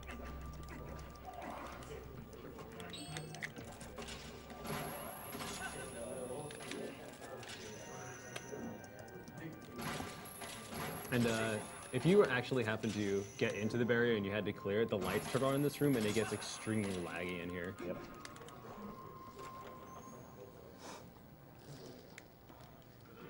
This is so pretty much the same as the Temple of Time Iron Knuckle. Same strat. And it just has a little less life, I believe. Yep.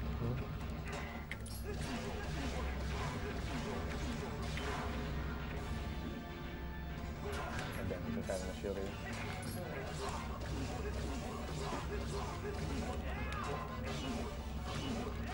Sometimes he can randomly take a 7th hit and it like throws off the cycles.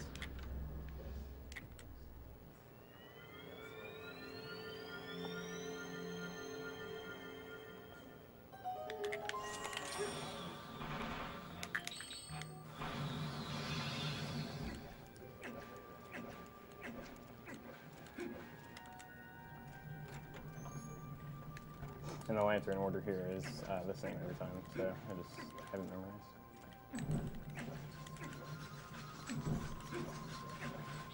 For some reason, if you're too slow here, the lanterns go out, but the second one goes out before the first one, which doesn't make any sense.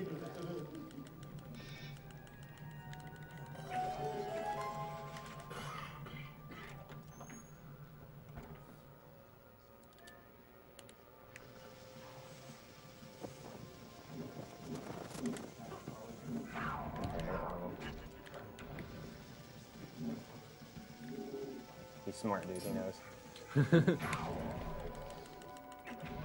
Water bombs are so powerful. Actually, I don't know. Are the regular bombs that powerful too? Yeah, that's him. Seems like the only reliable way to fight those guys at all. They're like the most powerful enemy in the game. Trying to fight them with a sword. Yeah, without bombs, they either take forever to kill or they're very difficult to kill fast.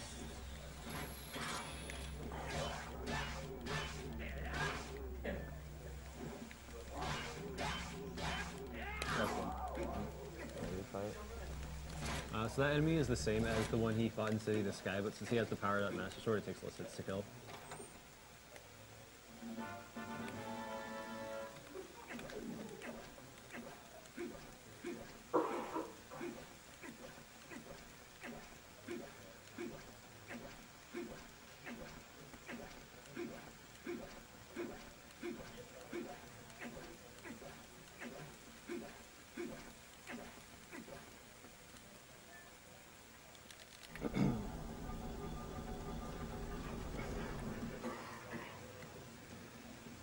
We have a $50 donation from the dual hand who's firing some shots. Mofat, that beard is majestic, but it'd clearly be better with a suit. How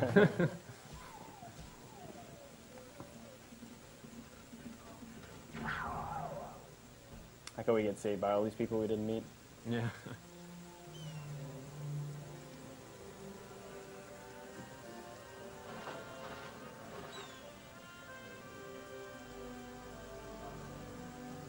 I like to have a bazooka. I brought my bazooka knife.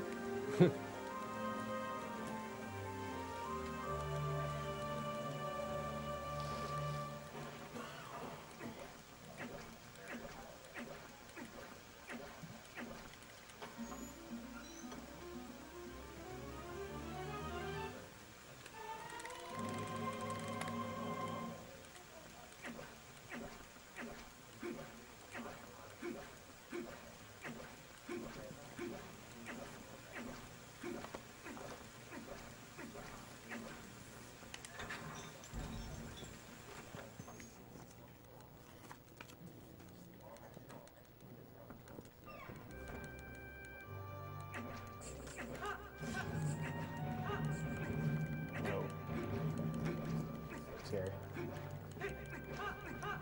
So right there, you're supposed to, what the game wants you to do is turn into wolf and sense, and there'll be some skeletons that you can only see through sense that'll show you which way to go. But as you saw, you can just roll across them if you're fast enough.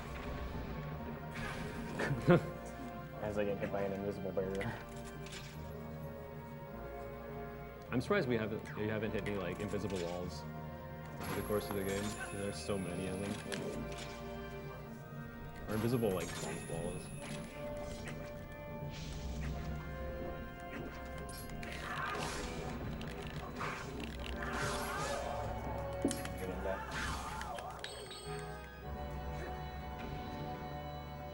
I'm gonna wait. Sometimes you can get it on the early one there, but I played it there. I can also ride the spinner over if I wait. It lags really bad here if you look at the door.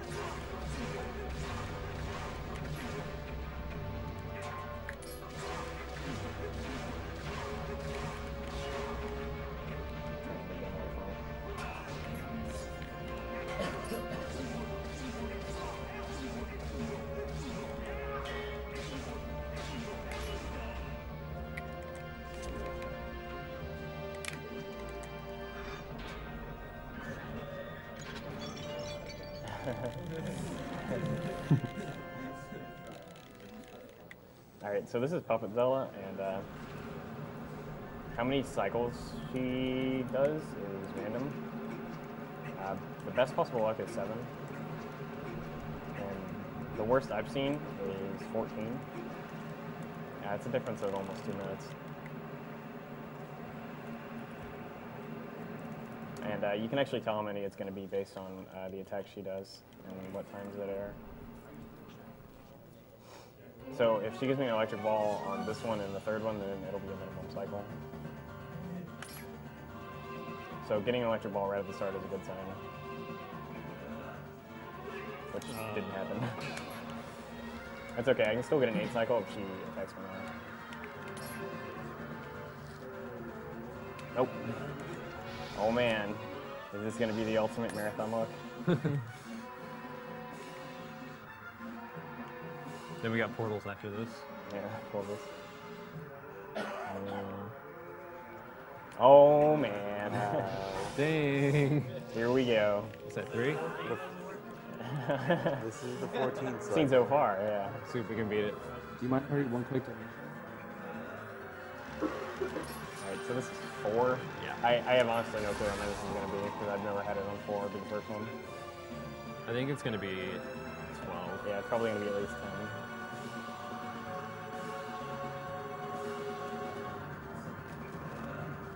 She can't do 2 electrical balls in a row.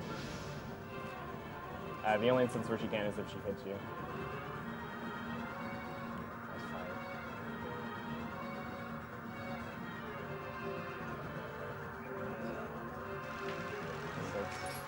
That's a good sign. Yeah, so that'll probably be 10.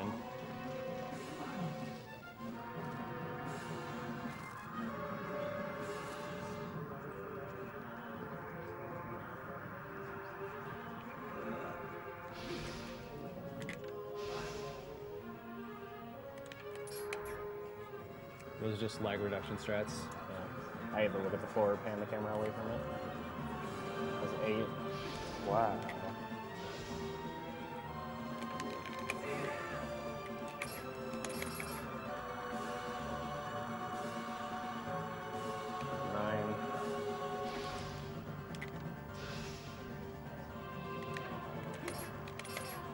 Even with like really high cycle numbers, I've never seen her do the Triforce attack this much.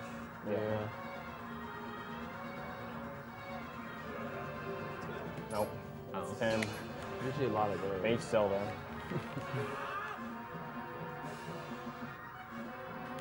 Well, marathon laugh, yes. Nope. 11.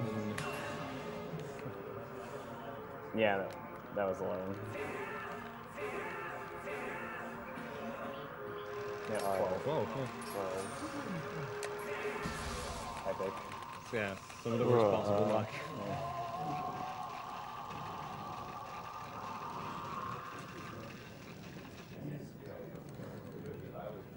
What's good about this category is you have the bow and arrow, so you can snipe B-scan in here instead of taking damage like you would with ball and chain. Yeah, and you have time to get out of the way. Because when you have the ball and chain, what will happen is you'll throw it at him, it'll hit him, and you won't reel in the ball and chain. You won't have time to do that before you need to move, and he'll just ram you, and you'll fall back. And sometimes you'll fall around the back of him, and you won't have time to roll around to the front to jump slash him.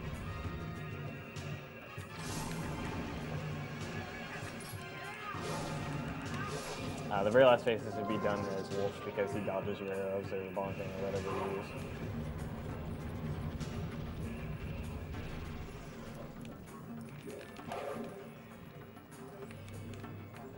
Alright, the portals.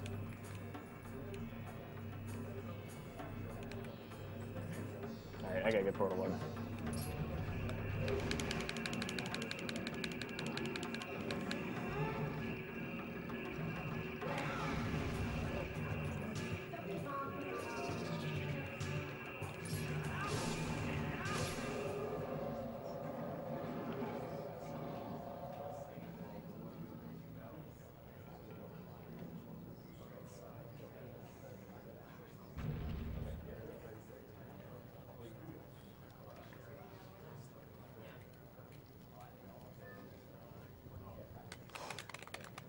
So for the horseback fight, I'm going to try to juke him out.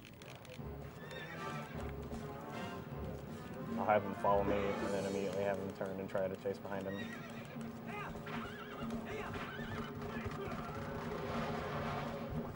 Alright, there we go.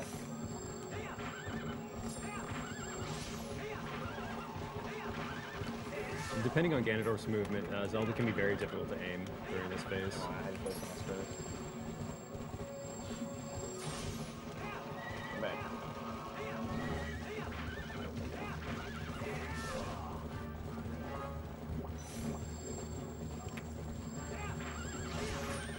Alright, not too bad.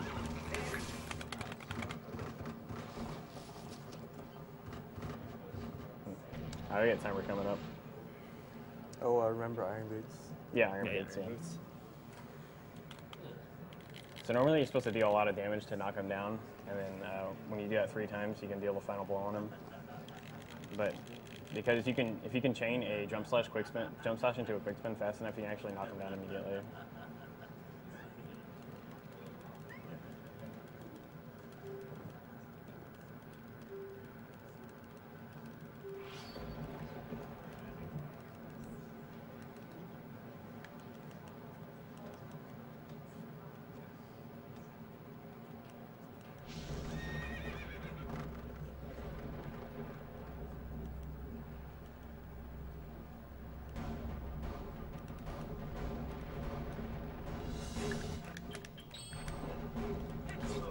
What?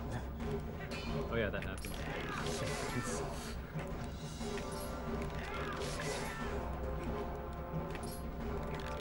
Alright, side on. He's not defending.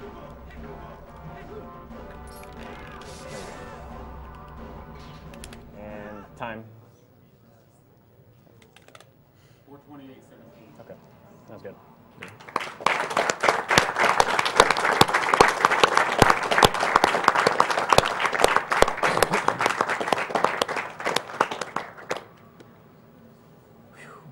Really good run. That's a long run. Yeah. Yeah, it is a long run. Yeah, right there.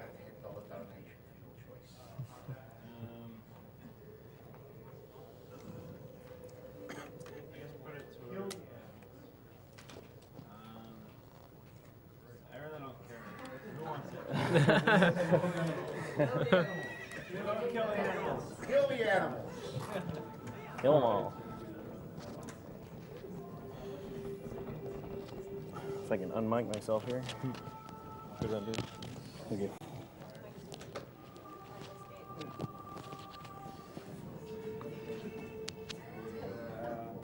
So that was a wonderful Twilight Princess, all dungeons run by Pheenoh, hosted at AGDQ 2014, hosted by Speed Demos Archive and Speedruns Live.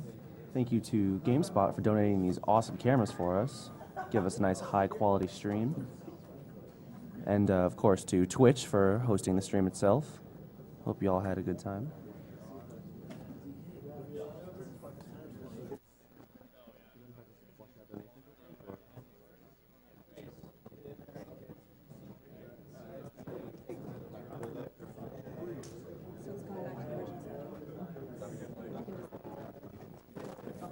What's up? Yeah, sure, go ahead. I'll tell him right after that. Yeah, when you get back, just tell them that, because we just It's the devs for Shut Up Barkley, right? Yeah. And they're going to be, are they here or are they going to be in Yes, Skype call? they're here. Oh, okay. That's why we're waiting. Oh, that's awesome. Okay.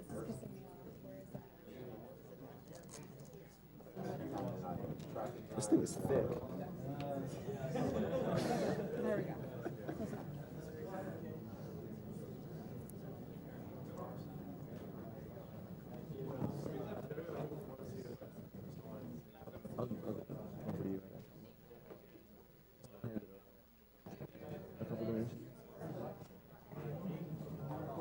Sorry to steal your thunder. It's fun.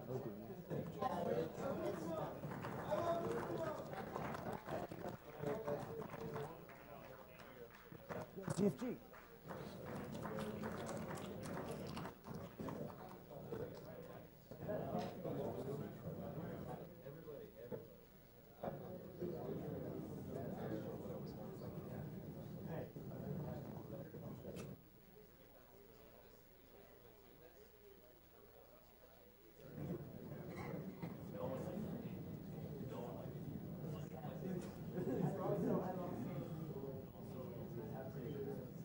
60-second ad? Yeah, it's over.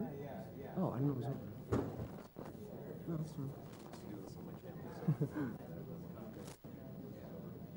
All right, welcome back, guys. Hope you're all hyped. We have another schedule change. I guess it's more so of a schedule revert. Shut Up, Barkley, and Jam Garden will be next. And for some extra hype for you guys, we have the devs coming in. They're going to be sitting on the couch for you. That should be really fun to watch.